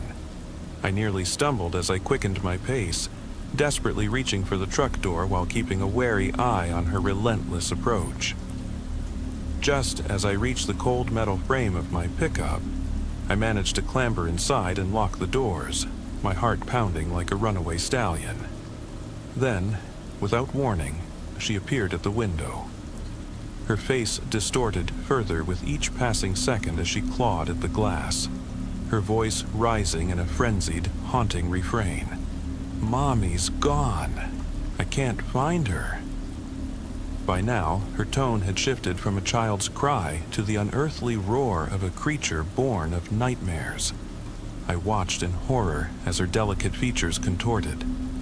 Her cheekbones seemed to crack under unseen pressure, revealing deeply scarred eyes, while her lips twisted into a ghastly grimace and her mouth opened into a yawning void reminiscent of a cursed carnival mask. I could even hear the unsettling crack of her joints, as though she were stretching unnaturally, all the while repeating the terrified refrain. Scratches began to mar the truck's window, each mark a reminder of my precarious situation. Just as the thought of heading home began to seem like a distant, fading dream, the dull glow of roadside lamps emerged, punctuated by the echo of gunshots reverberating through the Texas night. The creature's head jerked around, as if in search of the source of the shots. As the staccato reports of gunfire continued, the familiar blue glow of an emergency vehicle appeared, briefly illuminating one side of her grotesquely deformed face, before she bolted down the street, across manicured lawns and forgotten homesteads, and vanished into the consuming darkness. My breath caught in my throat, my heart pounding as fiercely as a rodeo bull. A desperate urge to cry overtook me, yet I could do nothing but sit frozen in the fragile safety of my truck. Suddenly, I heard the heavy, determined stomp of boots on gravel as a Texan officer sprinted past my vehicle. Not far ahead, he paused, peering into the shadows from which the creature had fled, ensuring it would not return. The officer turned and approached my battered window. Studying the scratch marks, his weathered face revealed a mixture of relief and sorrow. I recognized him immediately. It was the same officer from the previous night, the one whose eyes had silently conveyed the pain and regret of past encounters. He gestured for me to lower the window further, a silent assurance that he held no ill will. "It's safe now, son. She won't be coming back. You deserve to know what's going on. Please, roll down the window and I'll explain everything." "Sharp," he called through the glass, his voice rough with emotion. How did he know my name? Overwhelmed by confusion and an uncontrollable urge to weep, I complied, lowering the window completely. The officer fought to conceal the lingering pain from that night as he spoke. "I'm sorry this happened. Here, take this." He extended a worn manila folder filled with documents. "Drive straight home and read this. I wish I could have done more to help." With a trembling voice and tear-bright eyes, he pounded lightly on the roof of my truck before returning to his patrol car, its siren fading into the distance. For a long moment, I sat in the eerie quiet of the dark highway, staring at the folder. Its front bore a stark white sticker with bold letters reading, "Night Criers." My curiosity was abruptly mixed with dread as I realized I was still sitting on the roadside, with the window open. I waited tensely until the window finally closed, listening as my truck's tires squealed along the asphalt under the vast Texas sky. I must have broken every speed limit on my way home. The tears that threatened to spill remained locked away, a silent testament to the turmoil inside me. Clutching the folder tightly on my lap, I repeatedly checked to ensure it hadn't been lost. With a sudden jolt, I braked onto my driveway, stormed through the front door of my modest home, and collapsed onto my bed. Trembling, I opened the folder, only to find 2 sheets of paper within. Each page was stamped at the top with photocopy and detailed a chilling warning: "Night Criers. Extremely hostile and should not be approached without a firearm. Bullets appear ineffective, though loud noises trigger panic and prompt them to flee. Under no circumstances should they be touched." Appearing in the guise of desperate children, night criers manifest exclusively between midnight and 3 a.m. If a night crier is touched, the victim transforms into a night cry regressor. Tests reveal that aside from an overwhelming compulsion to return to the night criers, the victim loses memories of prior encounters and appears roughly 2 years younger, a vicious cycle of regression that goes unnoticed. When an adult regresses to the state of an infant, they transition from a regressor into a night crier. Only then does the full circle become painfully clear. The only recourse for a victim, once turned into a night crier, is to persuade another person to initiate physical contact, thus passing on the cycle to allow a return to adulthood, or to succumb to the final stage. Details about the final stage, including its vulnerabilities, destiny, and even the life expectancy of those afflicted, remain shrouded in mystery. On the next page was printed the name of my hometown, Cedar Creek, home to both night criers and regressors. Its 95,362 inhabitants are all regressors. Since 1995, a system has been in place here to control the cycle and shield the unaware public from night criers. Since 2005, only law enforcement officers who encountered night criers during their night shifts have been mutated into regressors, to contain the cycle as much as possible. Civilians and officers who have experienced the cycle 10 times are subsequently detained and reported as either killed in action or missing, in order to conceal the visible regression of their childlike traits from family and friends. Revealing one's regressive state to another regressor is known to cause severe psychological damage and often leads to madness. An attack by the final stage appears to mitigate the risk of such mental deterioration. I looked around my nearly empty room. Most family photos had vanished, and I could barely recall my parents' first names. I wasn't even certain if I had siblings anymore. On the following sheet of paper, my last name appeared alongside an unfamiliar title. Officer Sharp. Current status, regressor. My head spun, and my mouth felt parched. Officer Sharp encountered a night crier during his night shift on February 4th, 2015. By the time he was transferred to the new regressor housing, his age had regressed from 45 to 25. He was subsequently reported missing by his wife and 2 children, and now lives in a facility with others caught in earlier stages of the cycle. His future remains uncertain. I had a wife and 2 children somewhere, a real family whose names and faces were slowly fading into the background, replaced by those of my new, involuntary community. I was overwhelmed with anger, confusion, devastation, and disbelief. Cedar Creek wasn't merely dull, it was fundamentally wrong. What I had witnessed, the guttural, animalistic growling outside my window, was my fate. My only choice was to continue living as if I were insane, forever dismissed by the outside world and unable to share my story without plunging others into madness. I spent the entire night and the following day on my bed, clutching that folder as I grappled with the weight of my destiny. I knew what had to be done, even if it meant sacrificing my old life as the price for forging a new path. That officer had known me too well. He couldn't meet my eyes without seeing the agony of my relentless regression. I refused to let myself become just another creature he could use as a cautionary tale. Now, as midnight neared once more, I sat there desperate to reclaim my life. I could not continue living with the memory of who I once was and the reality of what I had become.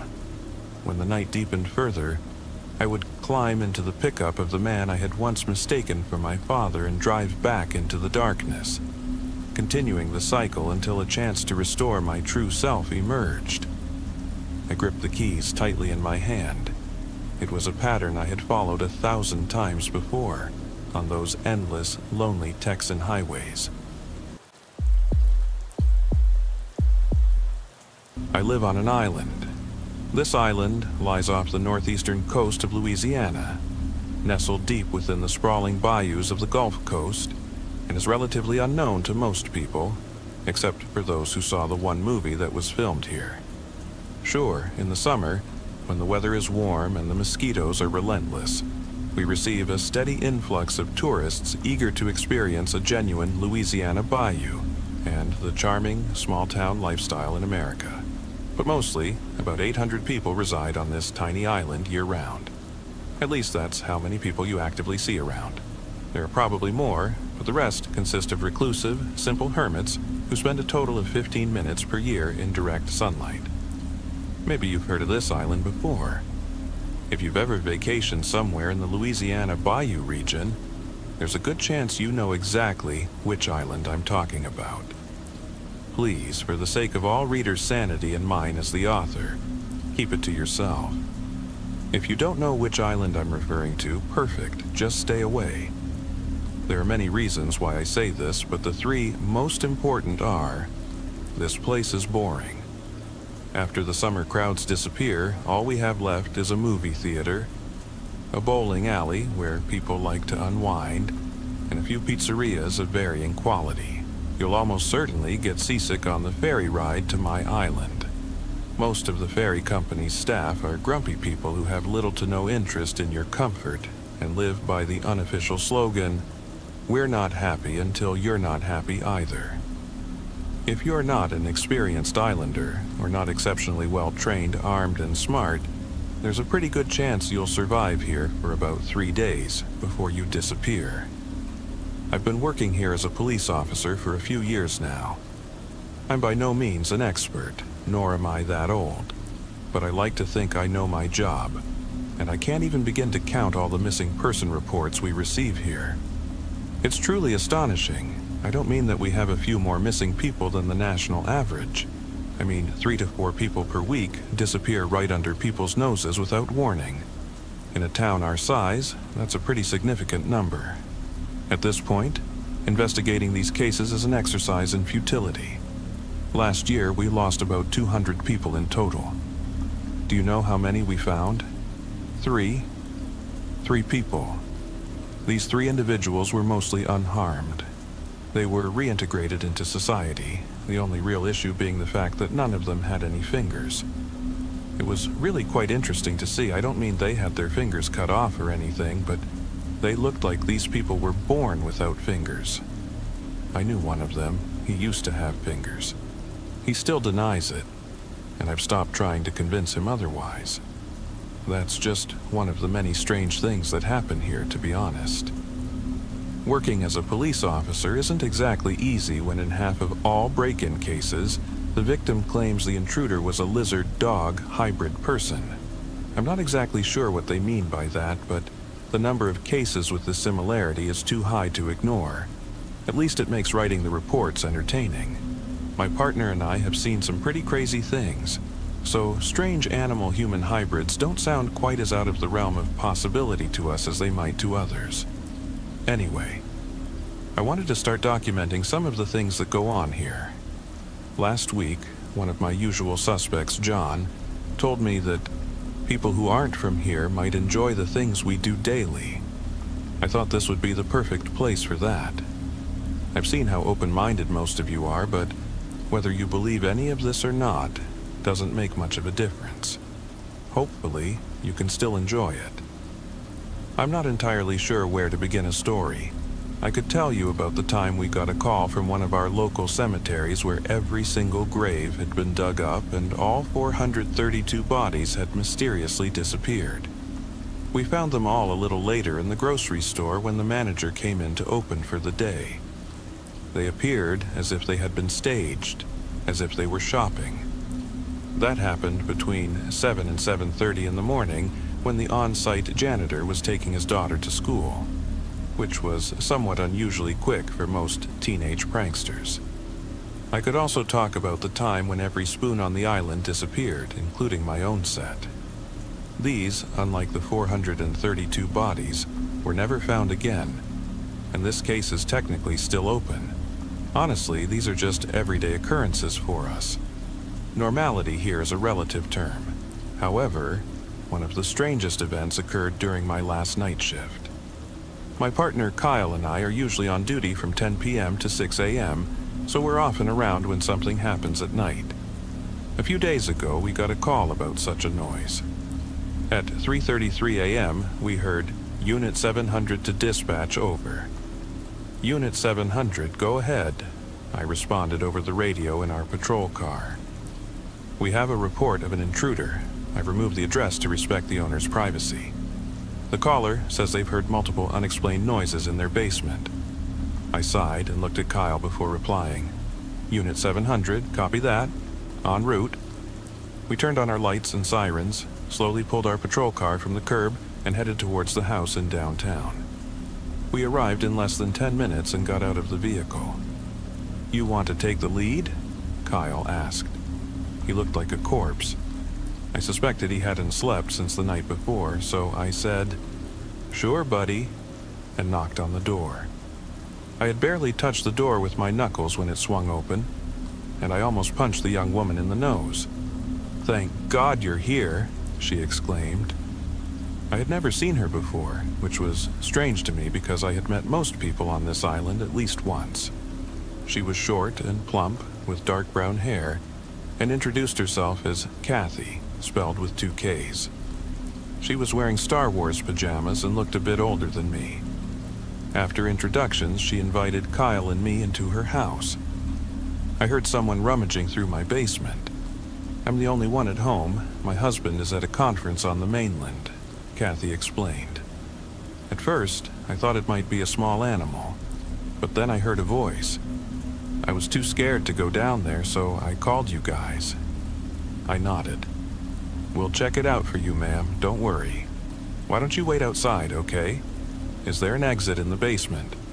I asked, trying not to sound as excited as I felt. I mean, maybe I would finally see this lizard-dog-human thing. Who wouldn't be excited about that? She shook her head and nervously fiddled with her shirt. Please, just don't open the basement closet. I looked at Kyle. Why? He asked, slowly and thoughtfully. She continued to fumble and look down at her shoes. It's just in there. I have a lot of stuff stacked up in there, and well, they're fragile, and... She trailed off. Well, ma'am, we might have to take a look. Now, please go outside or to the living room, away from the basement, I instructed her. Of course, we now had to check the closet. We drew our weapons and turned on the basement light. Police! I shouted down the stairs. No response. Carefully, we made our way down the stairs into the basement. Basement was a strong word. This place consisted of solid concrete, practically just the foundation, and was strewn with unmarked boxes. I mean, stacked so high that we couldn't see the entire room at any point. Many dead zones. Shit. There was a path, something like that, running through the basement. Following it, we found a medium-sized wooden door on the back wall. Well then, Kyle said. Must be the closet. Yeah, I replied shortly. We waited. You want to open it? I asked. No. And you? He responded. Nah, I said, reaching for the handle. I made eye contact with my partner and quickly yanked the door open while we both pointed our pistols and mounted flashlights inside, where we saw several thousand glass eyes staring directly at us. Whoa! Kyle screamed and jumped back. I have to admit, it wasn't what I expected. Maybe a few lab equipment pieces or even an old wine barrel would have been less surprising, but this was not. They were eyes. Huh. I muttered more to myself. We kept our lights on the oversized room and looked at the many, many shelves where the eyes were placed. This has to go further into the floor. Kyle thought out loud. I nodded and slowly directed my light down to the floor. Right at the lower end of the back wall, it landed on a small hole. I paused. Damn, I said to Kyle. Looks like something crawled in here, he explained. The hole was definitely too small for a human, but larger than a mouse or rat hole. Maybe it's... he began, when suddenly a small black and white creature scampered past us on all fours. Oh shit, I yelled, and turned just in time to see a bushy black and white tail disappear up the stairs. Was that a raccoon? Kyle asked. My shoulders slumped. Yeah, I said, putting my gun away. I think so. We heard a shrill scream from above and looked at each other. Kathy! We both yelled. We ran up the stairs and found her trembling by the living room door. It went this way, she stammered. She looked pale. It's okay, Kathy, it's just a raccoon, I said to her. Stay away from the door and we can try to get it out without your whole house smelling. She nodded, swallowed, and slowly moved away from the entrance. This is really going to stink if I get sprayed, I thought to myself.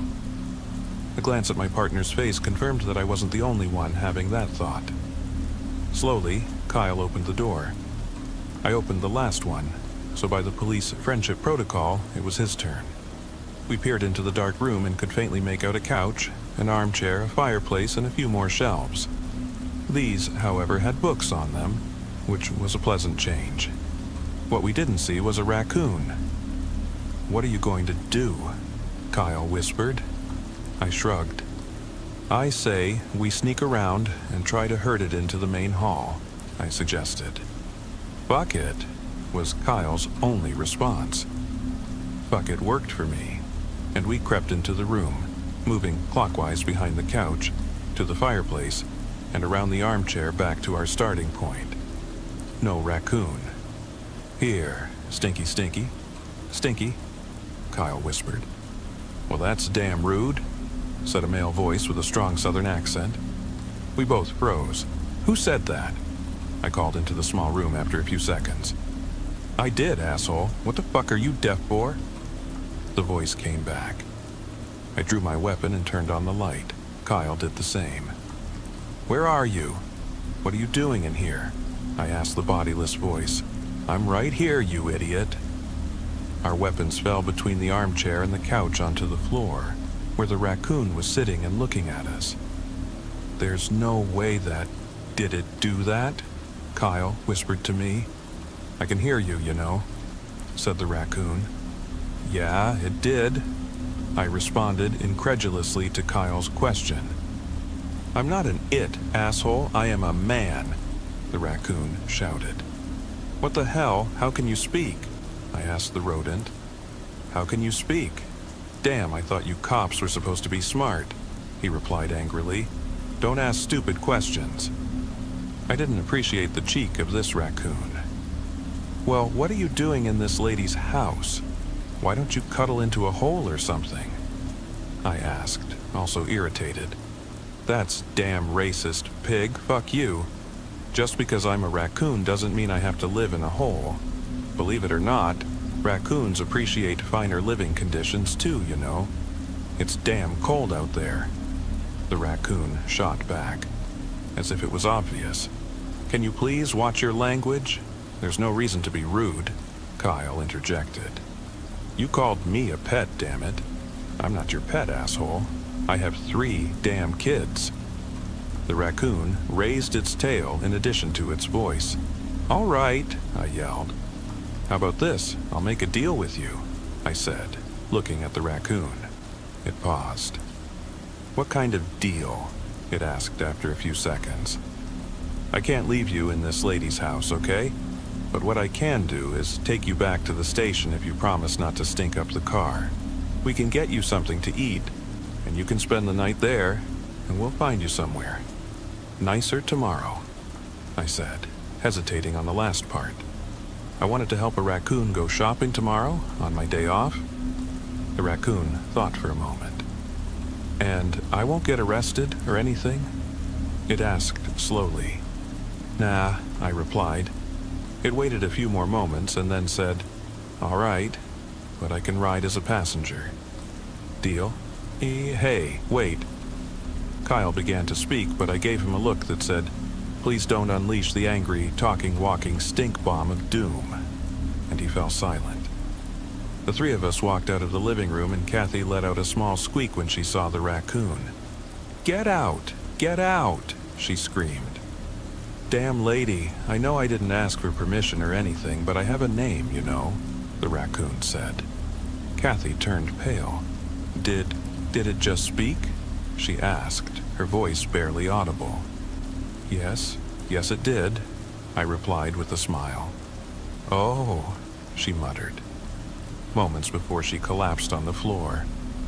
I considered calling an ambulance, but decided against it.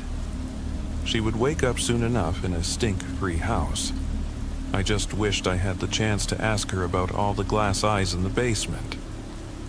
"By the way, what's your name?" Kyle asked.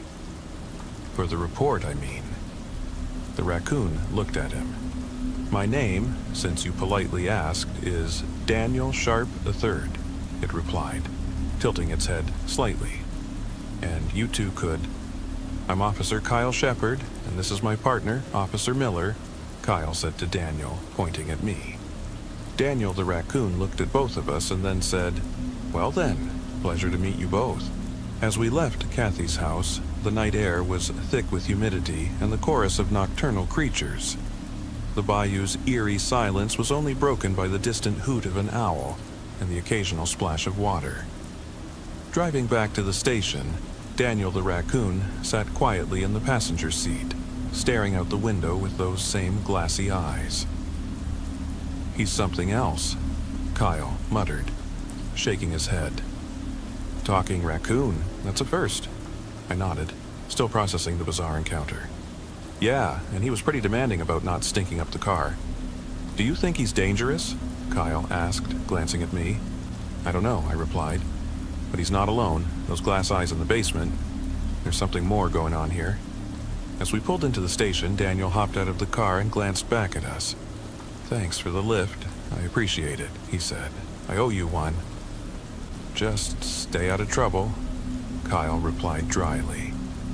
Daniel nodded and disappeared into the shadows of the bayou, leaving us with more questions than answers. We entered the station, and I headed straight to my desk, determined to look up any reports or folklore related to talking animals or mysterious disappearances on the island. Hours later, as I sifted through old case files and local legends, I stumbled upon a faded newspaper clipping from the 1980s. It detailed a series of bizarre incidents involving missing persons and strange sightings in the bayou. One headline stood out: "Mystery of the Bayou Beast. Local man claims to communicate with enigmatic creature." The article described how a man named Daniel Sharp had vanished without a trace, only to return years later with tales of a hidden realm beneath the bayou, inhabited by creatures that could mimic human speech and manipulate perceptions. Authorities dismissed it as a hoax, but a few persistent officers reported unexplained phenomena during their investigations. Realizing the connection, I shared the article with Kyle. "Looks like our Daniel might not be just a raccoon after all." Kyle frowned. "Do you think there's truth to these old legends?" "I don't know," I admitted. "But if there is, we need to find out. Those missing people, what happened to them?" Determined to uncover the truth, we decided to revisit Kathy's house the next day, this time prepared for whatever we might encounter. As the dawn broke over the bayou, the mist hovered thick over the water, and the first rays of sunlight began to pierce through the canopy.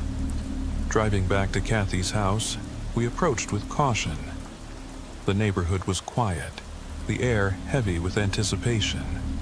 We knocked again, and Kathy answered the door, looking more composed than the night before.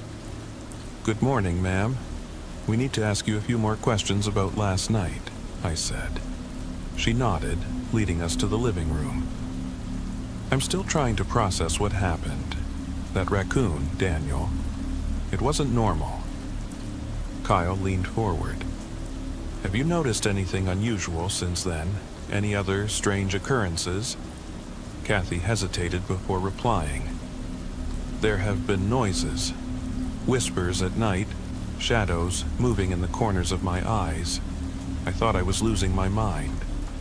As we delved deeper into her experiences, it became clear that there was a pattern of supernatural activity tied to the island's mysterious history. Determined to get to the bottom of it, Kyle and I began to piece together the puzzle, uncovering secrets that had been buried for decades. The bayou held many secrets, and as we navigated its murky depths, we realized that some mysteries are better left untouched. But as police officers sworn to protect and serve, we couldn't turn a blind eye to the unexplained phenomena that plagued our community. What started as a simple call about a raccoon had unveiled a web of paranormal intrigue that would test our limits and challenge everything we thought we knew about the bayou. As the whispers in the night grew louder and the shadows deeper, we braced ourselves for the truth that lay hidden beneath the surface, waiting to be uncovered. "Step on in," drawled the on-duty detective as he eyed the flickering neon sign hanging over the entrance to our precinct in downtown Houston. His tone was laced with disdain, as if this interrogation were just another tedious drill in an endless shift. "Let's see if your college training means anything out here." I was the youngest in our department, a full 20 years junior to the officer sitting just above me. Fresh from the Texas Police Academy and now thrust into the Homicide Division, I already sensed the icy skepticism from my older colleagues.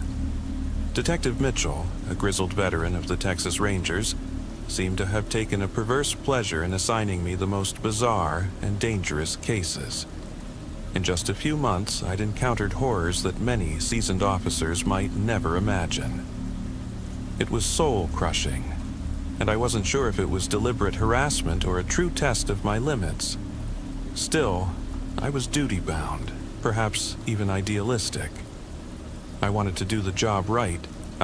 Maybe that's why the old guard grumbled behind my back. These young folks stick too rigidly to procedure. They ask too many damn questions.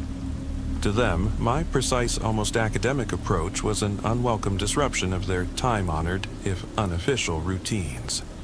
Now, I stood in the corridor outside the interrogation room of the Galveston branch. The heavy metal door marked "Interrogation" with a small one-way glass. Behind it sat Katie Simmons, a slight reddish-brown young woman whose pallid complexion gave her an almost ghostly look. Oversized black glasses hid her eyes, which flickered with an unmistakable blend of fear and vulnerability. On first glance, she seemed defenseless, but I knew better. I'd seen the evidence, and I knew exactly what she was capable of. "Good afternoon, Katie. I'm Detective James Jim Carter," I said, my voice steady as I entered the room and took a seat at the plain metal table. I kept a deliberate distance, partly out of professional caution, and partly to keep myself from the unsettling aura I felt radiating from her. Katie lifted her gaze only briefly.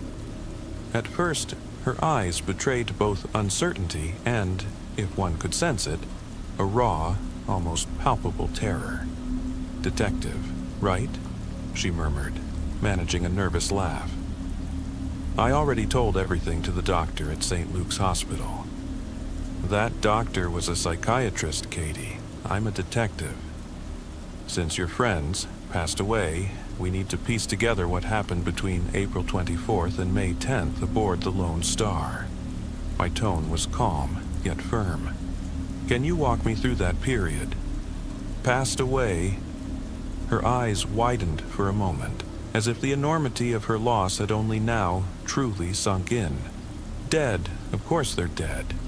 She closed her eyes, her entire body tensing, as if trying to ward off an invisible assault. "It's something that's haunted me for as long as I can remember," she whispered, sniffling as she wiped away a tear. I watched her every shallow breath, noting the unsettling cadence of her speech, as though she were rehearsing a conversation with herself. "Stay with me, Katie," I said softly, yet with authority. "I know it's hard, but we have to understand what happened on April 24th. Katie drew in a shaky breath before beginning. "Nick, Simone, Tony, Hugo, and I, we all met at the University of Texas in Austin, in a course on classical antiquity. Our professor, Dr. Reynolds, well, he had some unconventional ideas. He'd write cryptic formulas on the board and then erase them, as if to constantly test us. And if you made even the tiniest mistake, it was like you'd failed the test of life itself." Her voice softened as bitterness crept in. The five of us quickly became inseparable, like misfits among a sea of conformist students. We hung out off campus, studied together, and celebrated every little victory.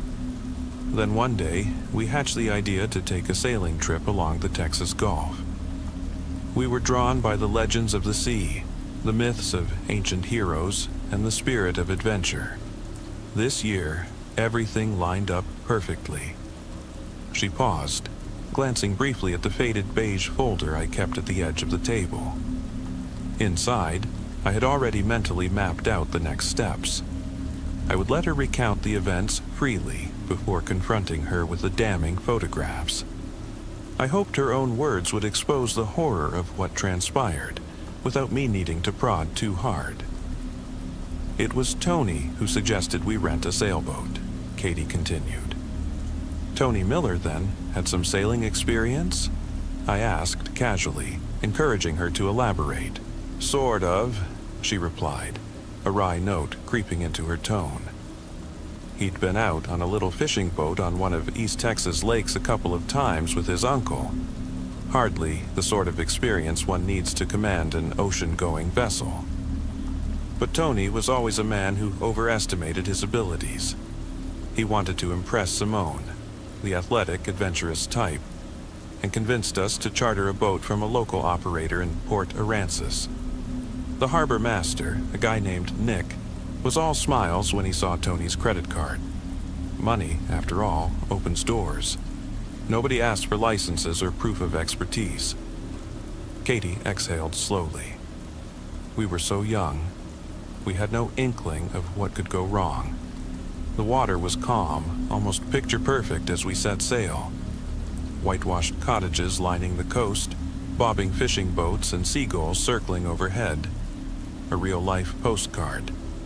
Naturally, we thought it would be the perfect vacation. "So, you all set sail on April 24th? I interjected, leaning forward. Katie nodded. "Exactly. We were all filled with excitement. The first day was pure bliss. We lounged on deck, soaked up the sun, and relaxed with some music and ice-cold beers. Hugo even whipped up a real dinner in the galley, and Nick strummed his guitar for a bit. It was like being in a dream." Her lips pressed together as if recalling a sudden grim memory. Then the storm hit. On the second day, April 25th, I remember clearly. We'd just finished dinner in the galley. Hugo's cooking was out of this world, but we'd all had a few too many. None of us noticed when the sea began to change, something only experienced mariners would detect. I leaned in, the tension palpable. "How did the storm come on?" "Fast, in the blink of an eye," she said. The sky darkened suddenly. Then a torrential downpour hit, cutting our visibility down to mere feet. Tony couldn't figure out how to reef the sails in time.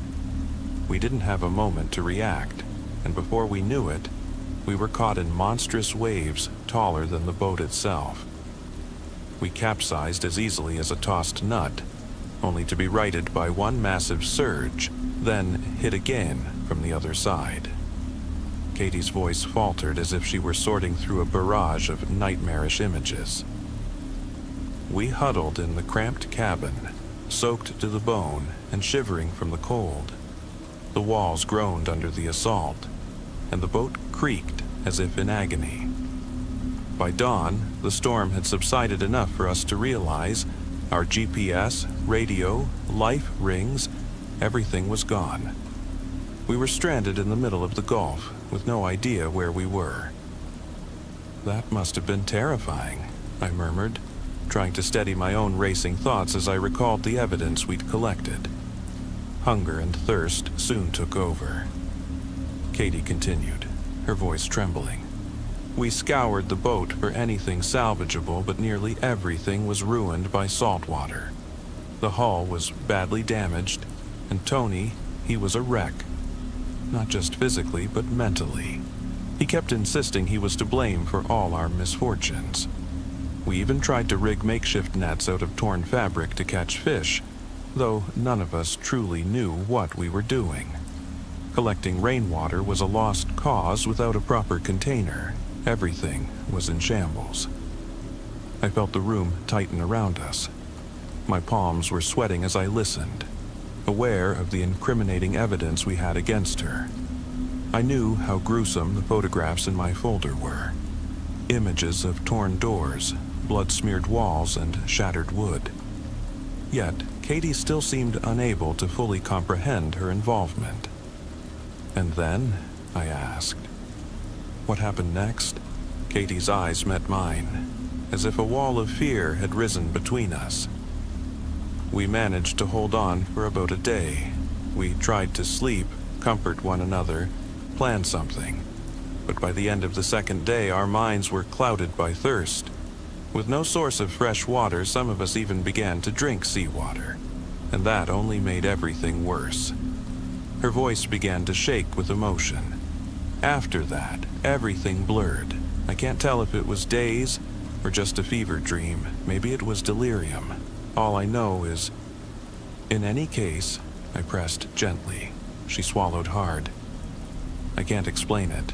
You might not believe me, but there's something inside me." "Something inside you?" "My shadow." I slid the worn folder open just a crack. "Katie, I have these photographs. Images that capture the gruesome aftermath. Cabin walls gouged as if clawed by desperate fingers, smashed doors, and traces of blood everywhere. There are even remnants of your friends." I produced one image, deep scratches on the wooden wall, as though someone had tried to rip their way out with nothing but bare nails. Katie's breathing hitched. I didn't do that, at least not on my own.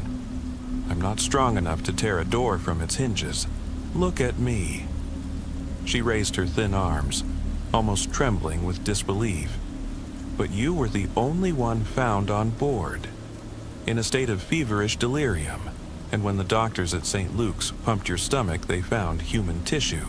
The DNA matched that of your friend's. Her eyes glazed over and she whispered, "My shadow, don't you understand? I'm cursed, ever since I was a little girl growing up here in Texas. I was about 9 when a mysterious woman appeared on our school playground. She offered me a gold coin for 13 strands of my hair. I thought it was just a game. My parents only found out much later, and that's when my shadow changed." She went on to describe how her father, a local businessman entangled with unsavory characters, had been involved in shady dealings, vengeance, and a long-standing curse on our family. Katie recalled odd incidents from her childhood, like the time in 3rd grade when she'd bitten off a classmate's ear in a fit of uncontrollable rage. After that, strange events followed, as though dark forces were at work. At least, that's what her fragmented memories insisted. "People always think I'm crazy," she said bitterly. "They say I'm borderline, that I have aggressive tendencies. They put me on medication. Nothing ever helped, except trying to control myself. Normally, I can keep that inner voice at bay, but when I'm under extreme stress, when I'm on the brink, my shadow takes over, and that monster inside me comes out. I swear I've tried to stop it." "So you believe you didn't commit those acts, that some dark force, a demon of sorts, did?" I asked quietly. "I don't know what to call it," she replied, her voice trembling between despair and anger.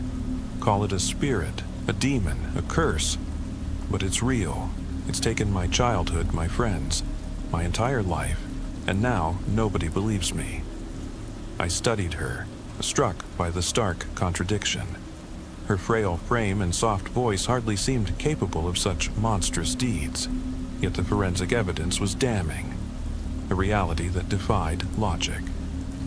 "Katie," I said gently, "can you control this shadow right here in this room?" Her pupils dilated in a mix of fear and defiance. "If I could, I'd banish it for good. But once you push what's lurking inside, it might end just as it did on the boat." I knew not to push too far, yet I couldn't help my fascination.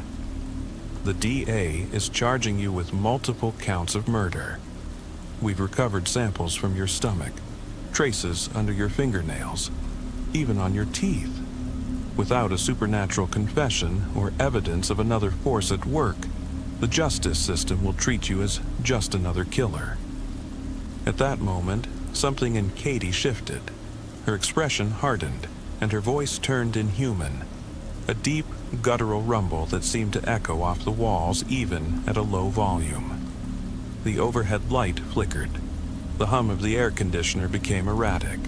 "So, you really want to know?" Her words boomed around the small room, as if coming from every dark corner. "Then, open your eyes." She sprang to her feet, and the chain on her handcuffs shattered as if it were made of paper. My hands trembled as I flung open the door and stumbled into the corridor, nearly colliding with Detective Mitchell, who waited with 2 other officers. His eyes were cold, watching to see if I was about to lose control. "Afraid of a little girl, Carter?" he sneered in his southern drawl.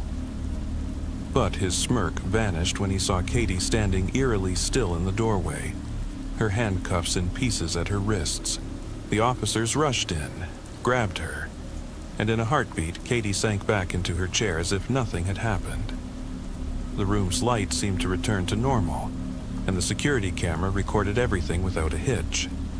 Yet the shattered cuffs were undeniable. Mitchell shot me a suspicious glance.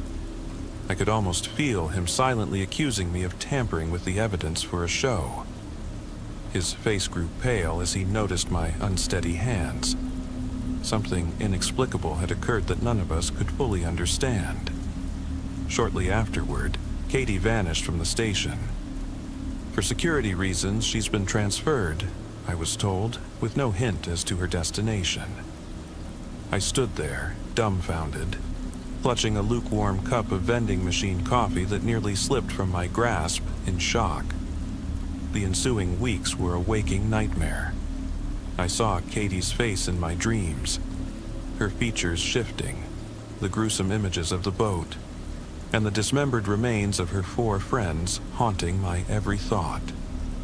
Torn between rational explanations, mental illness, hallucinations, and the undeniable physical evidence I had witnessed, I found myself spiraling. Katie was conveniently convicted soon after. The evidence was overwhelming. Forensic tests left no doubt that human flesh had been consumed. Her claims of a cursed shadow were dismissed as the ravings of a disturbed mind. Yet, even in Huntsville State Prison, the notorious facility where she was first held, mysterious events began to unfold. One night, a notoriously harsh corrections officer was found lifeless against a cell wall opposite hers, his eye sockets charred as though a fire had erupted from within. Rumors spread of a strange burst of light that some claimed to have witnessed in the corridor. Shortly after, another inmate, described as brutally sadistic, disappeared. Remnants of her body were later discovered in the drainage system of the shared cell block. No one would publicly admit how such impossibilities occurred. Ultimately, Katie was quietly transferred to another facility, yet the pattern persisted. Unexplained power outages, bloodstains in impossible places, and every new case revealing another horrifying detail. I obsessively tracked every report, even though Detective Mitchell ordered me repeatedly to focus on current cases. The Lone Star case, marked top secret in our files, would not let me go. Night after night, I pored over old documents, psychiatric evaluations, and even obscure legends from rural Texas. I uncovered tales of ancient curses that haunted entire families, of dark forces rising from the shadows when their victims were at their most vulnerable. Then, one day, I learned that Katie had been released, quietly and under mysterious circumstances. Her file bore only a cryptic note: conditional release on medical advice, location undisclosed. My heart raced. How could someone convicted of multiple murders receive such leniency? And without proper documentation? No further answers came. Detective Mitchell curtly ordered me to return to active cases. Perhaps he too felt an inexplicable dread whenever Katie's name surfaced. I still see her in my dreams, or maybe it's that dark, lurking shadow, a silhouette that haunts the corners of my vision. I wake in cold sweats, haunted by the thought that this curse, this malevolent force entwined with Katie, might one day find me too. What if there's truth in her words? What if her shadow is a living entity that craves blood when Katie is at her weakest? So, here I sit in the dim light of my office, a folder of forbidden details on the Lone Star case spread out before me. I should have turned everything over to the state archives, yet the faces of the dead and Katie's whispered confessions continue to haunt me. Part of me longs to find her someday to finally get answers. Another part prays that I never cross paths with her again, because if her shadow is real, and if it must feed, it will move on as soon as Katie is in danger, and who knows who might fall victim next. I know one thing. Some mysteries in this world defy the laws of logic. Anyone who dismisses Katie as merely crazy might be in for a harsh awakening. I close the folder one final time, the photographs glaring back at me. Splintered doors, blood-smeared walls, and the skeletal remains of her 4 friends found on the wreckage of the boat. Beside them, an image of Katie, rescued in a state of utter shock, drenched from head to toe, eyes half-lidded in disbelief. The report read, "Patient suffered severe dehydration and was only partially responsive, marked by violent abrasions on her fingernails and traces of human DNA in her stomach contents." I press my hand against the photo, and goosebumps crawl across my skin. I cannot change it. This is the cold, unvarnished truth in our so-called rational world. I switch off the overhead light and step out into the drizzling Houston night. In a city that never truly falls into darkness, I search in vain for my own shadow on the pavement, as though the weak glow of streetlights had swallowed it whole. And I can't help but ask, where is Katie now? Will there be another inexplicable murder spree without any logical explanation? Will I once again find myself at a crime scene in full protective gear, my stomach clenching as I realize deep down that this is the work of that unearthly shadow? These thoughts will not leave me. The Lone Star case has burrowed into my mind like a splinter that refuses to be dislodged. Perhaps that was exactly what my superiors intended, to test how much one can endure before the mind finally cracks. Or maybe it was simply the dark fate that binds Katie and me. And if she's truly out there roaming free, who will protect us from the hunger of her shadow next? I was sitting alone in my small yet modern apartment, a renovated Victorian building tucked away on 7 Oak Street in Savannah's historic district. The old southern charm of the building mingled with the contemporary comforts inside, a juxtaposition that had always appealed to me. That evening, as usual, I was perched at my kitchen counter, sipping a warm herbal tea while absent-mindedly scrolling through my smartphone and laptop. It wasn't unusual for me to spend my evenings by myself, a solitude that by my early 30s had become a familiar companion. At exactly 10 p.m., just as I was about to head to bed, a loud, almost ominous knocking at my front door shattered the quiet. The sound was so abrupt that I nearly spilled my tea over my laptop. Then, through the intercom, came a deep, measured voice. "Savannah, police dispatch, emergency, 911. This is a call from this address. Please open your door immediately." I muttered, I never placed an emergency call. My heart pounded in my chest. Unlike the carefree scenes in movies where one might simply swing open the door, I knew better than to trust such unexpected summons. Even here in America, strict protocols governed police entries, and every visit had to be justified. With trembling hands, I approached the door and slowly opened it. Standing there were 2 police officers in proper uniform, their badges gleaming under the porch light. One of them, a man with a calm yet authoritative tone, spoke first. "Good evening, ma'am. I'm Detective Ryan Blue, and this is Detective Greg Duke. We received an emergency call from this address." Eyeing them with skepticism, I replied, "Good evening, but there must be some mistake. I didn't call 911, and I live alone, absolutely alone. May I ask what this is about?" Detective Blue consulted his notebook and explained.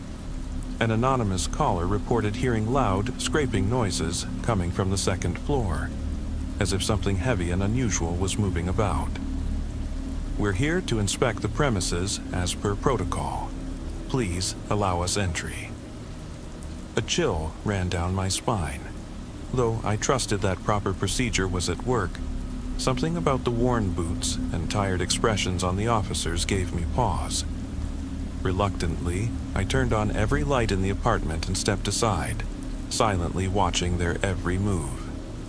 The officers began a systematic search of the 1st floor, their flashlights sweeping under counters and into dark corners. When they finally ascended the creaking staircase to the 2nd floor, I couldn't shake the feeling that they were in a hurry, as if they'd seen something they weren't willing to talk about. Moments later, they returned downstairs, curtly stating that everything appeared normal. With a brisk, "Thank you for your cooperation," they departed in their patrol car, its flashing blue lights soon fading into the night. Once alone, I tried to settle my racing thoughts by turning back to my laptop. Out of curiosity, I typed in the names Ryan Blue and Greg Duke into a search engine. To my shock, the very first result was a blog post recounting a case that occurred 5 years ago. The article was titled, "Where Are Detective Blue and Detective Duke? The Case of the Mysterious. Scraping on the second floor of a house in the woods." Hesitantly, I read on. According to the post, 9 years earlier, a woman named Lara Randall had lived in the very same apartment. One rainy evening, while watching TV in her cozy old flat, she'd heard strange, crawling noises coming from upstairs. Soon after, she discovered bloody footprints on the ancient, creaking wooden staircase. Footprints that abruptly ended, as if whatever had made them had suddenly changed course. Overwhelmed with terror, Lara had called 911. Officers Blue and Duke had rushed to the scene, finding nothing more than eerie handprints and inexplicable blood trails, until, without warning, a cold, slimy drop landed on their faces. In that moment, the blog claimed, both detectives had glanced up at the porch ceiling and vanished without a trace. Among the department, the incident had since been dubbed the Crawler Case. My hands trembled as I absorbed the eerie parallels. The address, the detectives' names, even the reported details of the emergency call were disturbingly identical. Could there be something paranormal at work? Though I tried to dismiss it as a coincidence or perhaps an elaborate publicity stunt, an unsettling feeling of dread refused to leave me. Barely had I managed to calm myself when sudden panicked screams erupted from outside. A desperate female voice cried out, "Help! Please! Send someone immediately! There's blood! So much blood on the stairs! I can't go back inside!" My heart leapt into my throat as I bolted to the window, still in my pajamas and barefoot. Outside, in the pale glow of the streetlights, I could barely make out a figure, just enough to hear her trembling as she recited her address, before her voice was swallowed by the eerie silence of the night. No sooner had I tried to drift back to sleep than I was startled awake by a strange sensation, not by a loud noise, but by a deep, disorienting confusion. I found myself standing on the front porch, enveloped by the impenetrable darkness of the surrounding woods. Though still in my pajamas, something was undeniably wrong. The front door was ajar. With a pounding heart, I pushed the door open and stepped into the foyer, only to freeze in horror. There, in the weak light of the hallway, lay the lifeless body of a middle-aged woman. Her face was frozen in a ghastly expression, her skin ashen, and her throat had been brutally torn open. A jagged wound ran from her neck down to her stomach, and blood dripped continuously from her torn fingertips and the frayed edges of what had once been an elegant blouse. I stood paralyzed, unable to comprehend the scene, until, almost imperceptibly, the body stirred. With a pained, slow movement, the woman shuddered, then crawled onto all fours as if attempting to move. Without a spark of life in her eyes, she inched toward the staircase, leaving behind a repulsive trail of blood. A slimy purplish streak that seemed to writhe across the floor like the work of some inhuman creature. Hours later, as dawn broke and sunlight filtered through my windows, I awoke as if nothing had happened. The early rays of sun brought no relief. My head throbbed, and I couldn't shake the horrifying thought that the night's events might not have been a nightmare after all. Determined to uncover the truth, I contacted a local real estate agency. I learned that my apartment had been purchased just 3 years earlier by an elderly couple who had owned it for only 2.5 years before selling it. after inheriting a grand estate out of state. According to the agency, the building at 7 Oak Street had been erected after an old historic house was demolished. Yet, no one could offer any details about its previous owners or its past. Growing increasingly uneasy, I reached out to the police. During my inquiry about the 2 officers from the previous night, an older detective explained gravely. Detectives Blue and Duke were once esteemed members of our force, but about 9 years ago, in connection with the Crawler case, they were abruptly removed from active duty, and Ms. Randall, the caller from that night, has been missing ever since. He added quietly that within internal circles, very little was spoken about the case for fear that too many details might unsettle public order. All I received were vague explanations and the ominous realization that what I experienced was entwined with a long-forgotten and deeply disturbing case. I jotted down every detail and even received business cards bearing the current investigators' numbers. Yet, inside, I couldn't help but wonder if something truly supernatural was at play. The gulf between official accounts and my own horrifying experiences left my mind teetering on the edge of reality and madness. Reluctantly, I forced myself to endure the rest of the day. As evening fell, I tried to leave the events of the previous night behind. But when the clock struck 10 p.m., my usual time for a warm shower and then bed, a nervous dread settled over me. I flipped on every light in the apartment, determined to banish every lurking shadow, and braced myself for the possibility that something was terribly wrong. Barely had I stepped into the hallway when I heard a soft yet ominous humming coming from the second floor. The staircase, a transition from the brightly lit first floor to a dim, almost oppressive corridor on the second, seemed to stretch out before me like the barrel of a gun pointed directly at my back. To my shock, the light I had turned on upstairs had inexplicably gone out. I was certain I hadn't switched it off. Hesitantly, I grabbed my cell phone and redialed 911. "Help, this is... I can hear something crawling in the hallway," I stammered, overcome with dread. In the midst of this internal chaos, a loud, commanding voice rang out through the intercom. "Police! Please open the door! Repeat, police, open the door!" My heart pounded as the voice continued. "We are Detective Blue and Detective Duke. You already know us, ma'am. It's time for you to let us in." Though the words were formally correct, they carried none of the reassurance I'd expected. A mocking laugh undercut their commands, as if they delighted in my evident vulnerability.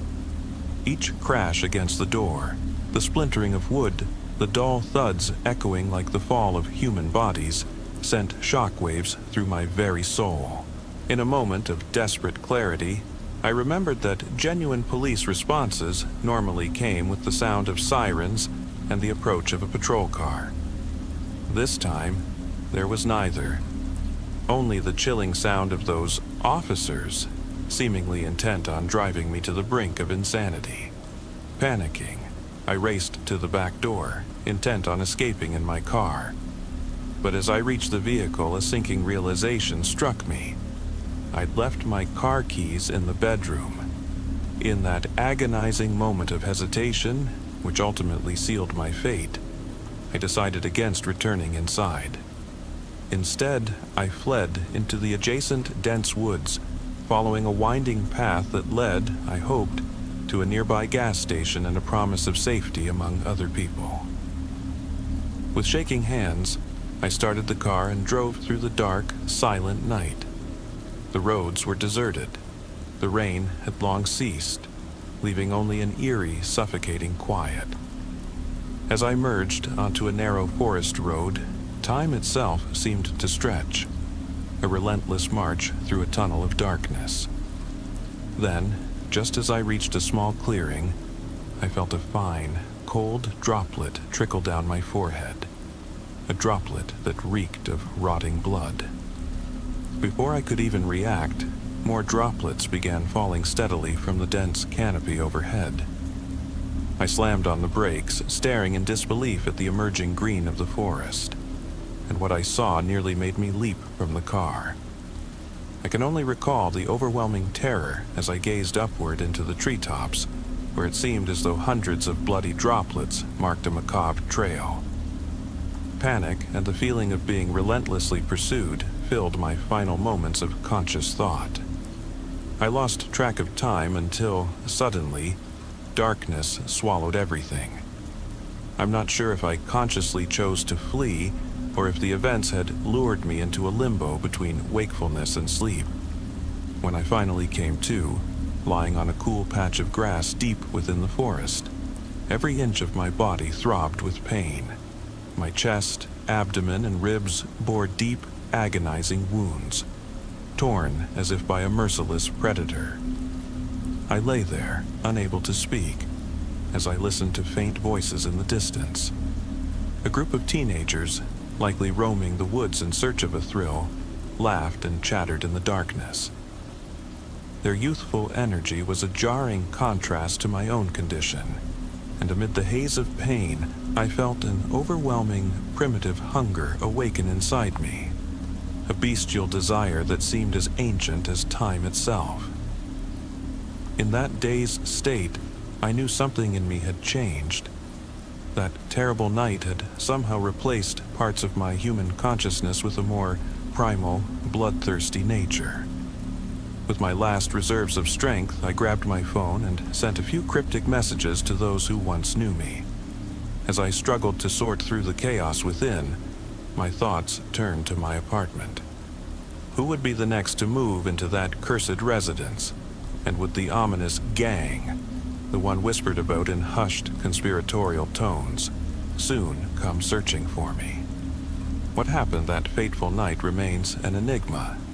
Official investigations, no matter how much I tried to uncover details about the missing detectives Blue and Duke, or about the mysterious Miss Randall, were stymied by sealed files and half-remembered accounts circulating in secretive circles. The scant information the police shared did little to convince me that this was some harmless prank. Instead, everything pointed to a far darker phenomenon, a paranormal event that had left its mark on the history of that house and seeped into local legend. I still recall every unsettling detail: the wet droplets falling like blood from the trees, the spectral appearance of those former officers whose eyes held an otherworldly gleam despite their official garb, and the creeping sensation of being drawn into a grim, bygone tale. Even now, with clear mind and trembling hands, I struggle to believe that what I experienced was merely a product of an overtaxed imagination. Yet a burning question persists. Have I become a witness to a reality that transcends ordinary human comprehension? The authorities remain silent, and the case files are locked away, hidden from public view out of fear of inciting panic. Deep within, I understand that some questions will never have satisfying answers, and that the darkness of the night sometimes brings forth things best left unseen. So ends this tale. Or perhaps it is only the beginning. As I lie here in the depths of the woods, caught between excruciating pain and an insatiable primal hunger, I cannot help but wonder, are the events of that doomed night truly over? Or do they continue to lurk in the shadows of Savannah's historic streets and surrounding forests, waiting to claim their next victim? All units on duty, we've just received a call from a woman claiming something is outside her house. Respond immediately to the location. I slam my foot on the gas pedal and merge onto the highway. Glancing over at my partner, Chris, I raise an eyebrow. Think we're gonna see a monster tonight? I joke about the call. Shut it, Miller, Chris replies, laughing. They said to take every call seriously, but screw it, I guess. I was supposed to be home in an hour to enjoy a late dinner with Michelle in front of the TV, but at this rate, that seemed impossible. I was too nervous to call her right now. not wanting her to get upset about my potential absence tonight. We continue down the highway, eyes on the address given by dispatch. Just a few minutes left, so I press a bit harder to get there faster. "Do you think you'll get that TV dinner with your wife tonight?" Chris asks. I shrug, watching the cars and streetlights flash by. If this is the last call, hopefully. We haven't had time to do anything together for weeks. I sigh. I really miss the times we used to have. "I get what you mean. This job is crap. Let's just handle this call. It's probably nothing," Chris reassures me. I take the exit into a quiet residential neighborhood and park in front of a row of houses. We approach a secluded 2-story home. Double-checking the address, I realize we've arrived. We get out of the car and see the distressed woman who made the call waiting on her porch as she spots us. We quickly make our way to her as she steps onto the veranda. I notice she's been crying, tears streaming down her cheeks. "Ma'am, it's okay, we're here now. Is the man still outside your house?" I place a hand on her shoulder, trying to calm her. I hear her sobbing. It's not a person," the woman cries. I can't even explain what it did." She breaks off mid-sentence, collapsing into more tears. Chris and I exchange worried looks before turning back to her.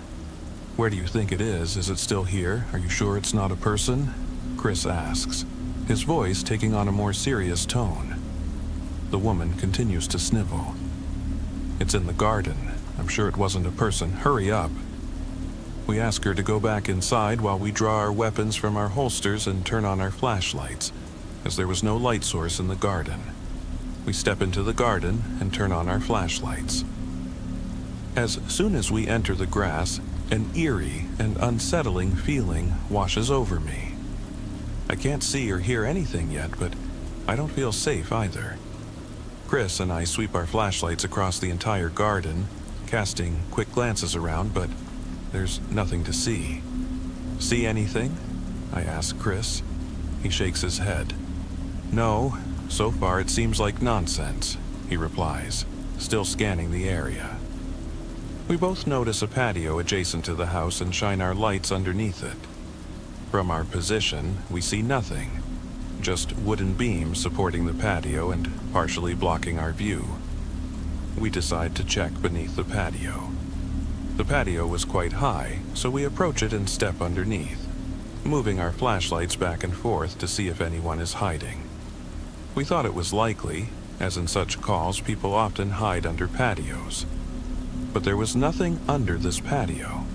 For the most part, it was empty.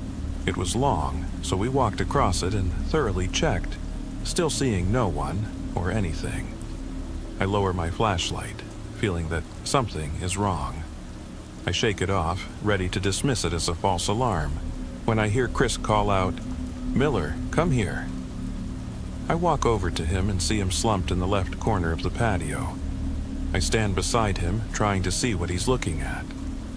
"What is it?" I ask, as he looks at me confused.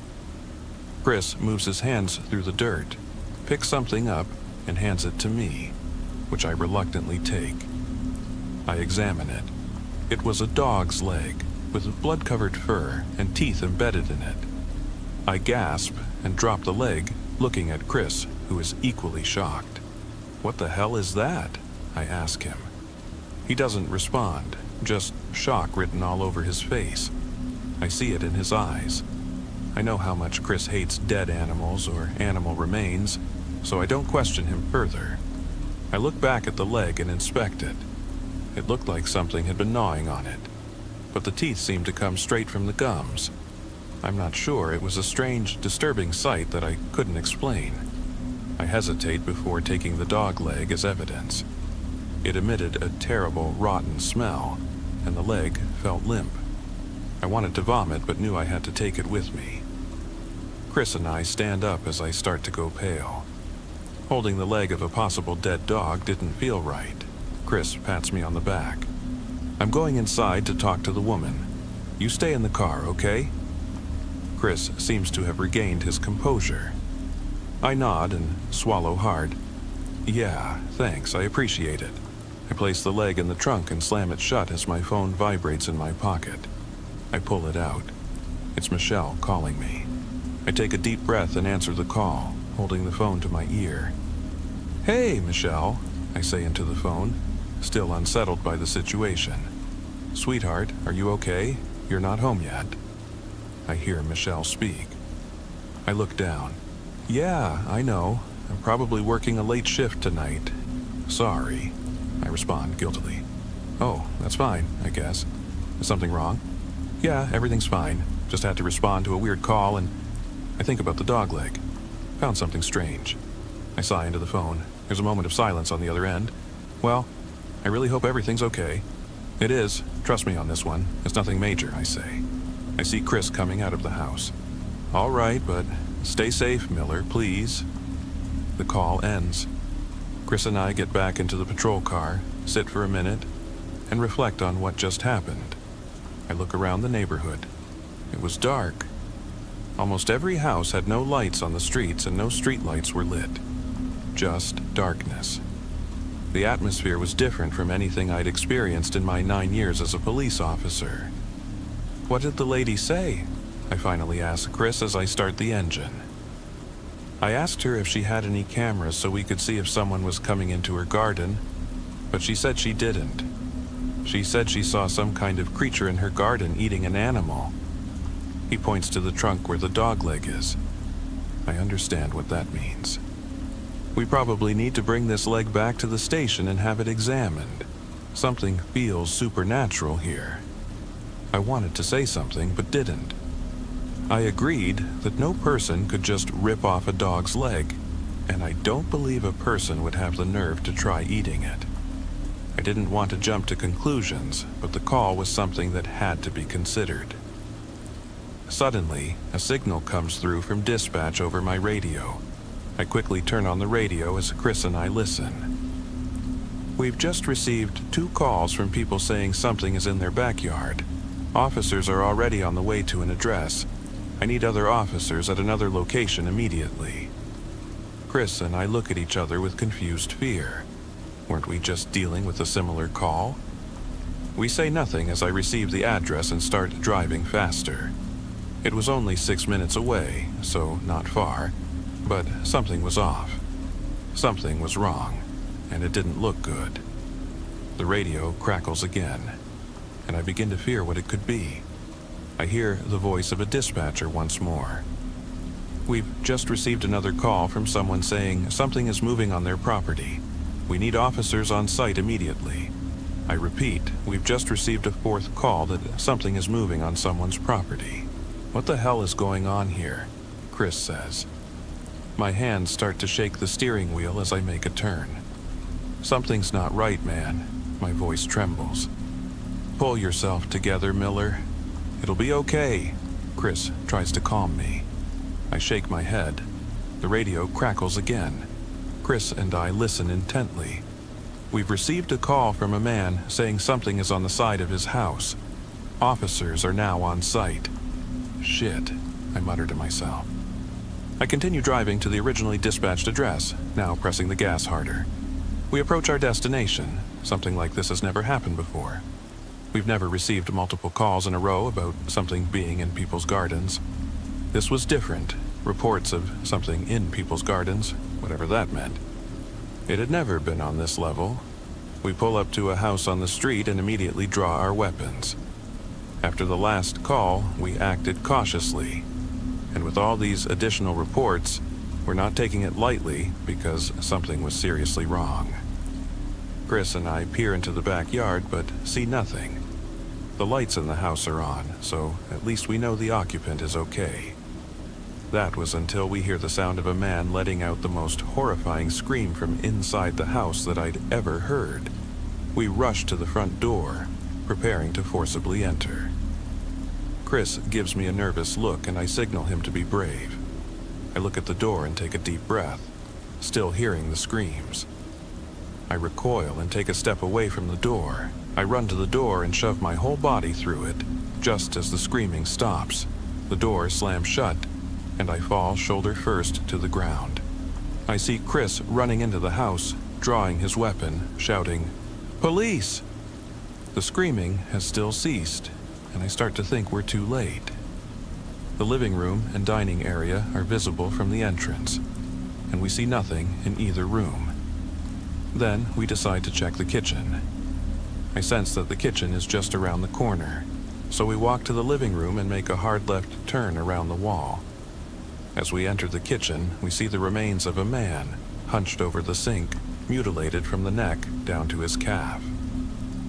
I gag a little, feeling the urge to vomit. I lower my head and lower my weapon. We were too late. I didn't have time to pity myself because I soon felt Chris desperately trying to get my attention. I lift my head and see him pointing to the kitchen window. The kitchen window offers a full view of the backyard, and I see a dark figure neither built nor shaped like a human, quickly crawling out of the backyard and disappearing out of sight. Chris and I quickly move to the back door and open it wide, swiftly making our way down the steps and sprinting further into the backyard. We see the figure nowhere else and hurry to the garden gate, open it, and run back into the front yard, but again, no sign of the figure we just saw. We lower our weapons and sigh in disappointment. My question was, what was that thing, and how did it escape so quickly? I hear my radio crackle again as I slowly approach the car. Officers have found a woman dead in her backyard. She was slashed through the fence. It looked like she died just a few minutes ago. We need paramedics on site immediately. What the hell is going on here? I hear Chris say. He leans against the garage door and sinks to the ground. I feel bad for Chris.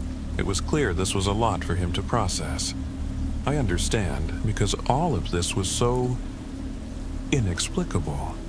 I get into the car and slam the door shut, unsure of what to do. I scan the street, trying to look for the creature, but still see nothing. It had really just vanished, blown away by the wind. I hear my radio crackle again. Dispatchers received another call from someone saying something is in their backyard. They need officers on site immediately. I didn't know what to do anymore. I was convinced I was living in a hellish, repeating nightmare, but I did the only thing I could in this state. I take out my radio and say, "We found a man dead in his house." I repeat, "We found a man dead in his house." An hour later, I arrive home. It was almost 1 a.m., and I'm exhausted. We had to wait for paramedics at that house and explain to them what happened. We had to bring the dogleg back to the station and explain to the sheriff what happened in that house. And it was a whole process I didn't want to bore anyone with. I reach into my pocket for the keys and fumble for a moment before inserting them into the lock and opening the door, sighing in relief to finally be where I wanted to be. I toss my radio onto a chair by the front door and forget to turn it off. My relief is instantly stripped away as I see my wife's bloody head hanging from the ceiling. I scream and drop to my knees, beginning to cry. It was already a horrible night. I couldn't lose Michelle, too, not her. "Sweetheart?" I hear Michelle's voice from the stairs, just before I also hear her scream. I'm confused as I lift my head and look at the stairs, and there she is. Standing on the stairs, she stares in shock at the ceiling. I look back at the head on the ceiling. It looked almost exactly like Michelle's, but how? If her head was there, but she was alive on the stairs, that meant... What the hell? I didn't know how to express my thoughts otherwise. I look at my overwhelmed wife. "Did you hear anyone come in or anything?" Michelle looks at me. I can see how scared and completely confused she is. "Miller, Michelle, this is important. Did you see anything outside the house?" "No, I didn't hear anyone come in either." I assume she's telling the truth, but that doesn't explain how the head was identical to my wife's. The facial features, the hair, everything. Slowly, I stand up, walk past the stairs, and head to the kitchen. Something is pulling me there, and my gut tells me to go. "What are you doing?" "What are you going to do with that severed head?" I hear my wife scream at me. I stammer for a few seconds before getting my words together. "I know, Wait a minute. I walk into the kitchen, look at the countertop, and almost have a heart attack. "Michelle?" I scream, but I hear no response. I keep looking at the countertop. There was a head, covered in blood, almost identical to mine. I try to piece it together, but I just can't. I damn well didn't know what was happening here. My mouth hangs open, searching for more words, but I'm terrified of the situation. These heads, who were they originally, and how did they get here? I feel my phone vibrating in my pocket and pull it out. It's a message from Chris. He usually doesn't text me this late, so I'm confused. I open it. I examine the message carefully. It reads, "I'm still on duty, and we received a call from someone saying they saw something in their neighbor's gardens. I have the address. It's your house. Don't panic. I'm on my way." My heart sinks as I read. I still don't know what the things in people's gardens were doing, whatever they were, but I didn't want to find out. I'm uncertain about everything at this point. "Michelle," I continue, saying my wife's name, but I still hear no response from her. I walk out of the kitchen and see her standing at one of the back doors near the dining room, looking at the backyard and trembling. I walk beside her to see what she's looking at. There, I see it. The same dark figure I saw earlier stands in the middle of our backyard, staring at me lifelessly. This time, I can make out some of its features. It was tall and stocky, its arms and claws so long they looked unnatural. I couldn't discern any facial features, but I could see its eyes. Only darkness resided within them. I felt nothing as I looked at it. I lost all feeling in my body and mind. I only felt fear and dread. I felt like a bomb about to explode. What was once responding to calls and experiencing this was now me living through it. A heavy atmosphere prevailed, and the creature radiated an energy that made my heart race. My actions and thoughts began to be flooded and penetrated by something supernatural. I felt abstracted. One thought, and only one thought, crossed my mind. My phone was still in my hand. I opened it and dialed 911. I looked at Michelle, who was moving closer to me every second without saying a word. I looked back at the thing in our backyard. It moved into a crawling position and made sounds I couldn't even recognize. I held the phone to my ear and heard a dispatcher pick up. 911, what's your emergency?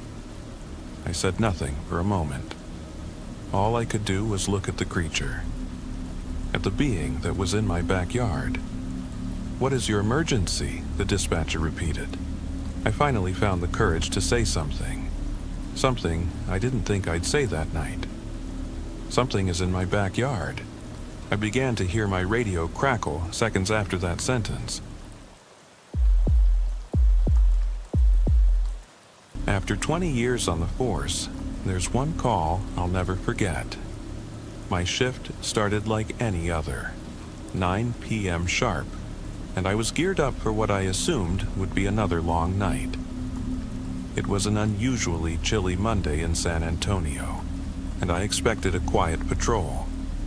After a brief roll call at the station, I grabbed the keys to my cruiser, loaded up my standard issue gear, including my sidearm and baton, and headed out.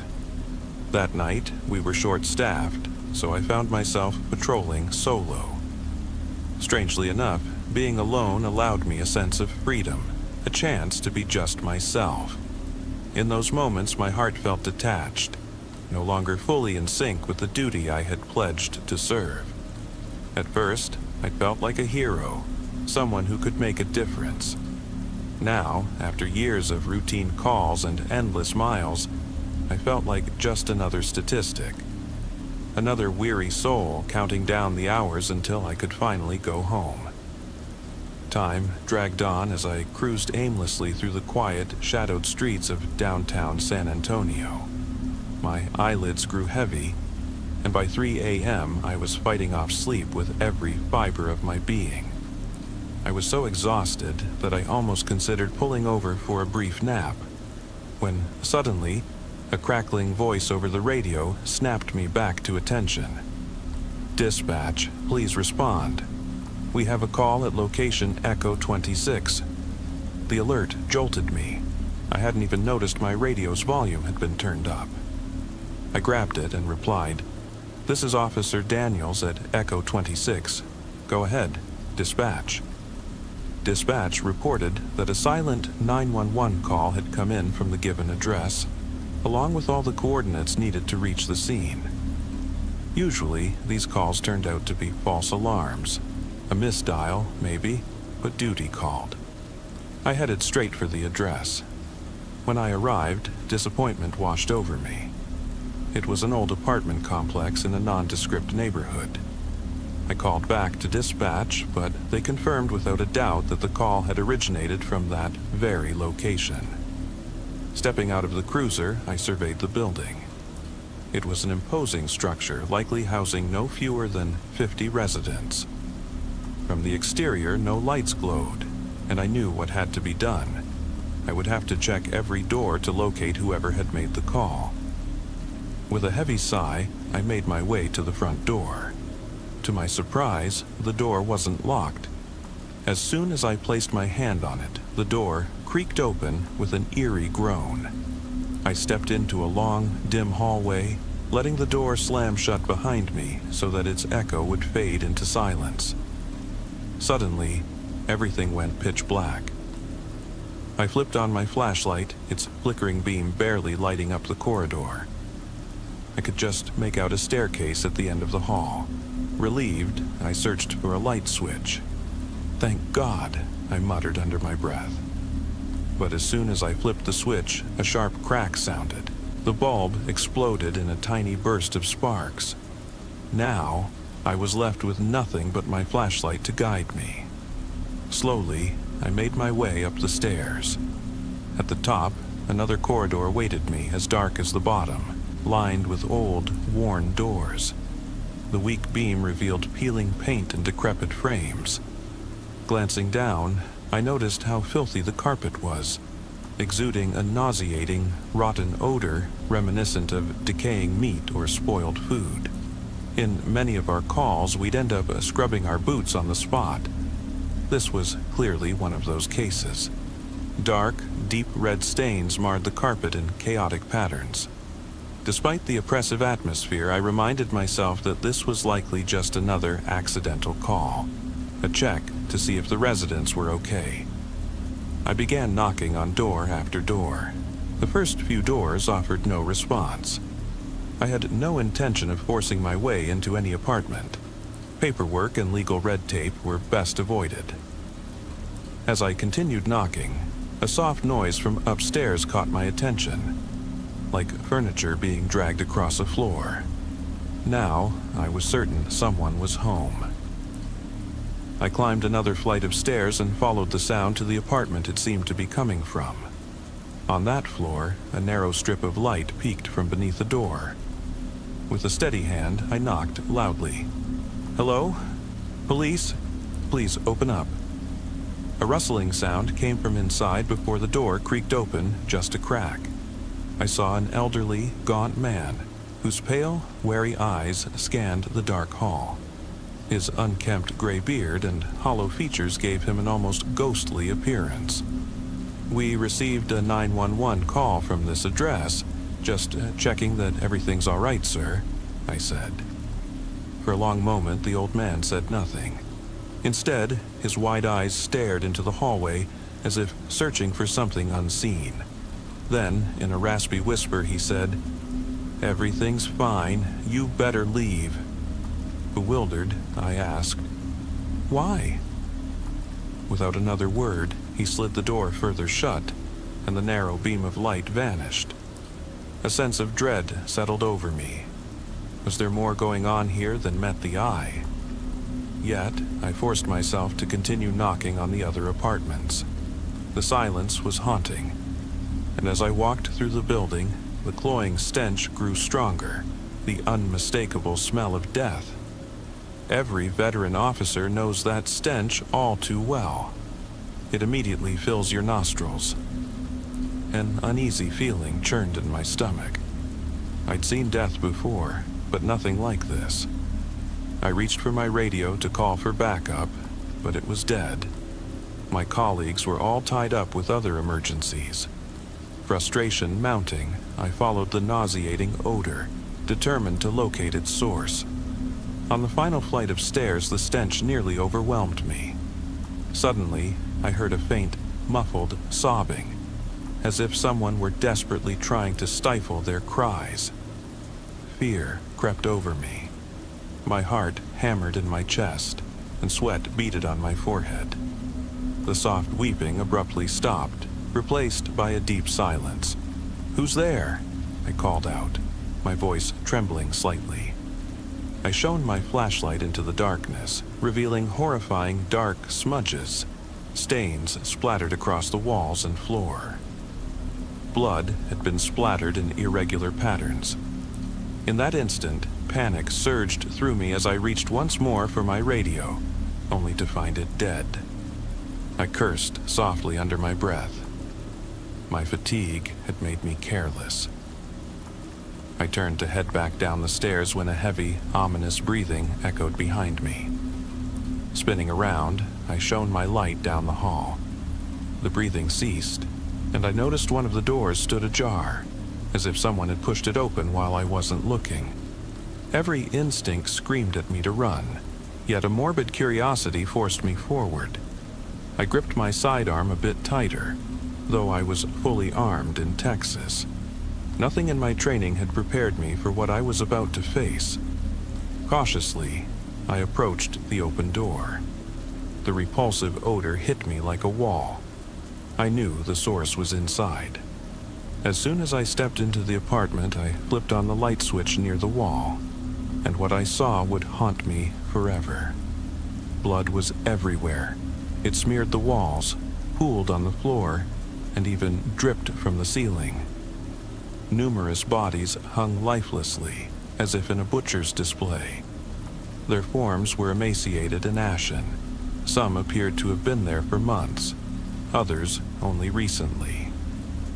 My breath caught in my throat, and I slowly retreated back into the hall. Suddenly, a deep, distorted laugh resonated in the darkness, a laugh so twisted it sent a chill down my spine. It grew louder and louder until the blood in my veins seemed to freeze. Without thinking, I bolted down the stairs, feeling a presence close on my heels. That eerie laughter nearly shattered my sanity. In a desperate moment, I collided with someone in the hallway. It was the same old man from before. He grabbed my arm and yanked me aside. "Follow me," he whispered urgently. In my panic, I obeyed without question. He led me hastily into his own apartment and shut the door behind us. "What the hell was that?" I demanded, panting. "Shh." The old man hushed, pressing his ear against the door. "Sit down," he urged. Trembling, I sank onto his worn sofa. Every ounce of my training, every year on the force, seemed to vanish in that moment. I was lost, unsure of what to do next. "I'm sorry," the old man began, turning to face me. "It's my fault you came here." "Excuse me?" I whispered. I was the one who made that 911 call. I was speechless. Everything felt like a nightmarish descent into madness. The old man settled into a dusty recliner and continued in a strained voice. "Believe it or not, I had to warn you. What roams these halls isn't human. Every few months it comes out, and it devours. I sent that call tonight when it started again, but I couldn't even speak properly. Whatever it is, it can sense your thoughts, almost read you. Try to leave and it will know." Fear and confusion seized me. I thought he was mad, yet there was an undeniable truth in his eyes. I listened silently as he went on. "It's always the same. Every so often, it abducts some of us from these apartments and they never return. Come morning, cleaning crews arrive and like magic, the apartments are ready to rent again. I moved in here only because the rents were low." He let out a brief laugh before sighing heavily. Now I understand why. It picks those who no one would miss. It's as if it can peer into your soul. I don't know why it's never taken me, but anyone who tries to run or call for help ends up in that room. And what are we supposed to do? I asked, still trembling. Before he could answer, 3 loud knocks thundered at the door. We both froze, staring at the shuddering doorknob that trembled violently. "Don't move," the old man whispered. I couldn't tear my eyes away as something desperate stirred on the other side of the door, the knocking growing frantic before suddenly ceasing. "Honey, please let me in," a familiar voice called through the door, clear and pleading. "That's my wife," I shouted, springing to my feet. "No, it isn't. Don't let her in," the old man hissed. Curious and desperate, I leaned toward the peephole. There she was, my wife, looking frightened and tearful, sorrow etched deep in her eyes. She had been missing for 2 years, a hope I had long since abandoned. And now she was pleading to be let in.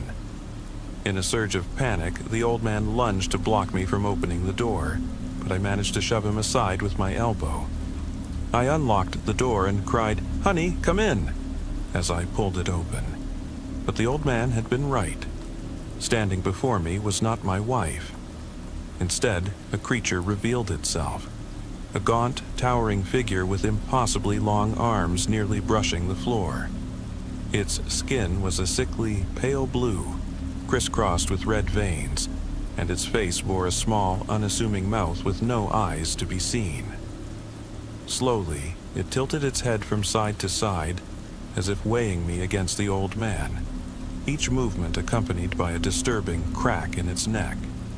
"You damn fool," the old man growled. "You let it in." Before I could react, the creature lunged with inhuman speed. It shoved me aside and clutched the old man by the leg, dragging him violently into the hallway. His agonized screams echoed ominously through the building as he and the creature vanished into the darkness. I stood frozen, the sound of his pain reverberating down the halls. Clutching my ears, I tried to block out the piercing echoes. I had to get out. The old man's screams haunted me even as I struggled to remember my duty, the very reason I had spent years on the force, to protect. Mustering every ounce of courage, I forced myself forward through the oppressive gloom, following the putrid odor that seemed to lead me toward the heart of the horror. Finally, I reached the corridor outside what I presumed was the source of the nightmare. With shaking hands, I directed my flashlight at the doorframe. From behind it came a faint cracking sound, as if something was moving. I inched closer, listening intently until I heard the steady, ominous tap of long, claw-like fingers scraping against the wood. At that moment, the macabre laughter resumed, louder and more insistent, as if it were speaking directly into my mind. "I'm afraid he's dead," a voice suddenly whispered so close, it felt as though it were right in my ear. I froze, unable to move as the voice continued, its tone almost controlling my limbs. "We can help each other. We could even be friends," it urged, insidiously echoing in my thoughts. Slowly, the creature turned its grotesque body toward me, its twisted form illuminated by the dim light. "You know, it's your fault he's dead," the voice sneered, its words stinging like needles. "Just like your wife. Maybe if you hadn't been so obsessed with work, always putting in overtime, always thinking only of yourself, you could have stopped her from disappearing." The searing pain in my head was almost unbearable, yet amid the torment, I recalled the old man's words. "It chooses those whom no one would miss." Perhaps, just maybe, I could resist this creature's temptations and simply walk away. Could it really be that simple? I wondered. With a determined step, I turned away, even as I heard the creature's footsteps scuffling closely behind me. its eerie, warm presence nearly tangible on my skin. Over and over, its insidious promises echoed, but I steeled myself against them. One thing was certain: the creature wasn't physically stopping me. As I neared the exit door, desperation mounted in the creature's voice. "I can help you," it pleaded almost desperately. "You could live forever. I did it for the bastard who controls this place, and I could do it for you. Fame, money, anything you want could be yours." Strangely, its voice, tinged with desperation, was almost soothing, as if I had already conquered it. Suddenly, I stood before the exit. As I unlocked the door, I heard the creature rush up the stairs, but before it vanished completely, a final message invaded my mind. "I know you now. I'll find you, no matter where you go." My hands trembling, I closed the door behind me and slumped into my cruiser. I sat there for a long moment, trying to grasp whether what I had experienced was truly real. I knew no one on the San Antonio PD would believe my story. Slowly, I retrieved a spare battery from the back of my cruiser and installed it in the radio. No sooner had it been connected than a loud dispatch call boomed through the speaker once again. "Officer Daniels at Echo 26, provide your status." I sat there, unmoving, as the same message repeated over and over until I finally picked up the handset and resignedly replied, "Accidental radio contact." When I was a kid growing up in the small Midwestern town of Hollow Creek, there was an urban legend that circulated around our school. A legend that sent shivers down everyone's spine. We called it the Legend of the Falling Smile. Nobody knew who had started it, but everyone agreed on one thing: something unexplainable roamed the night. They said there was a creature lurking somewhere around town, unseen by human eyes but unmistakable by the sound it made. Late at night, you might hear the eerie clack of its jaws snapping together as it shuffled down empty streets. Locals whispered that if you listened closely, you could even catch the sickening crunch of teeth being devoured. It was a horrifying figure, forever hungry, and always watching from the shadows. According to the legend, the creature's first known victim was none other than the daughter of Hollow Creek's founding family, Beatrice Holloway. Beatrice had been an ordinary girl until about the age of 7. One night, she began complaining about a persistent clicking sound coming from outside her bedroom window. Her parents, steeped in the ordinary rhythms of small-town life, dismissed her worries as nothing more than childish imagination. Yet, night after night, the clicking continued, growing louder and more insistent. One crisp autumn afternoon, Beatrice ventured into the nearby woods to explore. As she wandered beneath towering oak trees, the clicking resumed, now more pronounced than ever before. A heavy, almost tangible sense of dread washed over her. Her heart pounded as if it were a runaway train about to derail. In a frantic bid for safety, she turned to run, only to be struck by a searing pain in her mouth. One by one, her teeth began to loosen and fall out. Beatrice's screams echoed through the trees as blood streamed down her chin.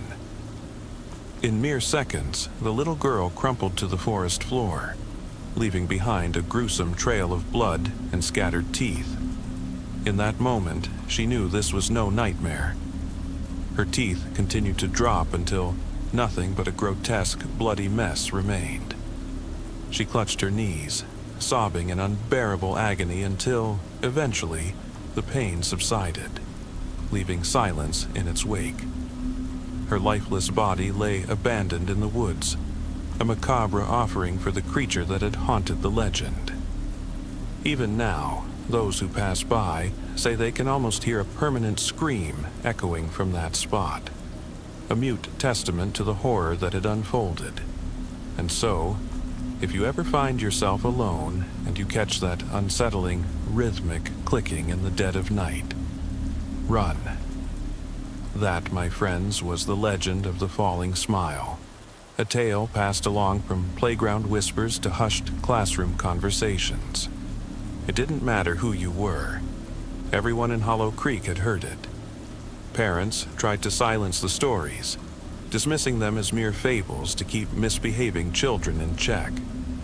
But before anyone could stamp out the myth, it had taken root in every corner of our town.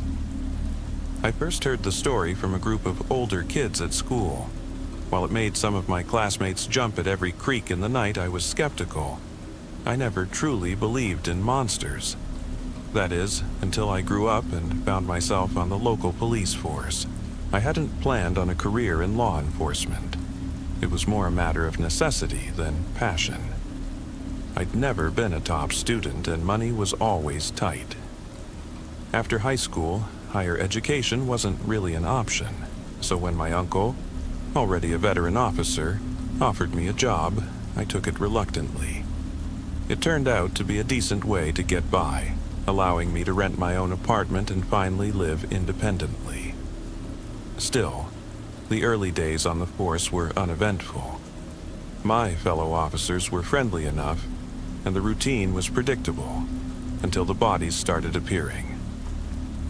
About a month ago, a family enjoying a sunny day at Lake Silverwood made a grim discovery.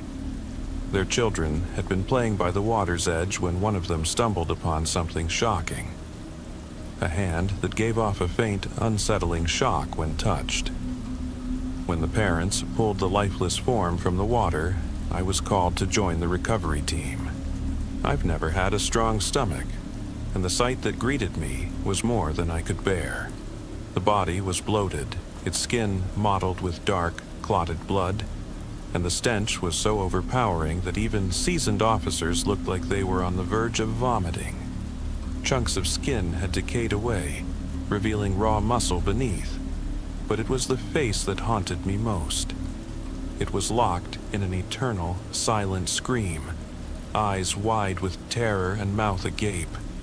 Inside that gaping maw lay nothing but rotting, exposed gums. In that moment, my mind raced back to the legend of the falling smile. At first, I tried to dismiss it. I told myself that missing teeth on a corpse were not proof of a supernatural monster. There were plenty of mundane explanations. But any denial I clung to evaporated when another body was found. One early morning, residents awoke to the sight of a woman lying dead in the middle of Main Street. She too wore that same twisted, silent scream, her mouth still leaking dark blood. Then came a third discovery in a grimy back alley, followed by a fourth in a suburban backyard. Soon, people began to vanish, only to be found later in a similar state. Every victim had lost their teeth, and the official cause of death was always blood loss. I don't think I need to spell out the common thread linking these tragedies. To date, 27 bodies, each missing every trace of their teeth, have been discovered scattered across Hollow Creek, as if left there by some vengeful force. I pray they didn't suffer the fate of that damned creature. I pray there isn't a monstrous being behind it all. Hell, I'd sooner believe in a disturbed serial killer than in that unholy legend. Then, on a night I'll never forget, it happened again. It was around 3 a.m. I was preparing for bed when I first heard that eerie clicking outside in the yard. The sound was not quite human, and no matter how hard I tried, I couldn't pinpoint its source. I froze as the clicking grew louder and faster, drawing ever closer until I realized it was right outside my bedroom window. Click, click, click. My blood ran cold. In that terrifying moment, I couldn't help but wonder if it was finally my turn. And so, as the silence of the night was shattered by that dreadful sound, I realized that legends sometimes have a way of coming to life in the most unthinkable ways. It was a chilly autumn morning in October 2023 in a small town called Cedar Falls, nestled in the heart of Wisconsin. My father was a dedicated detective with the Cedar Falls Police Department. One morning, he acted strangely. I watched as he walked into the kitchen, dressed in his police uniform, and headed toward the coffee maker in our modern kitchen. He poured his favorite blue ceramic mug before sitting down across from me at the small, round wooden table. He brought the steaming blue mug to his lips. The aroma of freshly brewed coffee filled my nose. It didn't take long before I noticed the dark circles under his eyes. He looked like he hadn't slept in days. Between occasional sips of his coffee, he stared blankly out the window into the backyard. His deep brown eyes seemed distant and full of worry. "Dad, are you okay?" I asked, concerned. The words seemed to snap him out of his trance-like state. "I'm fine, kiddo," he sighed. "Just have your breakfast." It was clear something was wrong, but I knew my father well. If he didn't say anything after my first question, there was no point in pressing further. So I just nodded and began to pour myself another serving of cereal into my bowl. After a few minutes, I watched him push his chair back and stand up from the table. "I gotta go to work, buddy. I'll see you tonight." He finished his coffee and placed the empty mug on the table with a soft clink. He barely looked at me as he left the room. Later that night, I was awakened by the sight of my father sitting on the edge of my bed. The room was dark, but the faint yellow light from the hallway, seeping through the crack of the slightly open door, was enough to make out the serious expression on his face as he sat there, staring at the floor. Confused, I turned to check the clock on my nightstand. It was 2:45 a.m. I looked back at my father. Was he just coming home from his shift? I wondered, perplexed. Rubbing the sleep from my eyes, I noticed he was holding his service pistol. "Dad?" I murmured, my gaze fixed on the gun in his hand. "You know I love you, right, kiddo?" He blurted out, still staring at the floor. That surprised me. We rarely said those words to each other. Don't get me wrong, my father and I had a great relationship. We were just not good with expressing our feelings. "Yeah," I said, sitting up. "I know." Suddenly, a loud crash echoed from the living room, making my skin crawl. It sounded like the front door had been kicked in. Dad turned his head and focused for a few seconds in the direction of the bedroom door before lowering his gaze again. I saw a mixture of fear and sadness flood his face as he let out a tired sigh. "I should have known it would come back," he murmured softly, shaking his head. "What do you mean?" "I'll always be with you, you know?" He breathed out suddenly, still not looking at me. "Dad, what's going on?" I said, as fear spread through my body like wildfire. "No matter where you go, no matter what you do with your life, I'll always be with you." He tightened his grip on his gun as the words left his lips. "Please, Dad, just tell me what's happening." My trembling voice pleaded with him. "I love you, my son," he said, finally turning to face me. A serious but warm expression on his slightly wrinkled face. "I love you too, Dad." It was always hard for me to say those words to him, but in that moment, they left my lips without me realizing it, almost like a reflex. At that moment, a part of me felt I would regret not saying them more often in the past. "Now, promise me you won't leave this room until you hear the front door open," he demanded, with a stern look in his dark brown eyes staring directly at me. "What?" I murmured. "Why?" "Promise me." His voice rose, and he moved closer to me. "Why?" I asked. Normally, his raised voice was enough to make me comply, but this time I was too scared. I needed to know what was happening. "Promise me, my son." His voice cracked as he placed his hand on my shoulder. For a moment, I thought I was seeing him cry for the first time. I couldn't form any words. The shock of seeing him like this, something I thought was impossible, rendered me speechless. So I just nodded, my lips trembling and eyes welling up with tears. He sniffed and looked up at the ceiling for a few seconds, as if trying to hold back imminent tears. With a sigh, he looked back at me, pulled me close, kissed my forehead, and then walked toward the door. He stopped as soon as he reached the doorway and turned to look at me. "I'll do my best to end this, once and for all." Then he turned back around. He stood there, looked at his gun, and pressed the safety on his pistol, removed the magazine. After ensuring it was loaded, he reinserted it and cocked the chamber, producing a satisfying click that echoed through the dark room. With the gun in hand, he grabbed the doorknob, and I watched as he turned it and opened the door.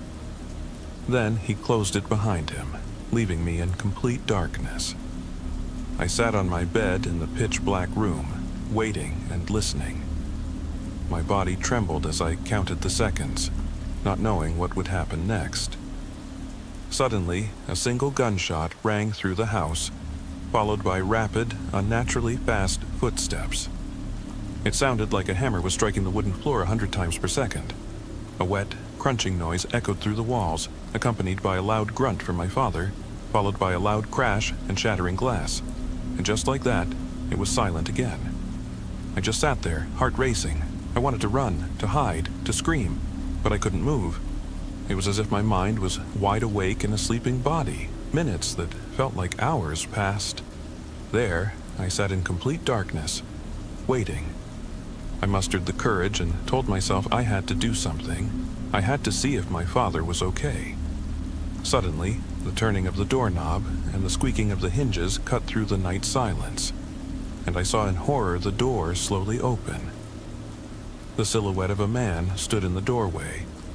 The faint yellow light from the hallway shone behind him. It was hard to tell if the man standing before me was my father or an intruder.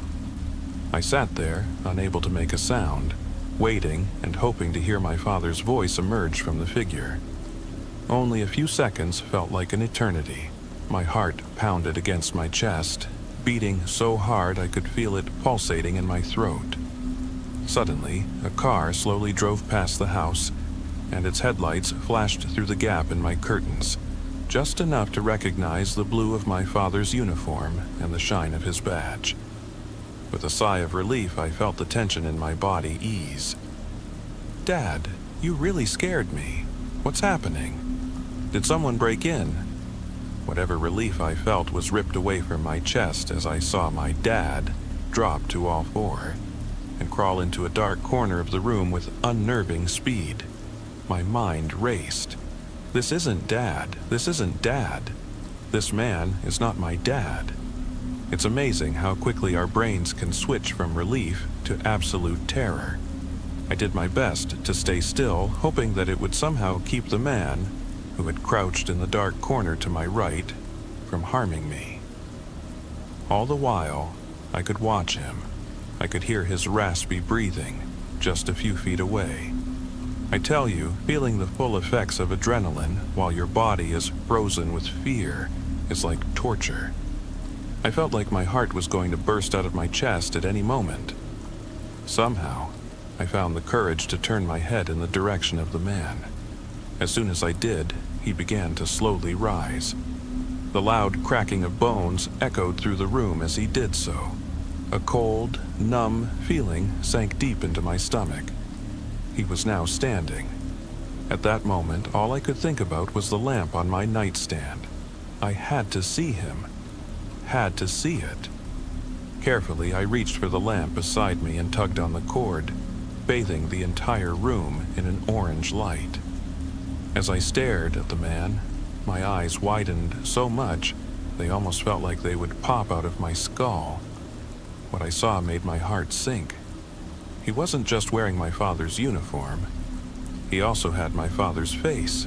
This man, this thing. Whatever it was, it had gnawed off my father's face and wore it like a damned mask. Blood was still dripping from him, running down the man's neck and streaking over the blue of the uniform. I just sat there, terrified, eyes bulging, as the man in the corner stood and stared at me. Through the holes where my father's eyes once were, I could see how lifeless the replacements looked. The man tilted his head as he stared at me, almost as if he was admiring the view before him.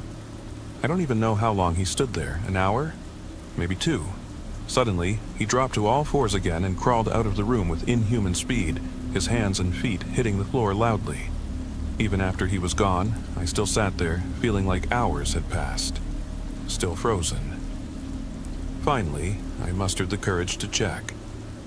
With bare feet pressing against the cold wooden floor, I slowly walked to the now wide-open door of my bedroom. As I entered the living room, I searched the room for my father, but he wasn't there. His gun lay on the floor, next to a pile of shattered glass in the frame of the broken coffee table. A large bloodstain led from there to the wide-open front door. I just stood there for a while, staring into space. The curtains fluttered as the wind blew through the open door into the house.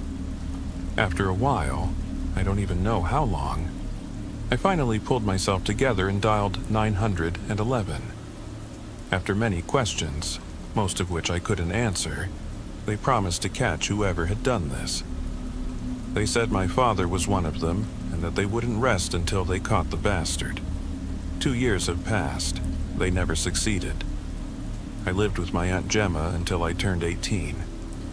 I went to college, earned a degree in business administration, and managed well.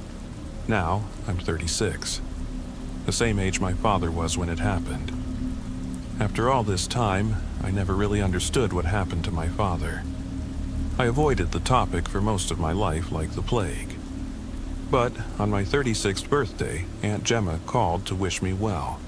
But as we spoke, she said the strangest thing. "Oh, honey, and don't worry about it. It was just a terrible coincidence." Her voice came through the phone. "What are you talking about, Aunt Gemma?" I replied, confused. "You know, the whole thing with your father and grandfather in turning 36. It was just a creepy and horrible coincidence." "Aunt Gemma, what do you mean? What happened to Grandpa?" "Did your father never tell you?" "No, he didn't." "Oh, then it's better that way, honey. I don't want to worry about nothing." I did my best to get her to explain, but she refused, and I dropped the subject. How stupid I was. Anyway, 2 months have passed since that conversation with my aunt. The reason I'm telling you all this is that about an hour ago, I looked out the window of my home office and saw someone standing on the sidewalk, under the streetlight in front of my house. The person was wearing a hood, making it hard to recognize who they were. Finally, I could see their face as the person looked at me. It looked like my father. A few days ago, something happened to me that still robs me of sleep. A bizarre incident unfolding right here in America that defies any ordinary explanation. I'm sharing this account anonymously because I have no desire for friends, neighbors, or anyone I know to learn of what transpired. Aside from my friend Brandon, who witnessed part of it firsthand, I'm convinced no one else will ever believe me.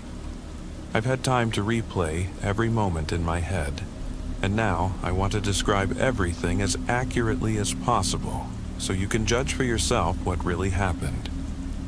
I apologize if my narration isn't polished. The experience is still raw in my memory, and the emotions remain as intense as they were on that fateful night. It was a bitter, cold winter evening when I was returning from a visit to my friend Brandon. Brandon lives on the outskirts of Albany, New York, in a converted farmhouse tucked away in a landscape of sprawling fields, patchwork farmlands, and quiet rural hamlets. Not long ago, while driving along a slick, icy country road, Brandon suffered a terrible fall that shattered several bones in his leg and foot. Since then, he's been unable to walk or drive, and I've taken on the responsibility of delivering groceries and essentials to him along that same lonely state road, a route I'd traversed countless times without incident. That night, I was in a relaxed mood, driving cautiously in my pickup truck as the darkness and freezing conditions demanded my full attention. About 3 or 4 minutes after departing Brandon's house, while cruising along the desolate road, I noticed flashing red and blue lights in my rearview mirror. At first, I assumed an emergency vehicle was simply passing me by. I slowed down and pulled onto the shoulder, thinking nothing more of it, until it became unmistakably clear that I had been pulled over. A wave of anxiety washed over me. I've always been a law-abiding citizen, and I've never been stopped by the police in all these years. Yet there I was, facing an encounter I couldn't have imagined. I recalled stories of officers issuing tickets for minor infractions on a whim, and wondered if I was about to become part of one of those tales. So, I rolled down my window and tried my best to appear calm and cooperative. A middle-aged officer stepped up to my window. "Good evening, sir. License and registration, please," he said in a firm, measured tone. Introducing himself as Officer Hartman, he claimed I was speeding, even though I was absolutely certain I had obeyed every speed limit. Deep down, I suspected he'd concocted some excuse just to stop me. Despite my inner protest, I remained silent and handed over my documents, hoping for a quick and uneventful resolution. "Please remain in your vehicle while I issue you a citation," Officer Hartman ordered. As he turned and walked toward his dark blue patrol car, I noticed another officer standing a few feet away beside my truck. This second officer, later identified as Officer Lehman, had an eerie, expressionless face. His posture was unnervingly still, almost as if he were disconnected from the world around him. Moments later, I watched as Officer Hartman returned to his car. He closed the passenger door with a loud thud, started the engine, and without a word, accelerated abruptly along the icy road. What struck me as odd was that he left Officer Lehman behind, standing silently in the cold. Almost instantly, the blankness on Lehman's face shifted. His eyes darkened with an intensity that bordered on pure, unbridled rage, as though he had suddenly realized something was terribly wrong. Before I could fully process the change, Officer Lehman bolted from his spot with an energy I could hardly believe. In a single, fluid motion, he sprinted toward the moving patrol car. On that narrow, sloping road, there was a small drainage ditch, a hazard that Officer Hartman hadn't completely cleared. In that critical instant, Lehman leaped into the moving vehicle. The force of his unexpected jump caused the car to lurch violently. I watched in horror as the vehicle swerved uncontrollably, skidded into the ditch, and then careened into a massive, gnarled oak tree standing by the roadside. Inside the twisted wreck of the patrol car, I witnessed a scene so surreal I can hardly put it into words. Officer Hartman's body was sprawled across the front seat, covered in a thick, jet-black substance that clung to him like liquid tar. His frame trembled uncontrollably, and his once resolute face was now a canvas of pain. Bruises spread across his pallid skin, and a deep, ragged gash marred his left eye. In a grotesque display, Officer Lehman was perched atop him, his hands clutching Hartman's head as he emitted a chilling, deranged laugh. His demeanor was both mocking and maddening. Frozen in shock, I couldn't tear my eyes away as Lehman began to mutter in a low, guttural tone, a series of words that sounded less like speech and more like a dark incantation, as if he were summoning some unholy force. With a sudden, violent jerk, he threw his head back and lunged forward, his contorted face momentarily meeting mine. In that instant, it felt as though his gaze burned into my very soul, filling me with an icy dread that I have never experienced before. My survival instinct finally kicked in, and I bolted from the scene. I ran as fast as I could along the icy roadside, barely registering the sharp pain as my belongings, my cell phone, a few coins, and possibly even my wallet, tumbled from my pocket with each frantic step.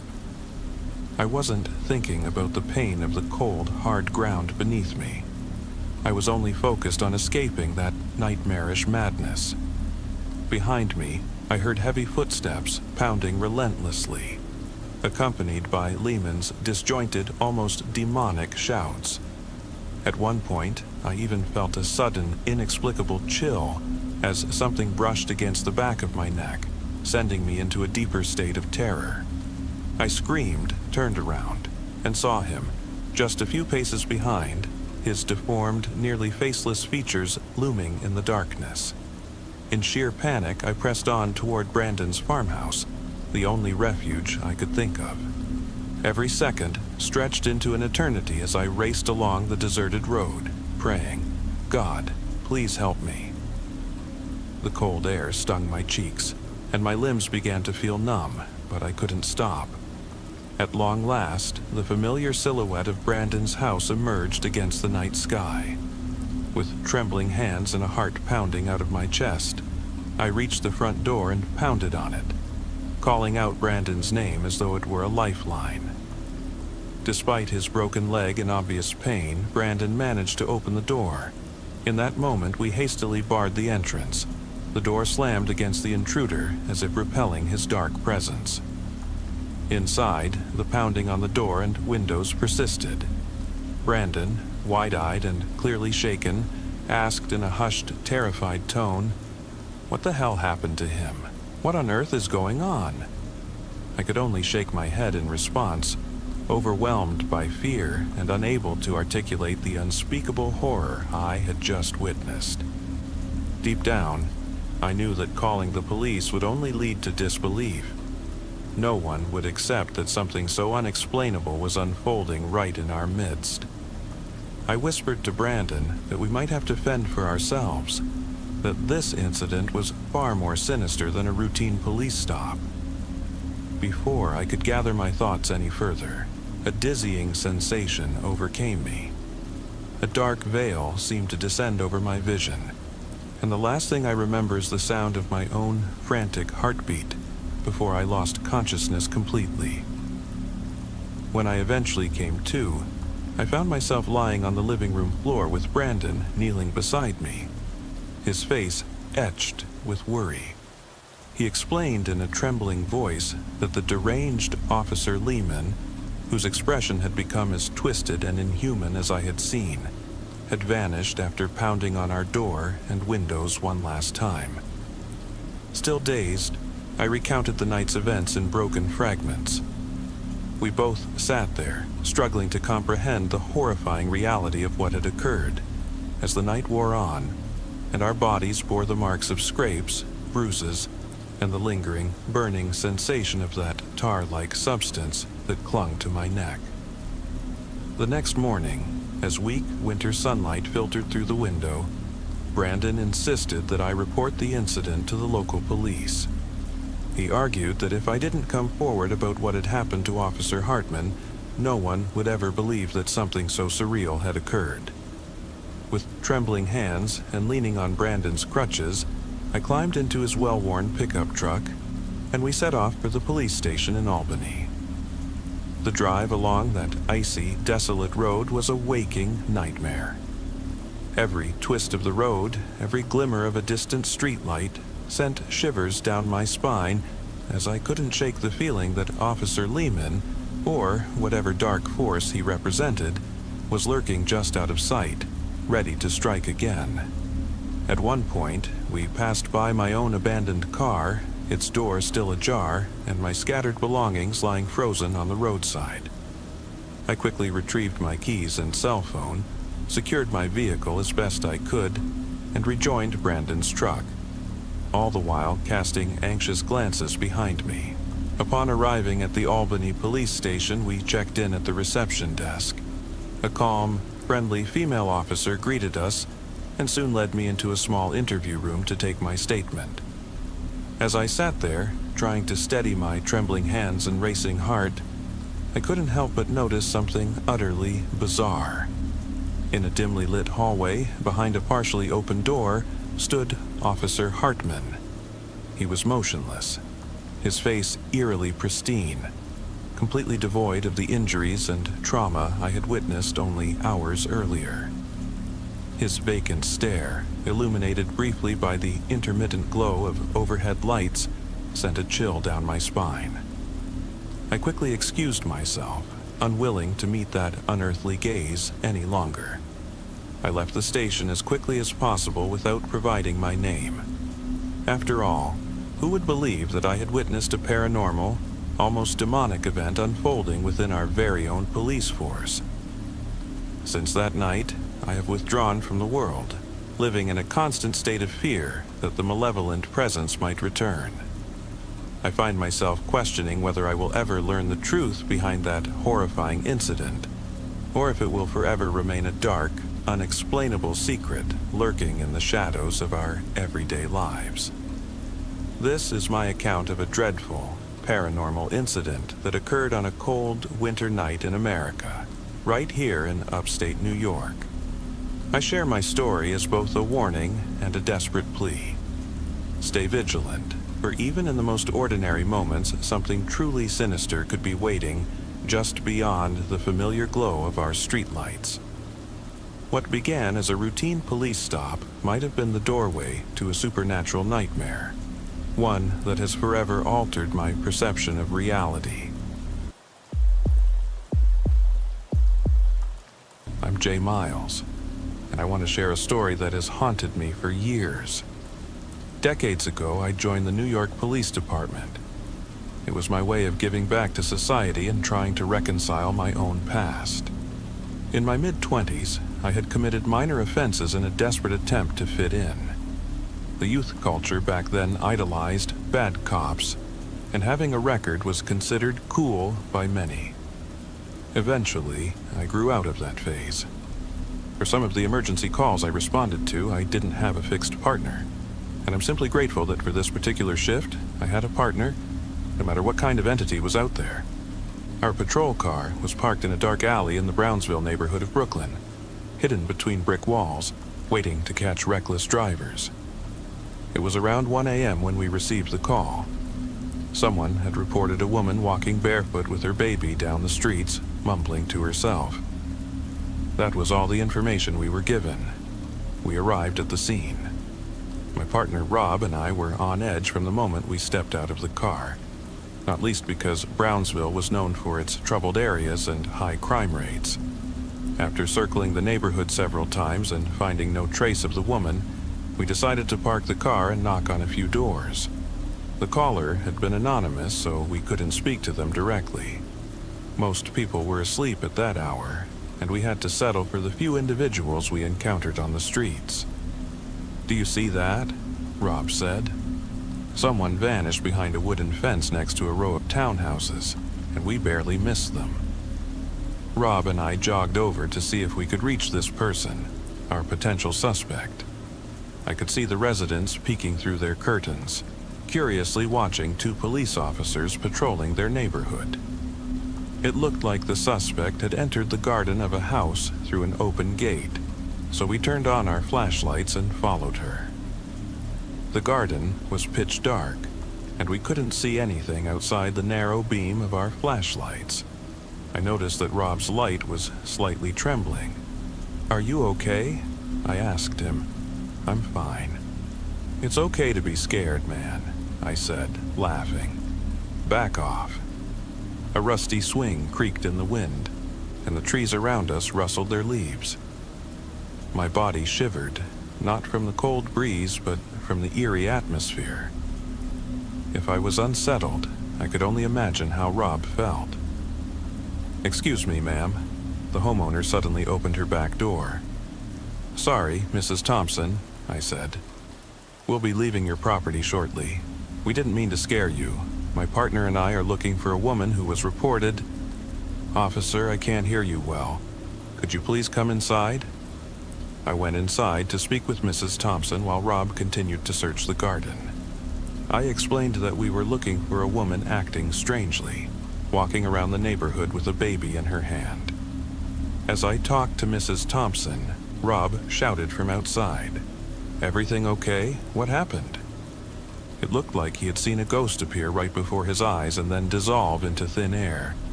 I saw her. The woman? What did she look like?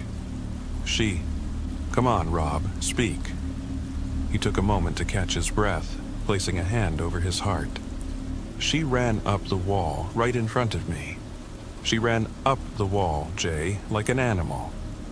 He pointed toward the 2-story house. I didn't know what to think.